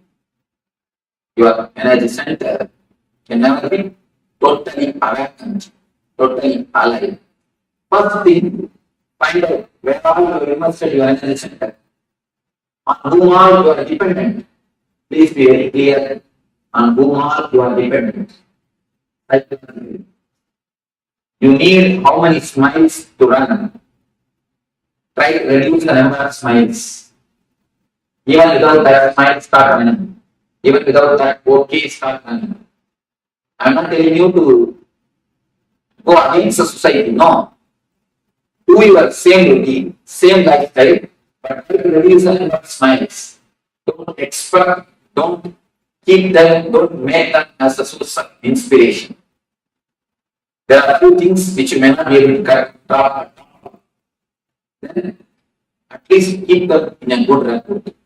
So that at the time of emergency, let them not take away their cars. If they take away their cars at the time of emergency, then you fall into the real deep depression. So try to become independent. Try your best to be on your own. Try to center all your energy at your own heart, at your own source, at your own personality, at your own being. When you feel you are not able to or you are not able to run without one person's smile, understand that I am not able to run without these 2-3 persons. And at least keep a compromise with that 2-3 persons. You will know that I am compromising with the 2-3 persons. I am not serving them, I am compromising with them. Please be very clear. Don't expect any reward for your compromising. Many of us think, I have served my husband so many years, all these duties I did, but I never had any reward. He never did anything for me. Be very clear. If you really serve, always you will have reward. But all our service is just compromise. He is the source of inspiration for us, so we compromise something. So be very clear. All your attitude of seva. Again and again tell, I took care of my son so much. I did so much for my son. After growing, he never did anything for me. He went away with his wife. Be very clear. If you have done really service, if you have done really something, you have given, you have never asked. We just give and take. He is the psychological support for us, so we compromise with him. Just scan or filter all your emotions, all your understandings, realize completely whenever you are failing, whenever you take decisions, you are dependent on others. This one understanding can give you a tremendous strength on your own, to stand on your own, to run on your own. When you understand it's a slavery, you will never invest your energy in others. As long as you understand only God, people say, Swamiji, I understand the smoking is bad, but I'm not able to stop it. Then be very clear, never really understand. If you really understand, you can never fight, you can never hate smoking. Do you say, I understand, if I put my hand in the fire, it will burn. But I'm not able to resist the temptation to put the hand. You never say that. Once I understand, if I put my hand, if I put my finger in the fire, I will get burned. You never do it again. You always keep yourself away from the fire. The same way, if you really understand It's psychological slavery. Simply you can see, you can be so clear, you can very, very clear. It will transform your life. Only thing we don't understand. Have this understanding. After going back to the house, after 2 days, just sit in your room alone and scan your life. Where all you have invested your energies, what are all inspiration sources for you, and try to harness, try to bring all the energy center on your own being. Don't let somebody else to drive you. If you keep somebody else as an energy source, you are allowing somebody else to be a driving force for you. So naturally, you will be living for somebody else. And he is the inspiration source. Naturally, you have to take his ideas not out. You have life at the time only to live your desires, not all everybody's desires. If you try to live 5-6% desires on your life, where is the time? Where is the energy? Where is the money? No. When we try to live somebody else as an inspiration, they have to live their desires also because they are living their ideas also. When their inspiration, they will live their ideas. So, you will be dancing for so many persons' tunes. You can dance for one tune. In front side, somebody is putting Bharatanatyam. You go put 2-3 steps. Then this side Western music. You shall just come and shake your head. And then this side immediately some Carnatic music is going. Then you have to chant here and do for one more tune. And that side Kailasa is going on. You have to go on 2-3 steps. How will you do? The whole thing will become myth. Now our life is nothing but that. Each and every tune you try to dance. Will it be possible? No, it will not be possible. If you try to dance for one tune, your life will be successful. Even if you don't know dancing, you will create new dancing. What you do is what is dancing. It is not that dance is not some basic rule. If you don't do a part of that, it's not dance, nothing like that. I have seen all the great dancers unique. People who go beyond the rule, still they maintain the grace, they are the dancers. People who maintain the rule have always seen their only millions. In any field, when you go beyond the rule and still you maintain the grace or the beauty, then you are a successful dancer. Either in a classical dance or the Western dance. Go beyond the rule and maintain the grace. You are successful. So, anywhere, only when you have your individual, only when you have yourself as a center, you can be successful. So, here is a beautiful meditation technique from a Tibetan Tantra, Tibetan Buddhism, to center your energies. Now, a small understanding you have about this Ananda, then we will be entering into the meditation or the technique to center your energies. After the meditation, we will be entering into one by one.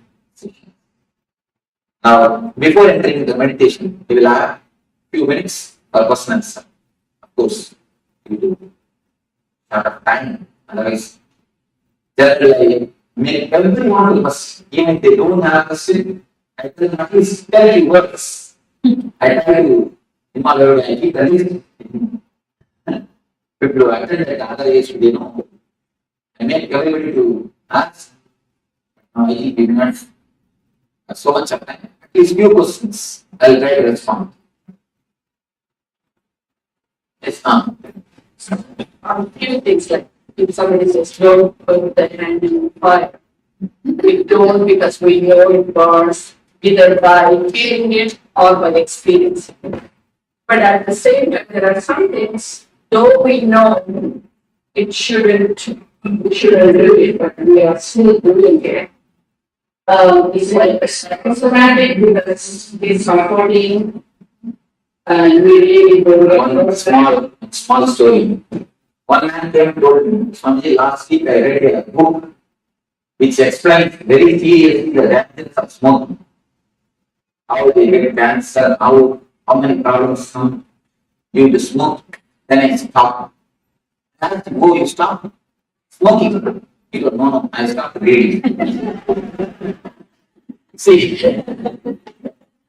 actually, if you know very clearly the fire burns, you don't put your hand. The point is, first, when you put your hand in the lighter, you get one. Then you think, I think lighter fire burns. If I put my hand in the water, it will not burn. Let me check. You put your hand on the water, then go, fire also burns. I think if I can put my fire hand in some other candle, let me see. You put your hand in the candle, just like that. You try each and every fire. Finally, when you understand how the fire burns, your body will be burned. The age will be over. We end up in that age, your age will be over. It's more like that. The understanding is not deep. If the understanding is deep, you can never go beyond it. We don't allow understanding to sink deeply. See, whenever you receive some intellectual conclusion, you don't allow the intellectual conclusion to work on your emotional layer. If you allow the intellectual conclusion to work on your emotional layer, you never go beyond it. Allowing the intellectual conclusion to work on the emotional layer is what I call meditation. Meditation is nothing but allowing the intellectual conclusion to see deeply into the emotional layer. Now you understood few things. To meditate, the meditation technique will allow the intellectual conclusion to see deeply into the emotional layer. That's what they call in Vedanta, Sravana Manana. Sravana means listening. Manana means allowing it to see deeply. Most of the time, we don't give space or the time to allow the intellectual conclusions to sink into the emotional layer. So once the intellect is allowed to sink into the emotional layer, you will already Nithyananda transformation happens. It should not be done. No desires should be suppressed. No transformation can be done. It should only happen. See, flower. If it automatically flowers, then it's really flower.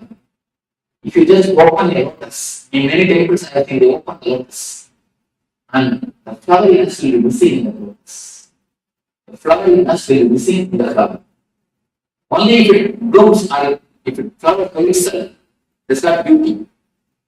You can do few things. You can allow the transformation to happen. You can put them inside. Wait a little bit. You will see the transformation happens. But we neither give time or the space to see it, or we are too urgent to see the transformation.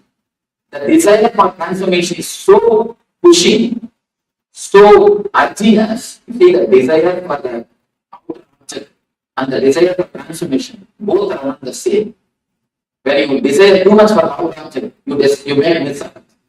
Just like that, if you desire too much for transformation, you may miss out. Put the idea aside. Just wait for a little. Allow the seed to sprout. A small story. Once 3 monkeys, they got a mango. If they were living in forest, they got a mango fruit. If one monkey gets a mango fruit, you know what will happen.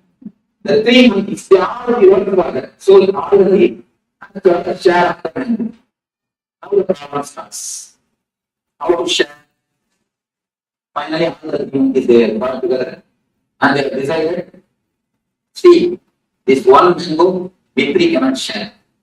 We will plant this mango, pour water, put fertilizers. Then it will become tree. We all will have enough of mangoes when it becomes tree. They all decided, they put they planted the mango. See, the first one, he took the responsibility of pouring water. The next took the responsibility of putting the manure or fertilizer.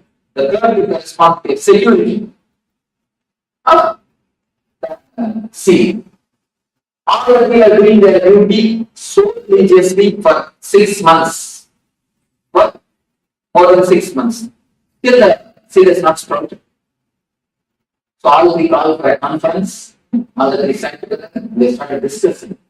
The first month he told, you see, every day I pouring the water religiously, every day morning I pour water. One day I miss my morning bath, but I never miss pouring water.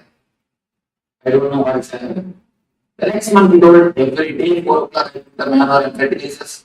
I don't know what is happening, why it is not coming. The third month he told, see, 24 hours I stand here as a security. I don't go anywhere else.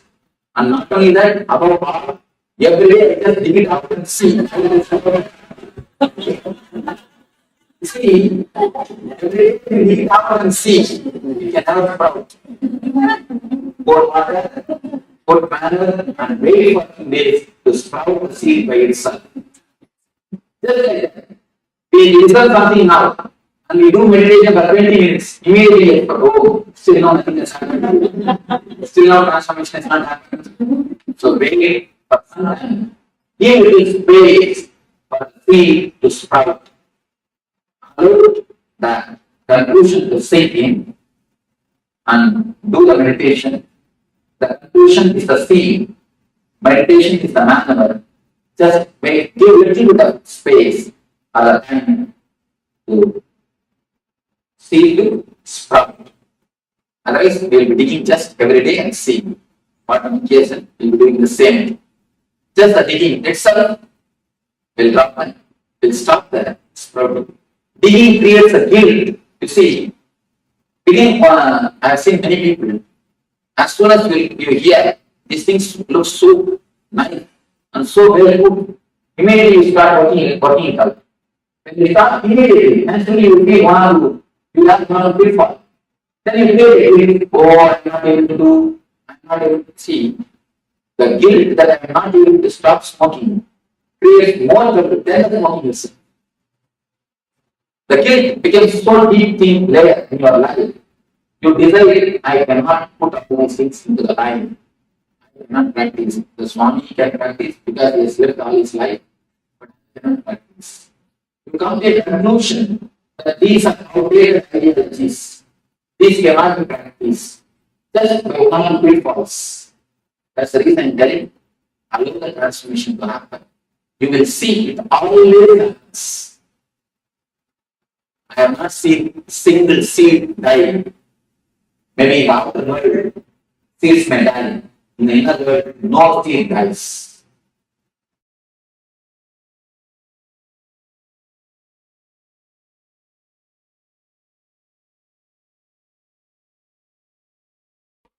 So now we come to the first chakra. First chakra is Mooladhara. As I told you, there are 2 ways to open these chakras. One is meditation, another is maturity. Maturity means just understand in which way these chakras are locked. Get the key and open the chakras. If you know how to open the chakras, you will see the maturity descends on you. This chakra is not by a particular emotion. Each chakra are marked by a particular emotion. If you know how to unlock it, the chakra energy will be released in you and you can float with the energy of the chakra. The Mooladhara chakra is concerned with the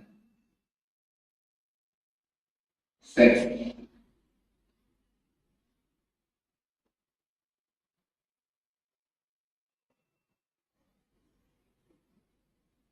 In the world, most talked about, most discussed about, most of the books are written about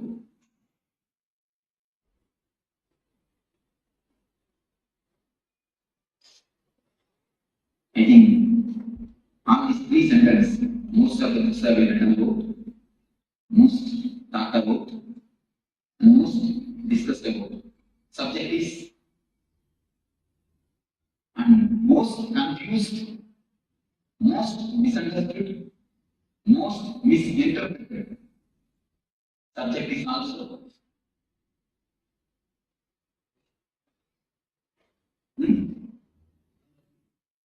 No, no. Text.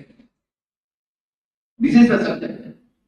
Most talked about, most discussed about, most written about, and most confused, most misunderstood, most misinterpreted. No other subject is talked about so vastly. No other subject is talked about so vastly as this subject. But no other subject is misunderstood as this subject. We try to avoid the subject, or we try to indulge in the subject. The man tries to avoid the subject,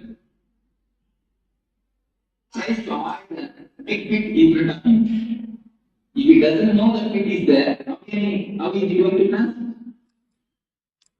Man who tries to indulge in the subject is trying to jump into the pit. So both are not supposed to be done. We should know and pass it. Either we try to avoid or indulge. Do we try to do anything else? What is the reason? Ancient rishis science give a very beautiful, clear understanding of this subject. The man who wrote the Kama Sutra, the science of this book, of this subject, is a sannyas like me. Any of you know? He is a rishi, Vatsayana. He is a rishi, he is a sannyasi like me. He is questioning, what authority do you have to speak about this subject? He is questioning. I think not question. That's a question. Any man who is little and intelligent will put this question. What authority do you have to speak about this subject? Yes, I mean, yes, actually, logically, I have no authority to speak about this subject. Marxian clearly answers in his book. But example he gives, I have not this, I'm giving a modern day. He gives an ancient type of example. In those times, there used to be an system which is used to use the electricity in the Bible. To use that example, I am giving you the very clear example. Electrician knows how to switch on and off the switches. He knows what is the circuit behind the switches and the instruments. Whether you, when you switch on, what will happen? Switch on, what will happen? Everything he knows. He may not have switched it on and off. He may not have actually done it. But he knows the science behind it. He knows the energy flow behind it. But a man every day uses a switch. He is switching on and switching off. He may not know the science behind it. Am I right? Many of us know only how to switch on and off, not the science behind it. That is why many times we get shocked. That is the reason many times we get shocked. We are many fathers, grandfathers, we have all grown in a grown up spiritual life. We may have had just like a normal man who knows only how to switch on and off the switch, but he doesn't know the mechanism or energy flow behind it. Just like an ordinary animal, living with a simple basic instinct. But Asanas says, I may not know how to, I may not have done the switching on and off, but I know the background energy flow. Only as an authority to speak about these things. Asanas says, a real sannyasi is the only person who is not trying to give an idea about the subject. Nobody else has got any authority, he says. Because he gives one more example. Some two person are playing chess. Sangrama, chess. Two persons are person got involved in chess. When you see from outside, you will be having the right idea. You will be having the right move. You will be knowing the right movement, but they will not be doing that. Have you experienced it? When you see from outside, you will be knowing the right movement. They will not be knowing it. But when you sit and play, you will not know the right movement. The person who is outside, he will be knowing the right movement. Have you observed this? What is the reason? He has no pressure that he has to win. The man who witnesses has no pressure. The man who is outside has no pressure that he has to win. The pressure makes mind dull. So a man will jump out of this being, samsara. A man who is outside this being only can give a right idea about the being. If you are sitting in a giant wheel, you can take the example of giant wheel. If you are sitting in a giant wheel and rounding, can you give a giant wheel? Can you? When you have jumped out, when you are looking the things, seeing the things are happening, you can give a idea about giant wheel. So a man who has come out, who is beyond, who has transformed the energy, who has jumped out of the samsara chakra, can only give a right idea about this subject. So you come to the question, what is sex? Today, biology proves all men are 51% men, 49% women. All women are 51% women, 48% men. Just 1% this way or that way. 1% this way or that way. But when we start moving, society doesn't allow the women part of us to express. When we do the meditation, many times I observe, men always cry, women try to laugh. What is the reason, you know? The women feminine part of us has been suppressed. The masculine part of the women has been suppressed by the society continuously.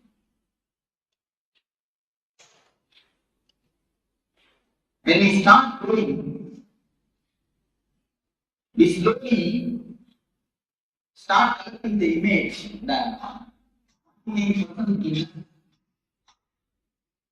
tries to satisfy itself through mother and father. That is why girls are always attracted to father and boys are always attracted to mother.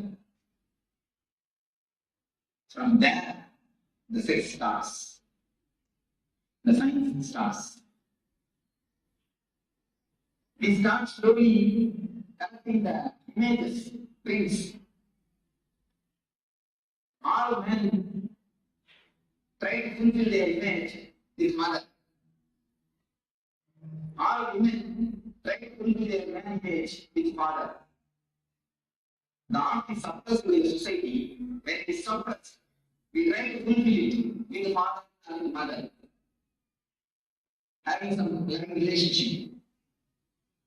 Then after a few years of growth, we start collecting the images from many people, from the outsiders, how a real woman should be, especially from media,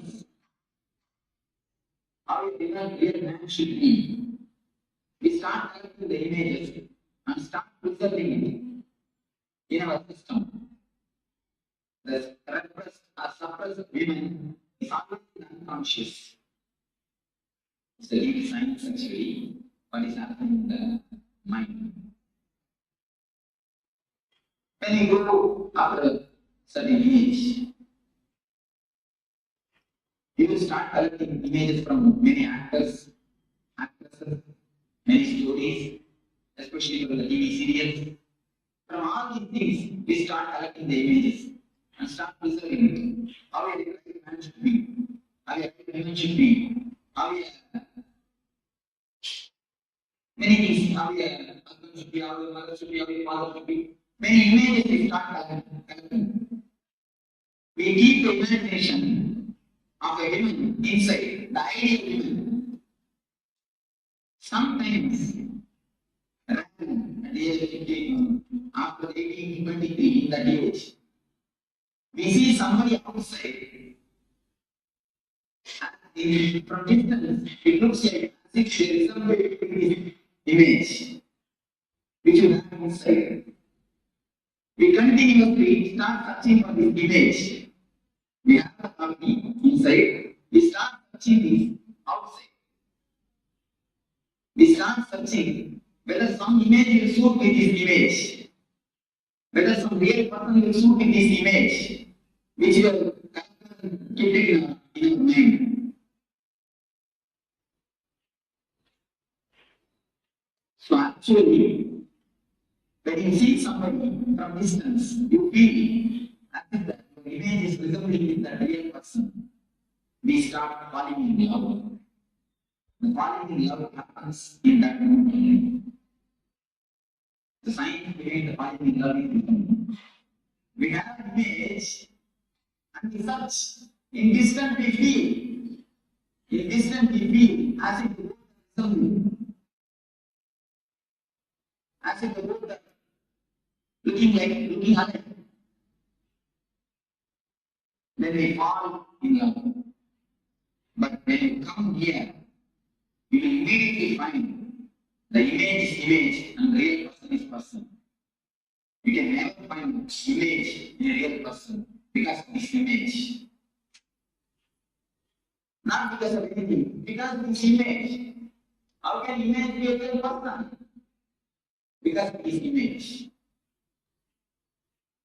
This is the base of this where we start expecting something from the other.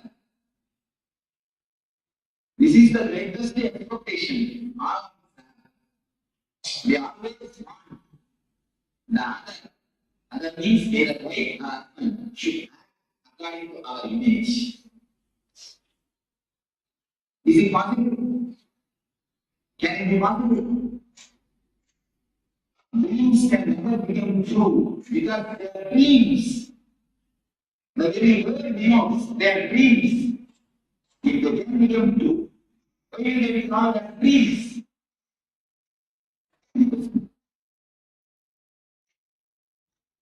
Just very clearly. Please listen with full attention and try to digest what I say. That's why very slowly.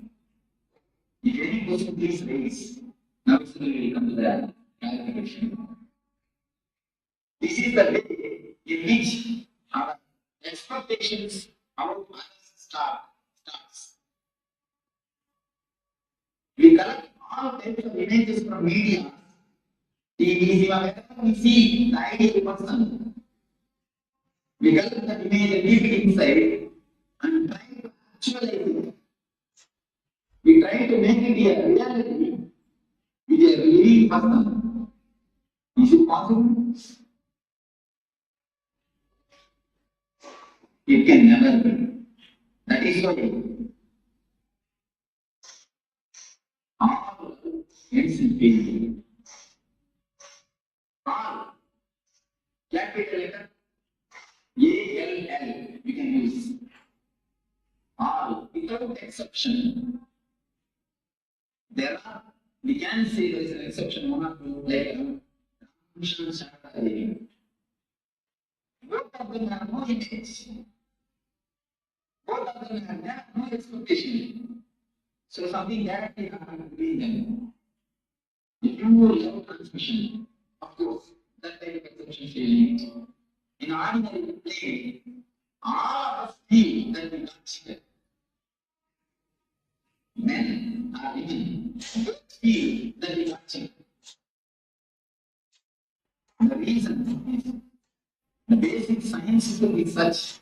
If you don't understand, you put the blame on others. Others is never to be blamed. Blame, take the blame on you. You expected, you imagined, and you put your imagination on others. Who will be the responsible for the failure? Who can be responsible? Who has to be responsible? But do you understand that whatever I say is in very practical reality?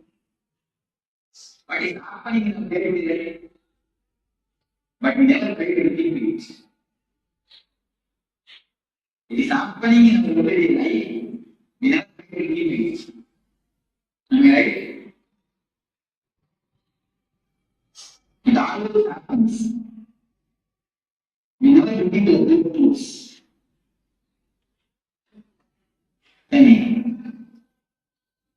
So, when we see that our image is not a reality, when we saw from inside a distance, it looked like what is in my hand? Oh, it is green. That also looks like a green. When it comes near, no, it's little yellowish. When it comes more near, no, it's slight white. When it comes near, you will see it is red and it is white, it is green. Totally opposite and totally different.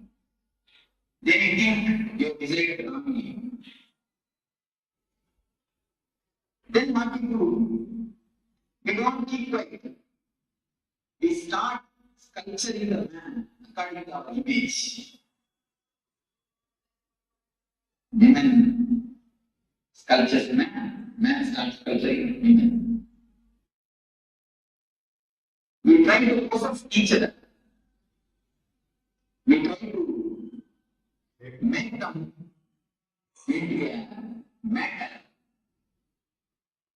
If you want some furniture, if you have a chair, you can keep it where you want. It will have, as you say, if you keep it there, it will be there.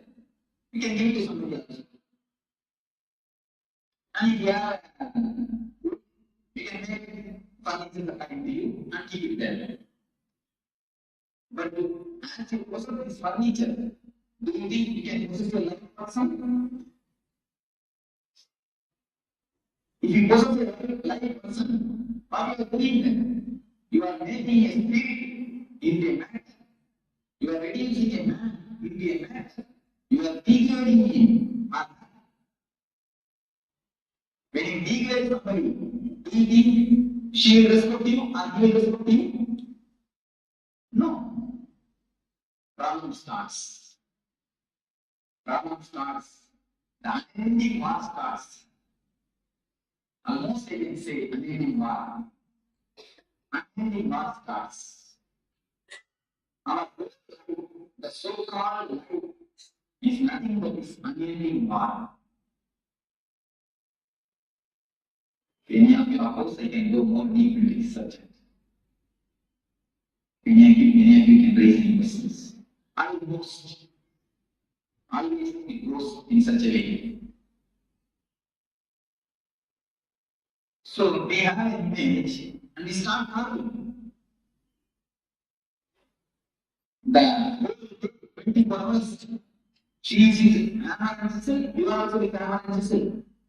When you find her, you start listening. When she finds you, she starts listening. The house is continuously completely filled with the sizzling sound. Keep quiet. Don't stand. All these sounds are only sizzling sounds. The continuous sizzling sound is resounding in the house.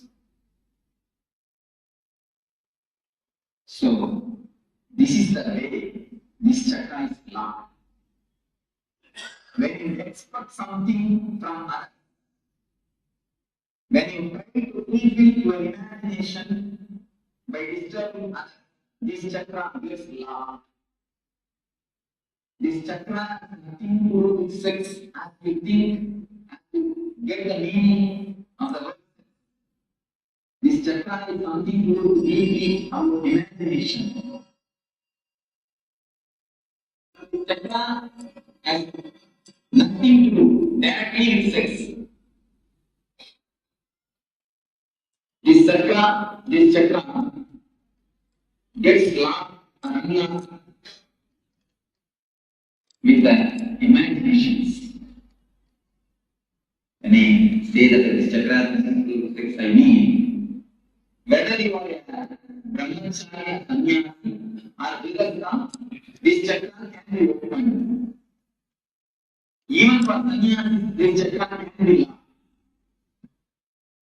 So it has nothing to do with the outer condition of life. I want to say, this has nothing to do with a so-called celibacy. A real celibacy is who can be called a real celibate. Man who has dropped his inner image. When a man drops the inner image, which he preserves, inner image, he only can be called a real sannyasi.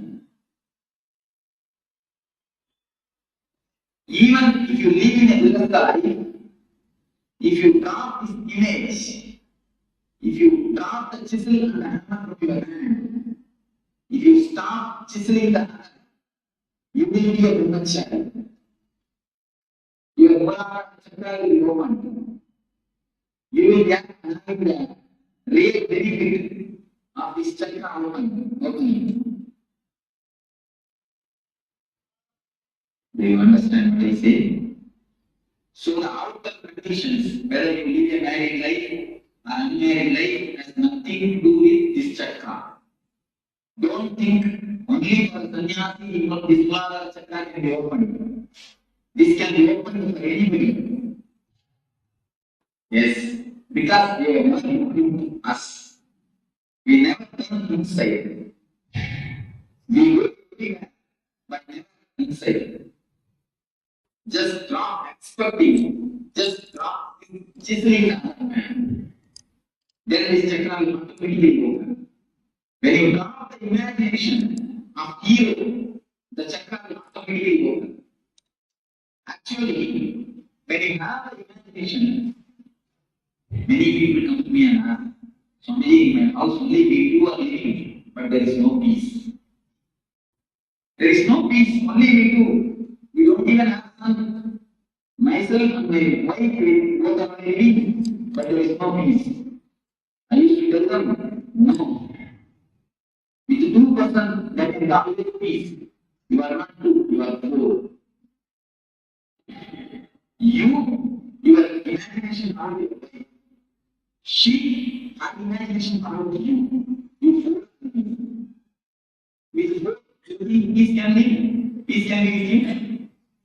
With four, peace can never be. With two, peace can be. With four, it is impossible. So if we drop the imaginations, two things happen. Yes. What I mean is, we always start the images of heroes and keep it in our mind. We want that should be reality from our husband, from our wife. That is the way I understand.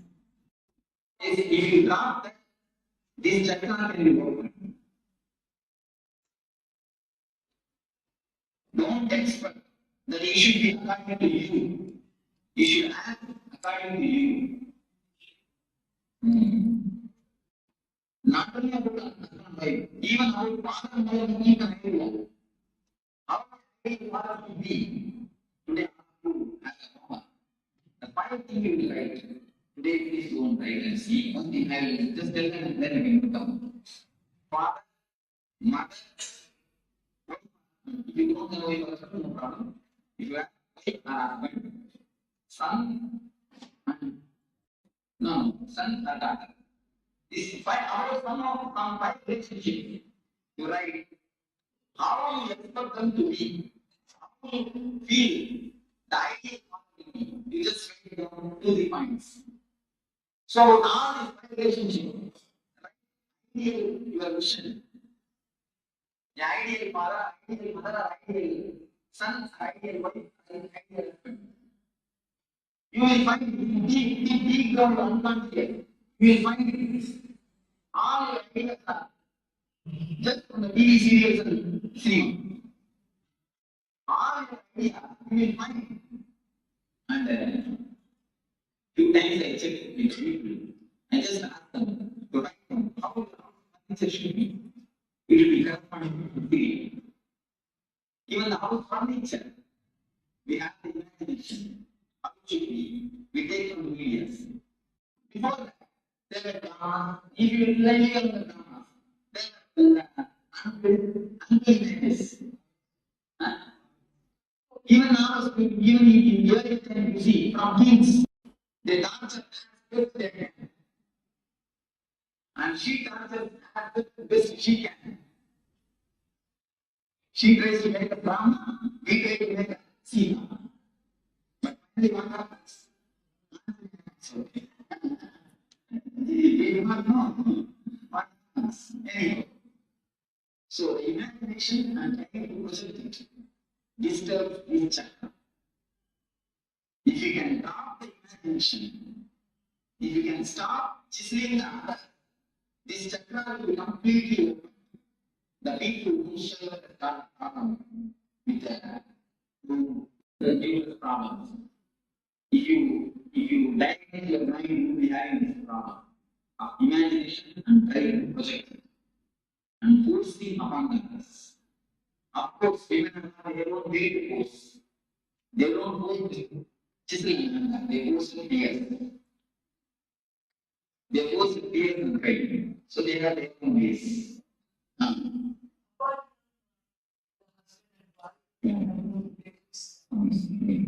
What happens to the boss? Asking the employees, according to what he wants to do. What about?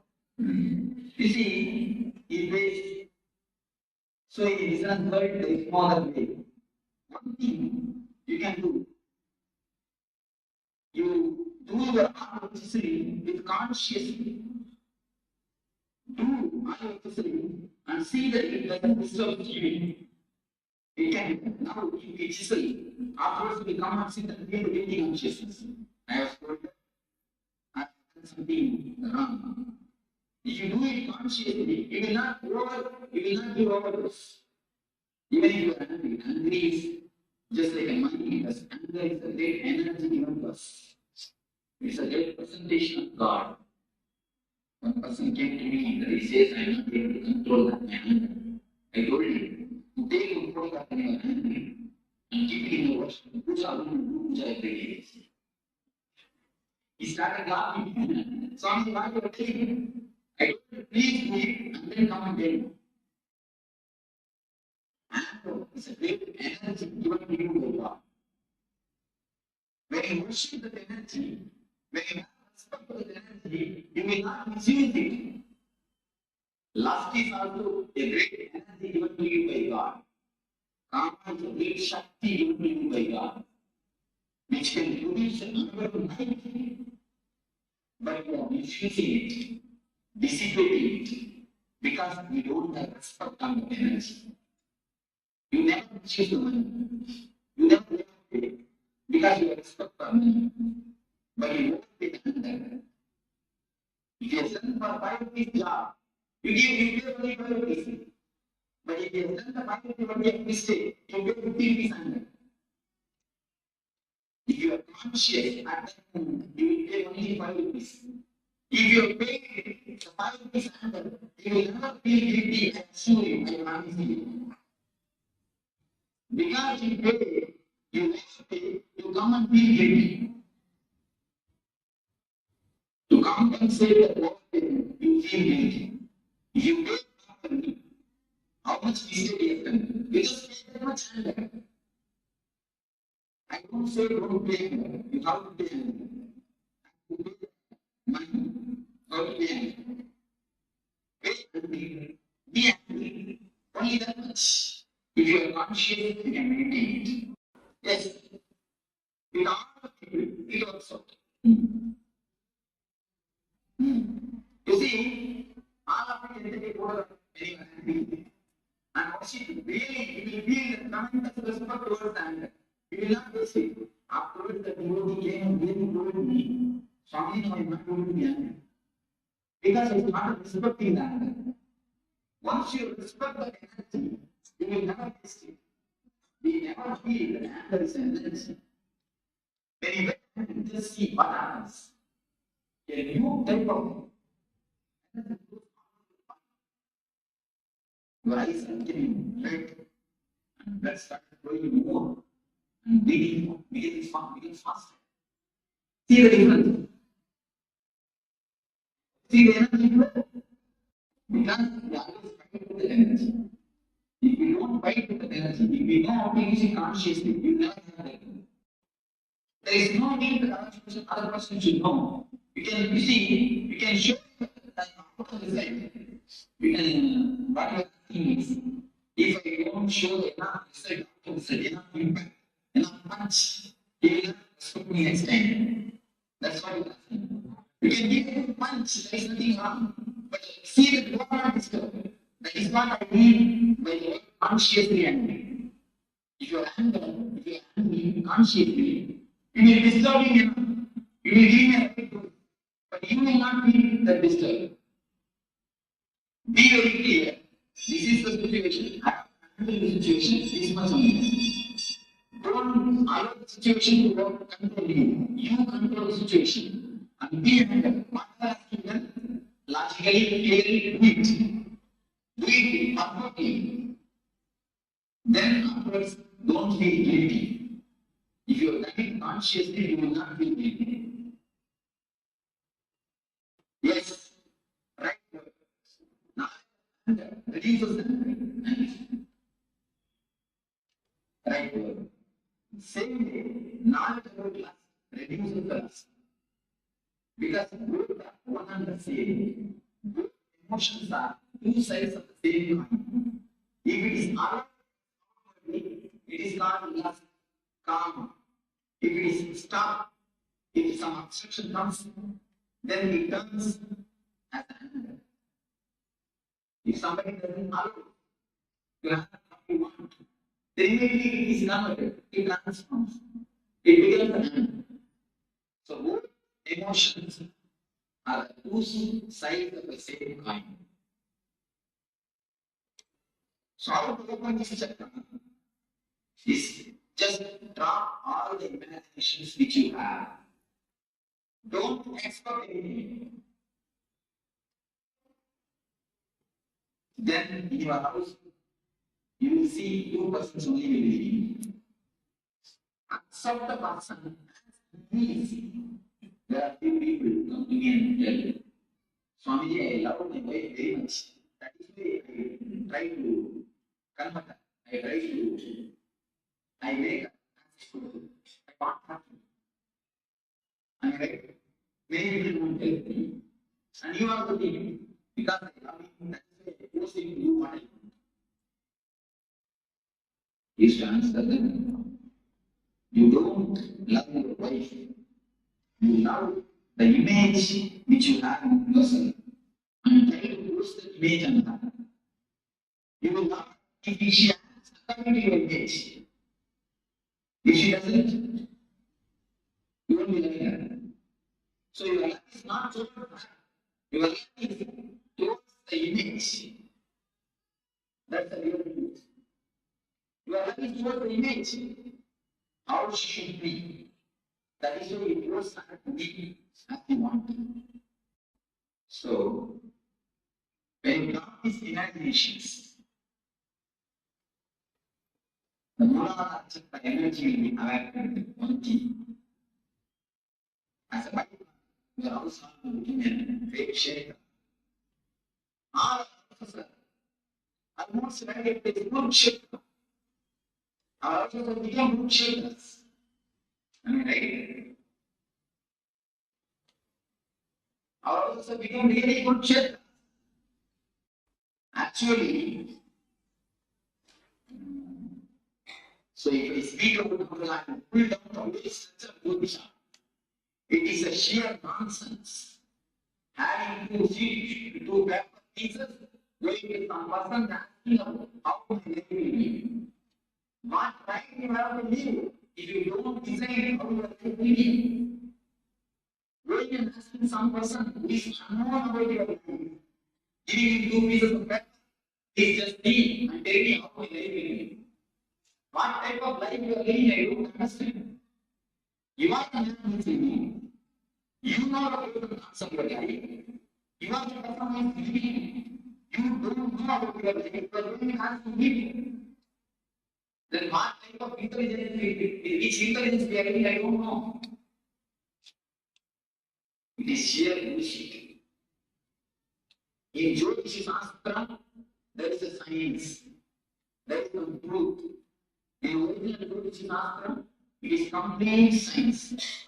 But going to some Jyotish is another reality. It means we don't know about the life. We don't even have the intelligence to run our life. If we don't have intelligence to run our life, if we don't have intelligence to decide about our situations, if we are not able to take the responsibility of our life, we have no authority to live. Actually, a real man will not go for the books brain and ask, what will be my future? Many people come to me and ask, Swami, what will be my future?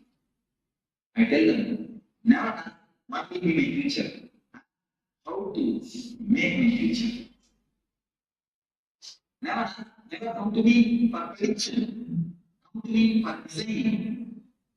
If you come to me for design, I can help you. If you come to me for prediction, I can't. Go and repeat the 20%, but I will be little piece. Daily. Go how to live. Going and asking a back. There are videos about how to live. The back itself doesn't know its life. It is nothing that way.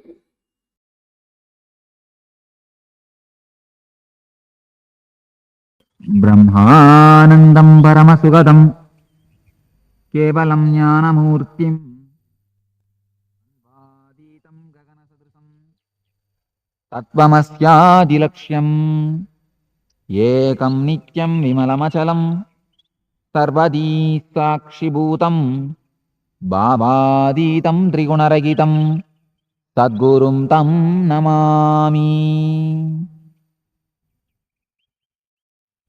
Meditation is greatest art, greatest science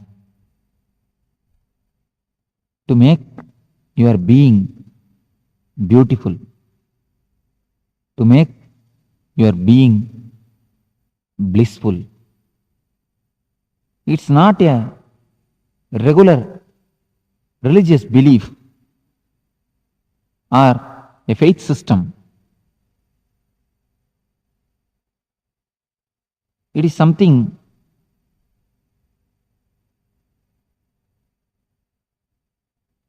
which can directly touch your life, transform your being.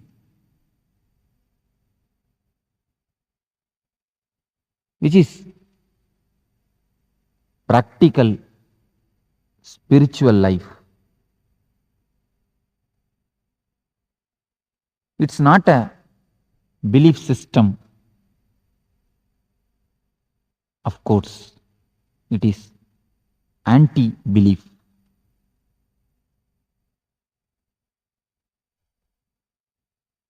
It will make you not to believe anything or anybody. You will be completely independent and individual. As it has become a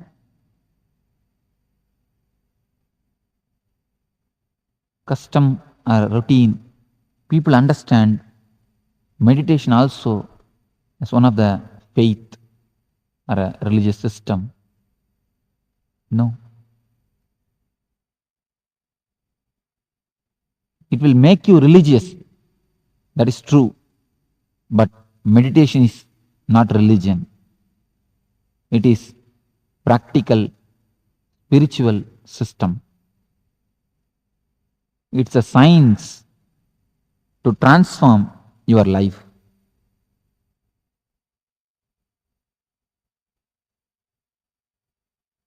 What is meditation? Meditation means immediately all of us understand or try to imagine an old man with big beard sitting in the bank of some river, closing his eyes silently, trying to hum small mantras.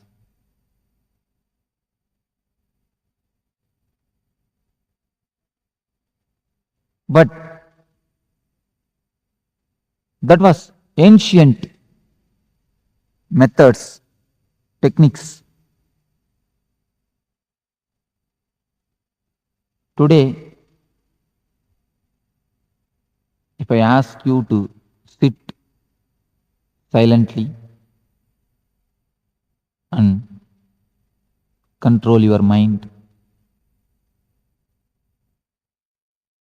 what will be the result? All of you can try a method. Just try to sit and make your mind quite calm, peaceful, blissful. What will be the result? Most of you who tried some ancient traditional meditation techniques or other systems to control your mind will know how futile it is, how disturbing it is. Many people come and report me that Swamiji, if we sit for meditation, we get so many number of thoughts, so much unnecessary thinkings that we don't know from where these things are coming out, from where they are erupting out, from where they are gushing out. We don't know how to control. We don't know what to do. Almost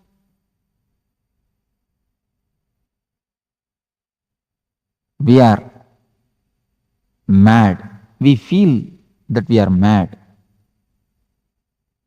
There is a small story. Once a man wanted to meditate, went and asked a guru, please give me some mantra that I want to meditate.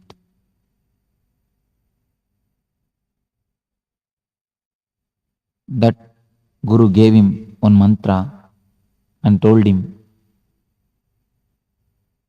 you will achieve your desires by meditating with this mantra, but only one condition You are not supposed to remember monkey when you start meditating.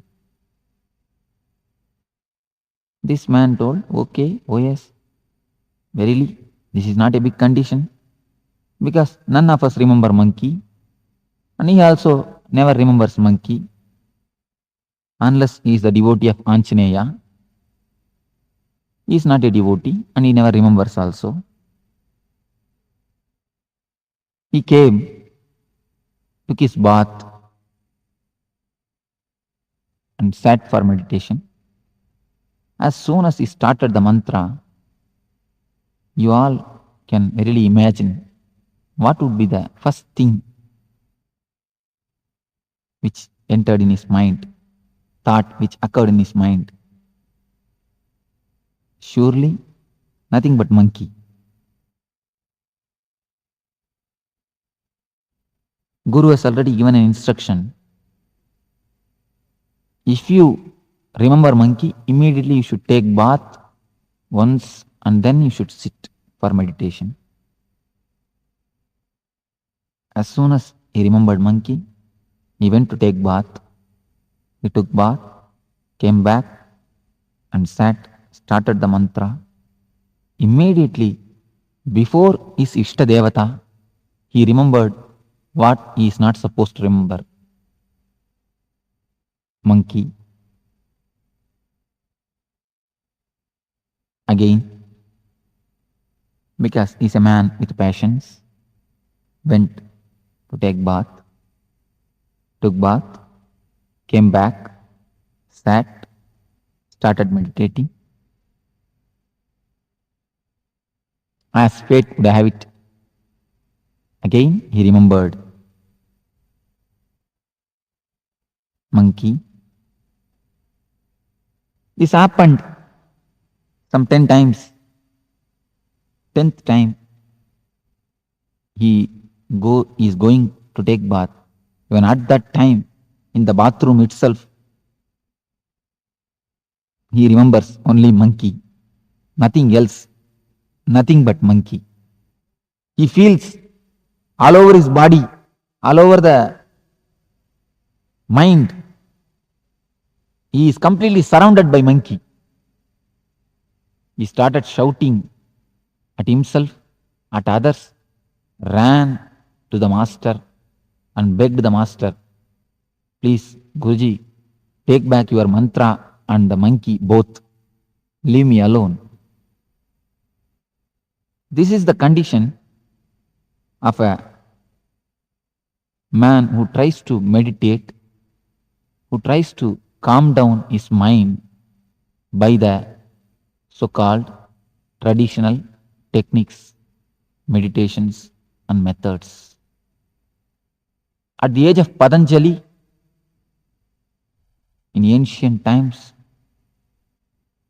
there used to be meditation techniques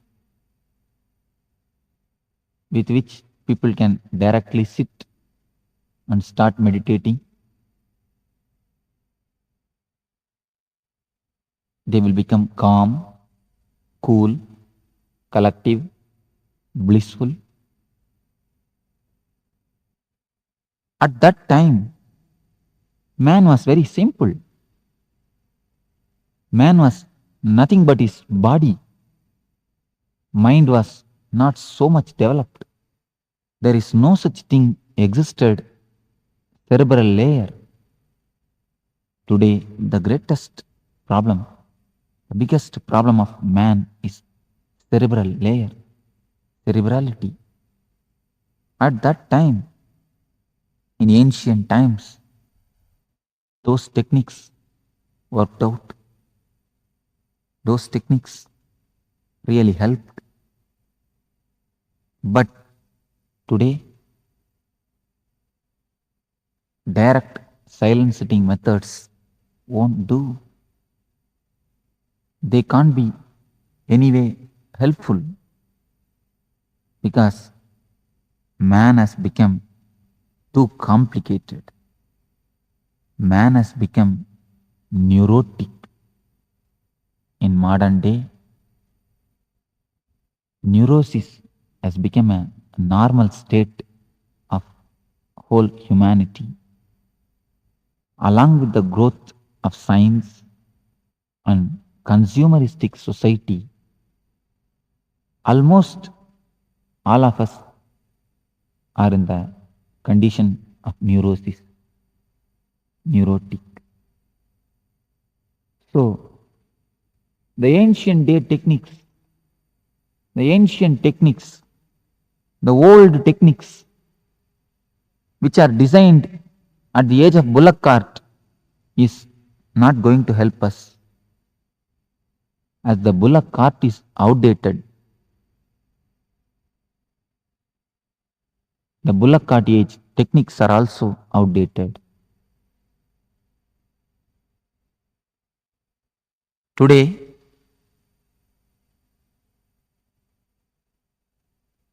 techniques designed at the age of bullock cart, you may be able to have a little bit benefit, no doubt. You will be able to travel, but only in the bullock cart speed, not with the jet speed. But today is jet age. So modern day masters, modern day mystics have designed techniques with which you can travel in a jet speed in your inner space, inner sky, where you can fly yourself from alone to alone. Here is a technique which is called Dukahharana, to make you flower, to make bliss, ananda to flower in you, to transform your being. This technique will help you really to meditate, throwing out your cerebral layer. Let us see what is cerebral layer. Complication in the mind which is created by medias is cerebral layer.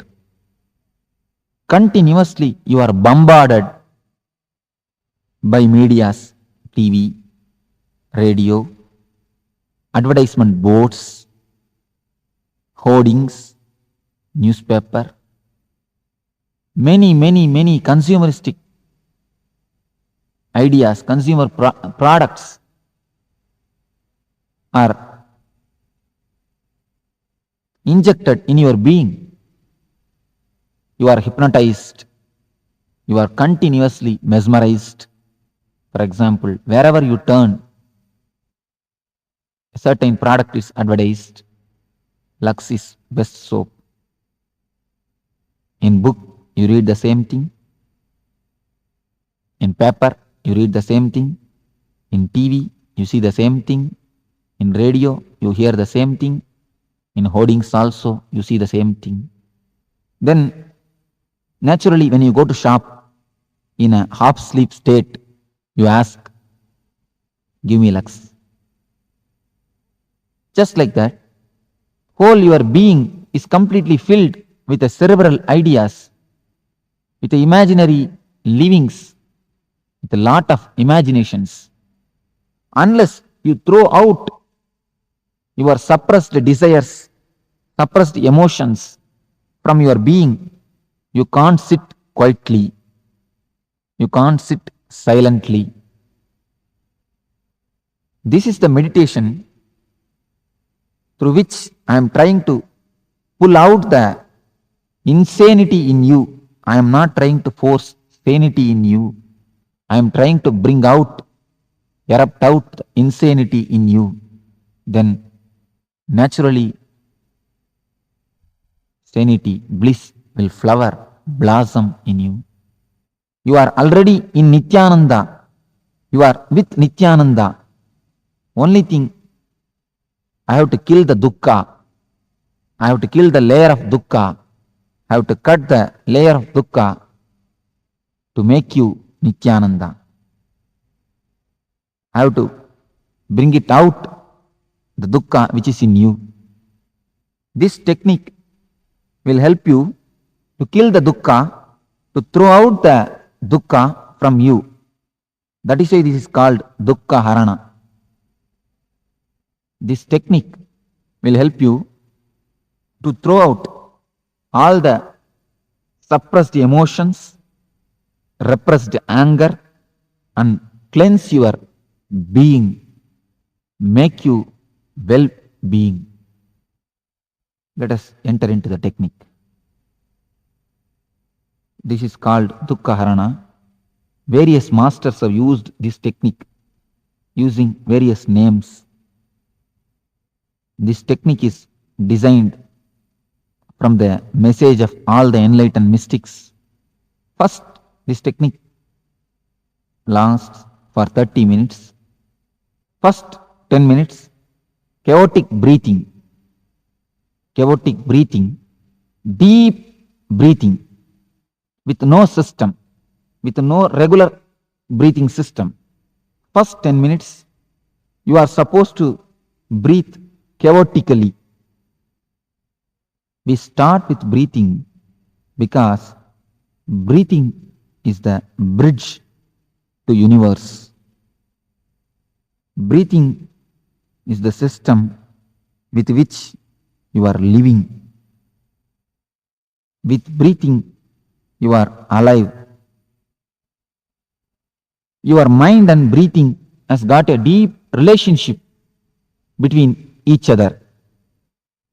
If your mind is calm, your breath also will be slow, steady. If your mind is aggressive, restless, your breath also will be restless. So your breath and mind is very closely connected. Unless you work with your breath, you can't directly work with your mind. So the first 10 minutes, chaotic breathing to create a chaos in your repressed system. You have repressed lot of emotions in you.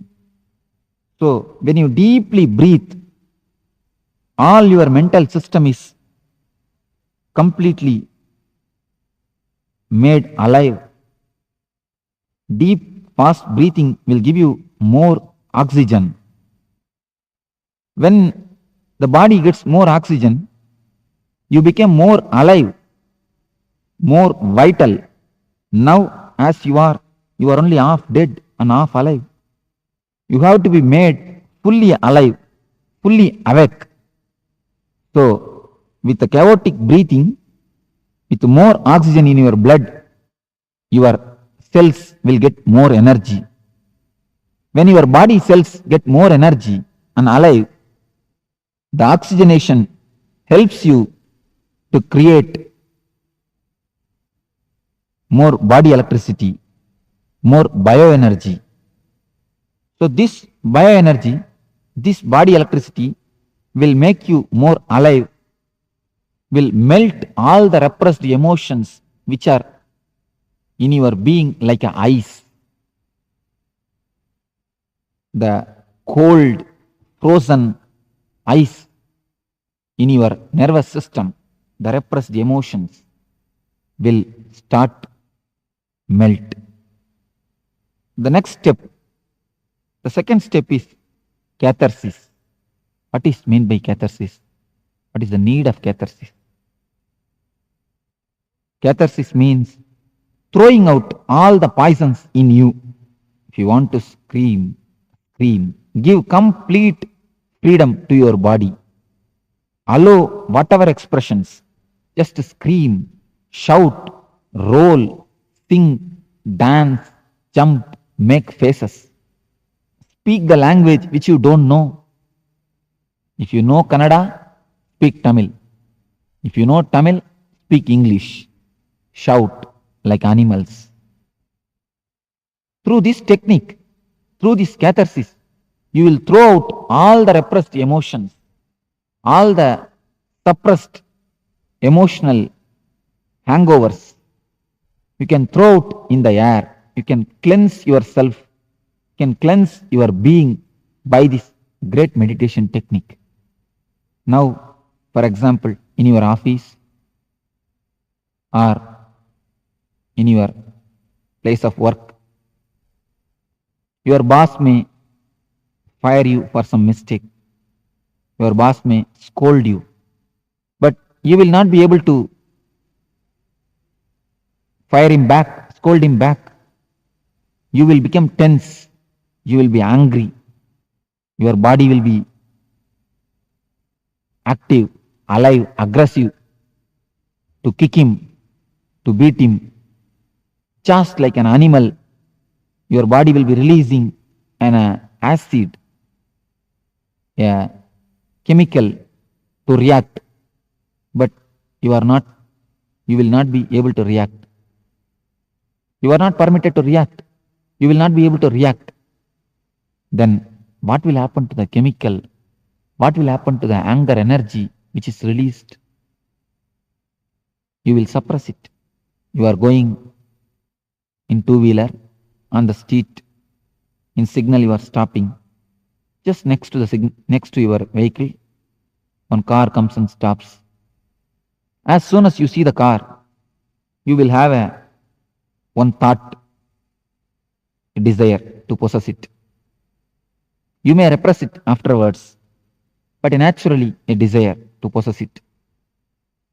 What will happen to these desires which are continuously repressed?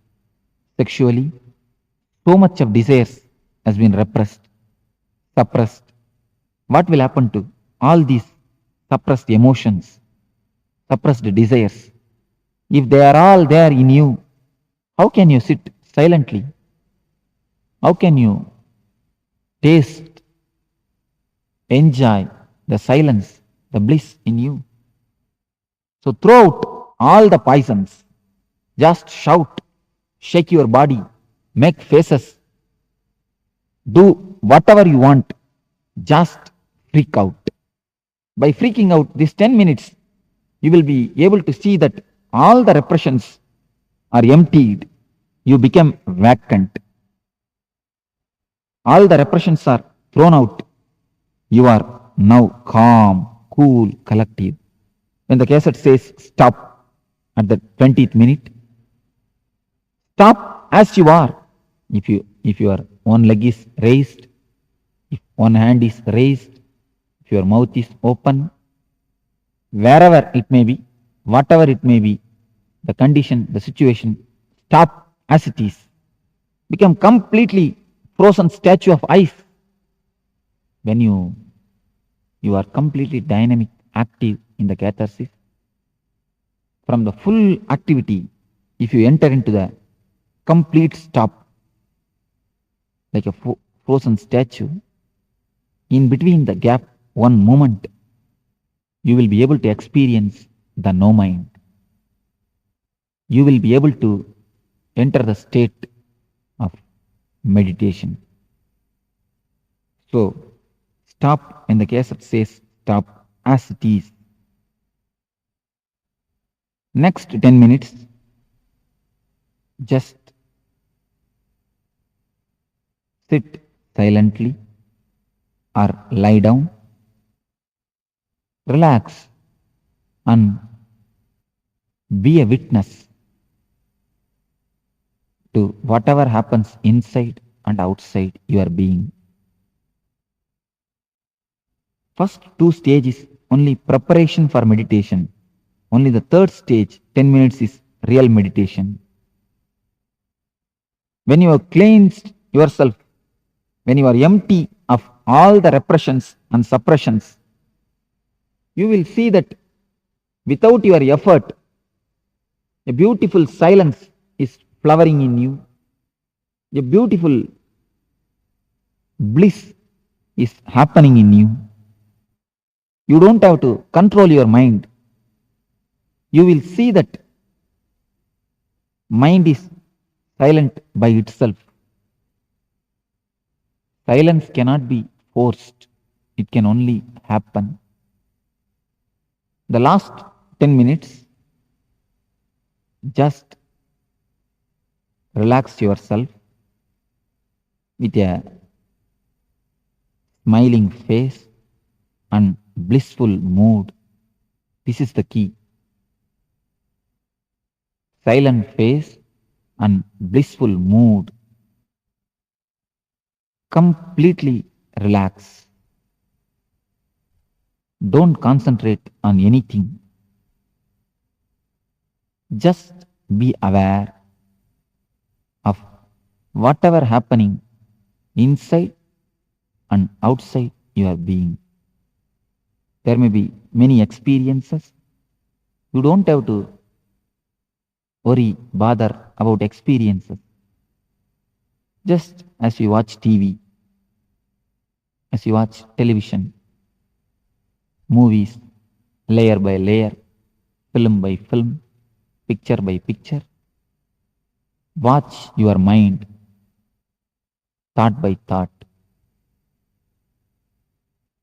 Be completely relaxed. Be completely cool. Be completely collective. Be completely in a state of bliss. This meditation, Dukahharana, should be done in the morning. There should be no food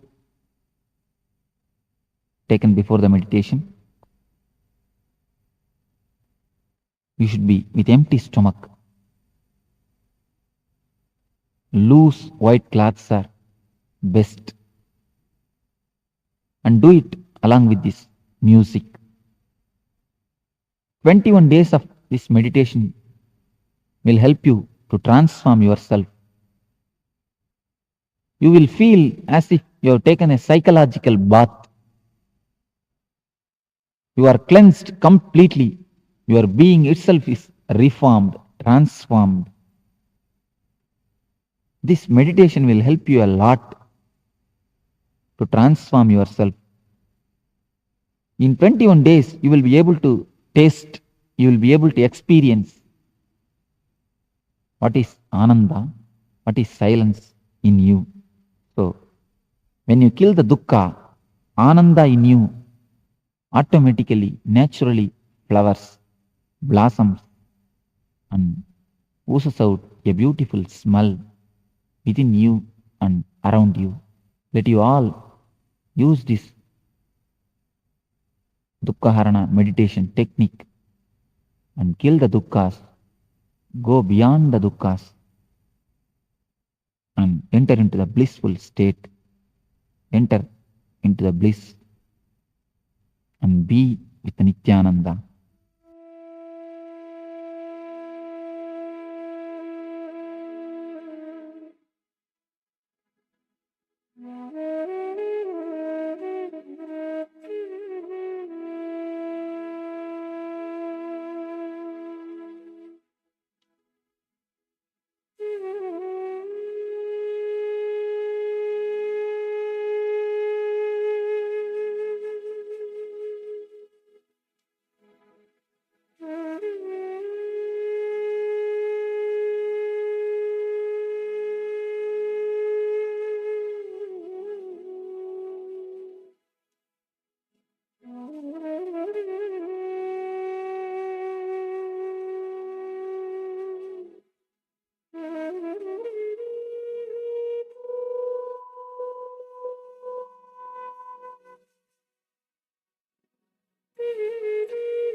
Om.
Around 5,000 years ago, at the end of Mahabharat War,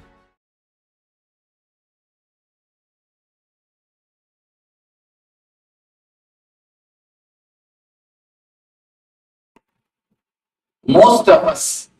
Around 5,000 years ago, at the end of Mahabharat War, the ancient enlightened Hindu civilization consisted of 10,000 Hindu traditions, or sampradayas, that existed in 56 Hindu nations, 200 Hindu kingdoms, 1,700 Hindu provinces that covered more than 6 million kilometer square of Asia. The Supreme Pontiff of Hinduism, SPH, Bhagavan Sri Nithyananda Paramashivoham, is the reviver of Kailasa, this ancient enlightened Hindu civilizational nation. Kailasa is an unbroken cultural, religious, historical, civilizational, and sovereign continuation and revival of multiple of these historical Hindu sovereign states and Hindu ecclesiastical entities. The unbroken continuity of these ancient Hindu nations through Kailasa results in the legal recognition of Kailasa as per the international customary law, particularly the Doctrine of Continuity. The international law, the Doctrine of Continuity, implies that upheavals and revolutions within a country, changes in government, territorial adjustments, measures taken during military occupation, or other internal transformations do not negate the existence of the country, do not affect the legal personality and international obligations of the country or state.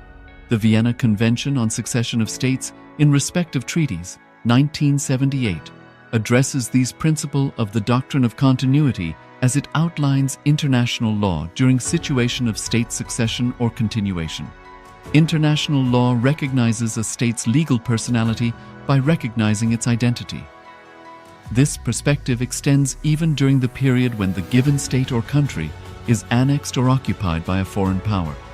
Even in such cases, the legal personality of the state is considered to persist, enabling its subsequent re-establishment.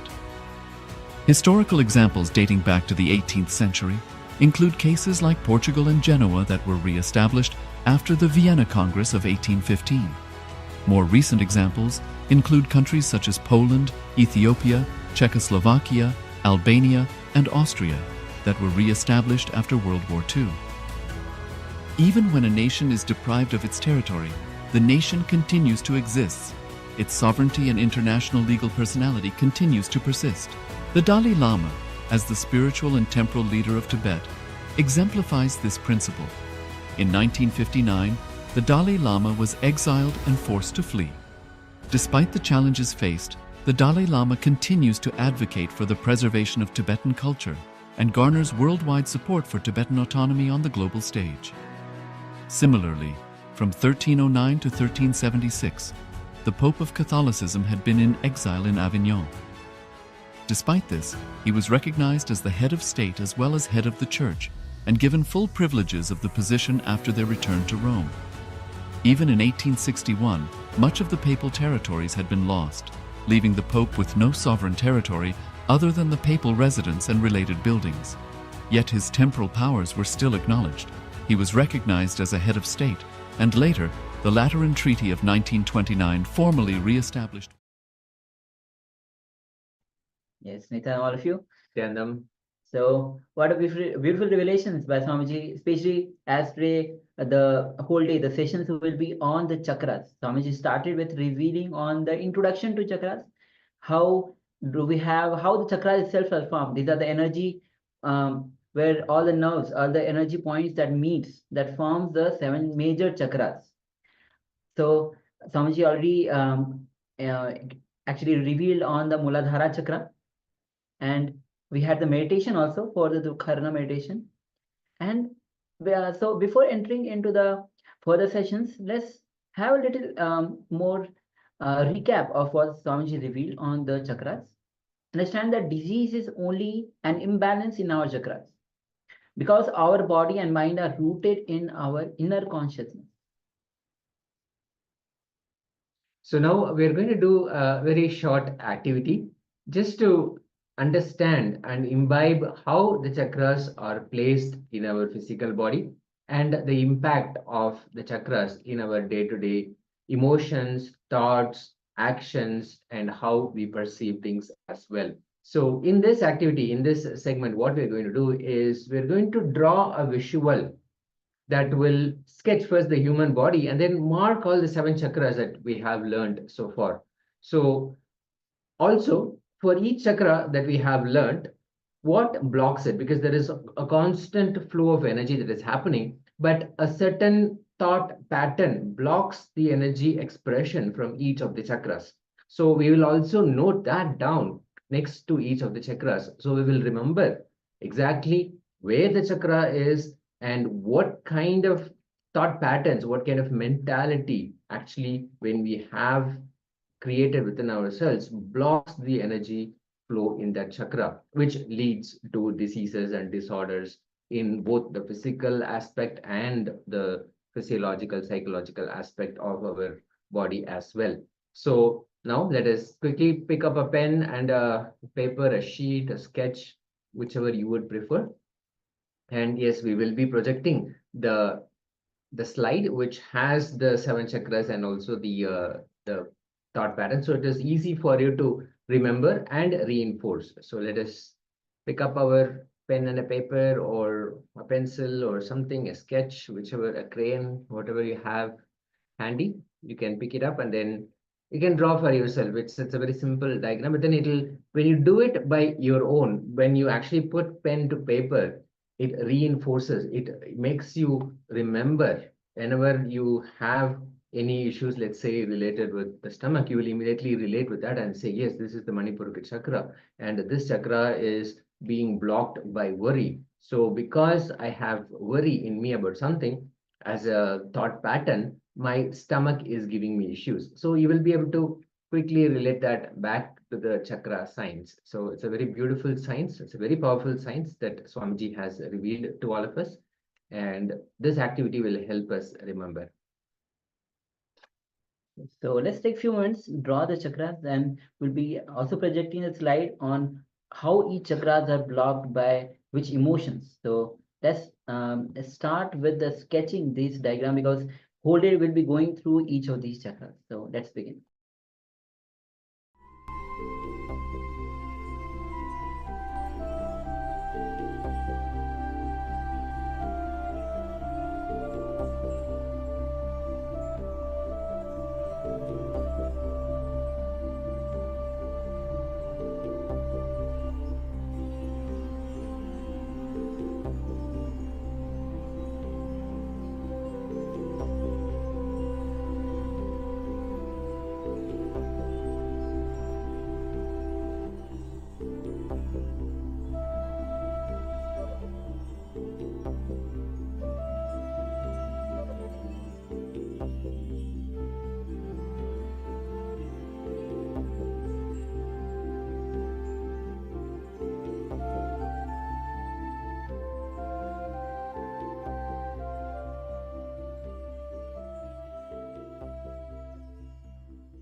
And now you can actually see the emotions, the mental thought patterns that we enter into, which block each of the chakras for you to identify and then pen it down on your sheet.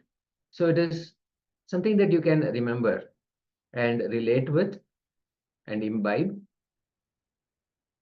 This is a fundamental science of how the chakras influence our way of living, the quality of our lives, and how the thought patterns that we allow, thought patterns that we cherish, they constantly change the quality of energy that is radiated through each of the chakras, and how that directly affects our physical body as well. Any physical well-being, any mental well-being, psychological well-being is directly related to how the chakras are able to, without any restriction, without any blockage, simply radiate the energy, the presence, the Shakti. So let us now quickly write down all the thought patterns against each chakra, so it is easy for us to remember and imbibe.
Now slowly you can relax. Hope all of you have penned down these for your reference, all the 7 chakras, what blocks them, what unblocks them, what are the powerful cognitions related to each of these chakras. Understand these chakras. When you know about each of these chakras, you will be able to relate to your own chakras. What kind of, whether you have more fears, worries, so you'll be able to actually, you'll be able to work much intensely on the chakras that you need to work on. So that's why it's important to understand each of these chakras. So with this, now we'll be entering into the internalization exercise for the first chakra, the base root chakra, which is the Mooladhara chakra.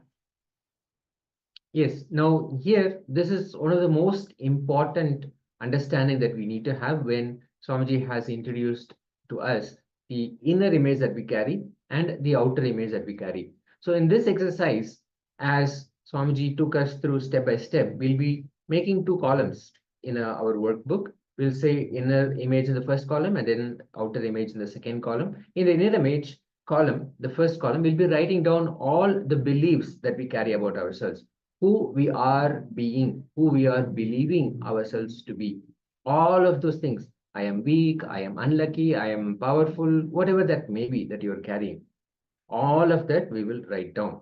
And corresponding to that, what is the outer image that we project? We may be carrying inner space within our inner space as an inner image that I am weak, but on the outside we may be projecting as somebody who's very shy, or I'm an introvert, I'm very friendly, something that you will use to make sure that the inner image is not exactly reflected. So some outer image will be always the opposite. In fact, it will be diagonally opposite to the inner image that we will be projecting on the outside. So make those 2 columns and then we'll be writing those two. And if you have any questions about what these images are and how to identify them and how they are directly opposite to each other, if you need any help, please let us know, and the acharyas will be able to help out and guide you further into this exercise. It's a very powerful exercise because this is at the core of all the further processes that we will do, the completion process and even the samskara dahana kriya. So many of these processes that we do, this is the fundamental understanding that we need to carry about ourselves. When we do this sincerely and identify these inner and outer images, we'll be able to proceed further with the next steps and we'll have a much deeper experience. So let us get started.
Now, after writing down the inner image and the outer image, compare each of the inner image and the outer image that you have penned down.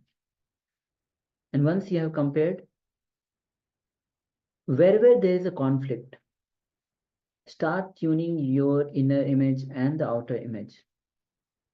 Means what you perceive as you, which is your inner image, and what you project as you to others by always choosing the higher idea.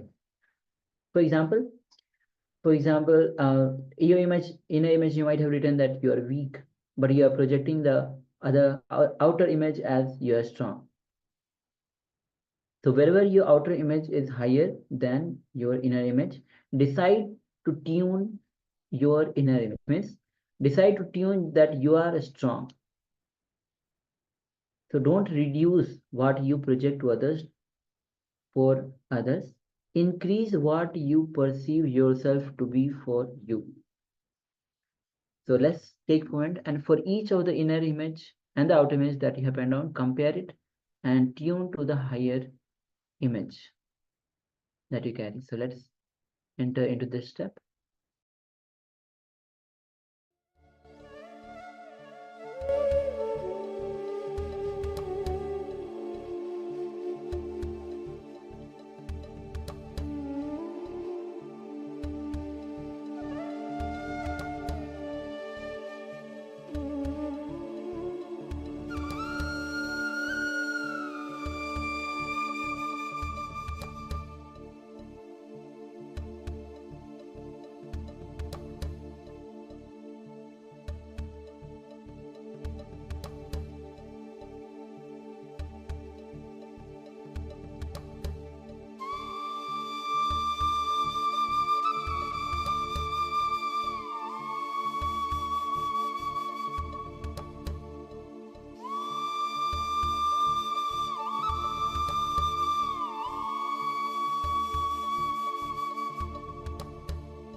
Now, repeat this for each point that you have written down.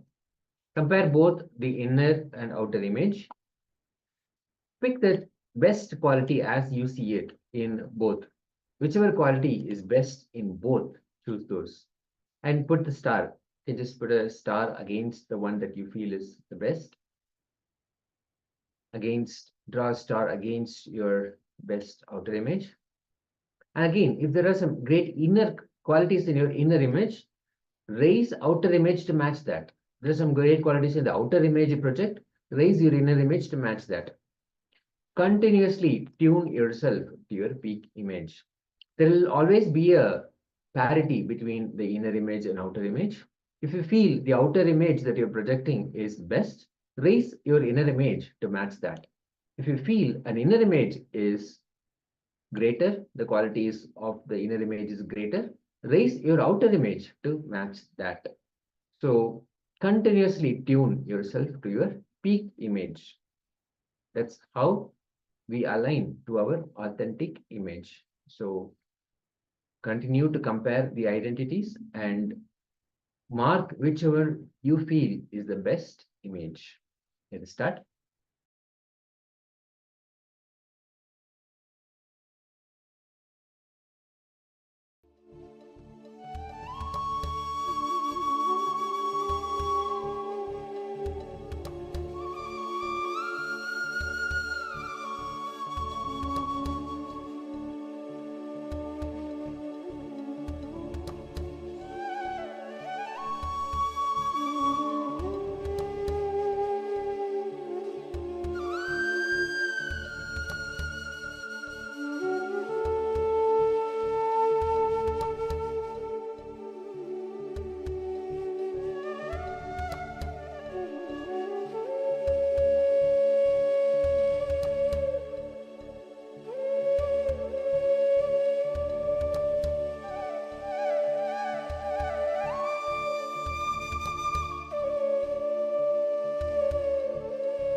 Now, identify the obstacles that stop you or distract you from achieving what you want to be, who you want to be, and how you want to be.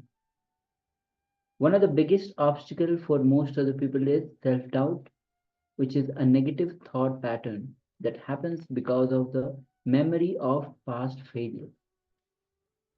So look into your life and identify the obstacles that stop you and distracts you from achieving what you want to be, how you want to be, and who you want to be. So let's take a few minutes and let's enter into this step.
Yes, let us slowly relax from this exercise. Hope all of us were able to identify the inner and outer image and they're able to note down and also mark which of these images has the best quality for each of the pairs of inner image and outer image, because this is going to be very important for us to consciously choose which image that we want to carry both on the inner and outer self. So with that, we'll now enter into a powerful power manifestation session. Now, every opportunity for us to sit in the space of manifestation is another beautiful way to sit in oneness, experience oneness with Paramashiva, with Swamiji, and again reinforce, again and again manifest the powers of Paramashiva.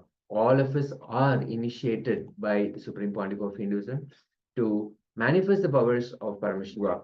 And the only thing that is left for us to do is to simply sit in oneness with Swamiji. So let us now enter into this session where we are going to do the manifest the power of consciousness over matter. Now let us go through the scriptural reference for this.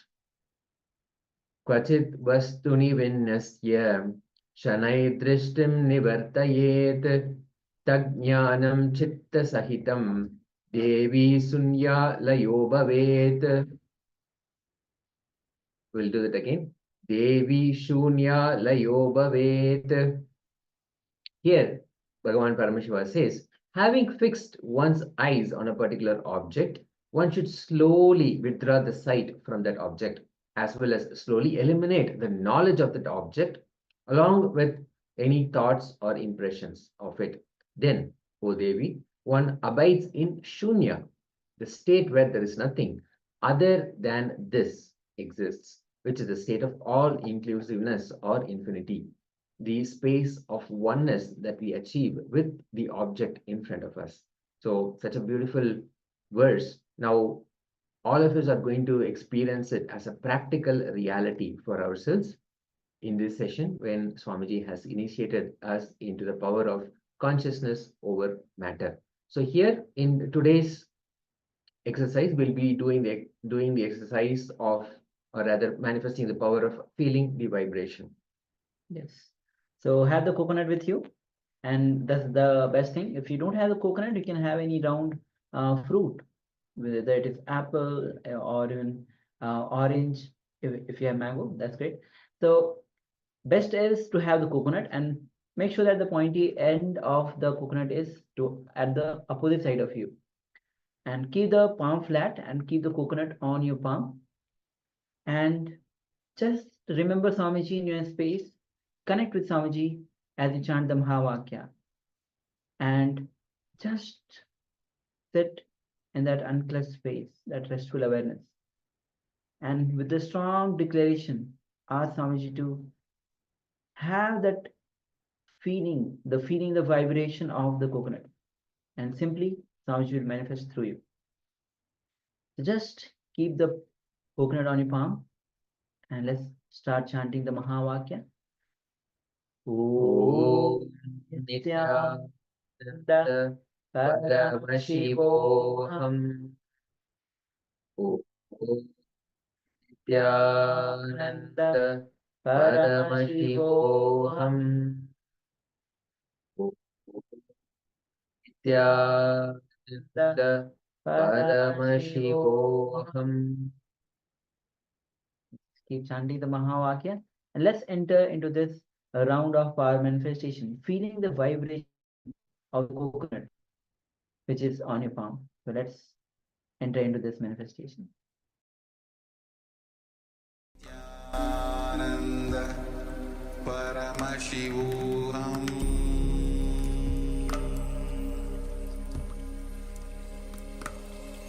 Om Nityananda Paramashivoham.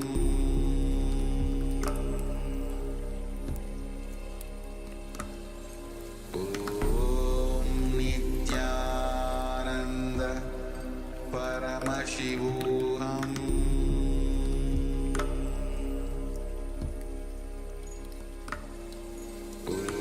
Om Nityananda Paramashivoham. Om Nityananda Paramashivoham.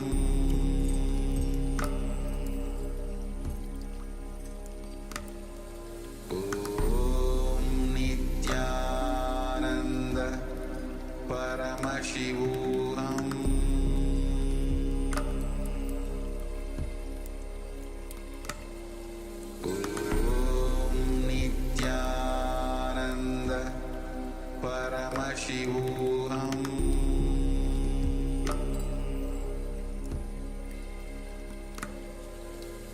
Om Nityananda Paramashivoham. Om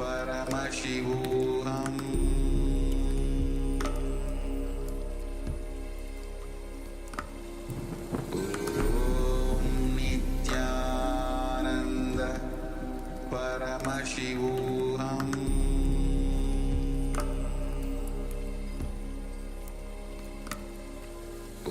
Om Nityananda Paramashivoham. Om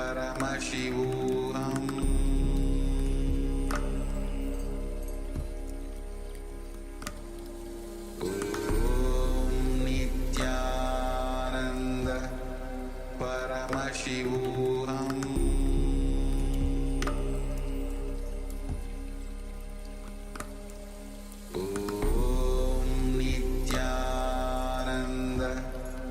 Paramashivoham.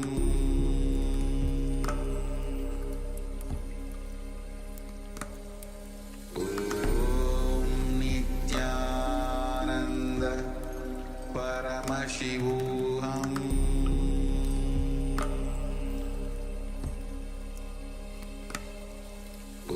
Om Nityananda Paramashivoham.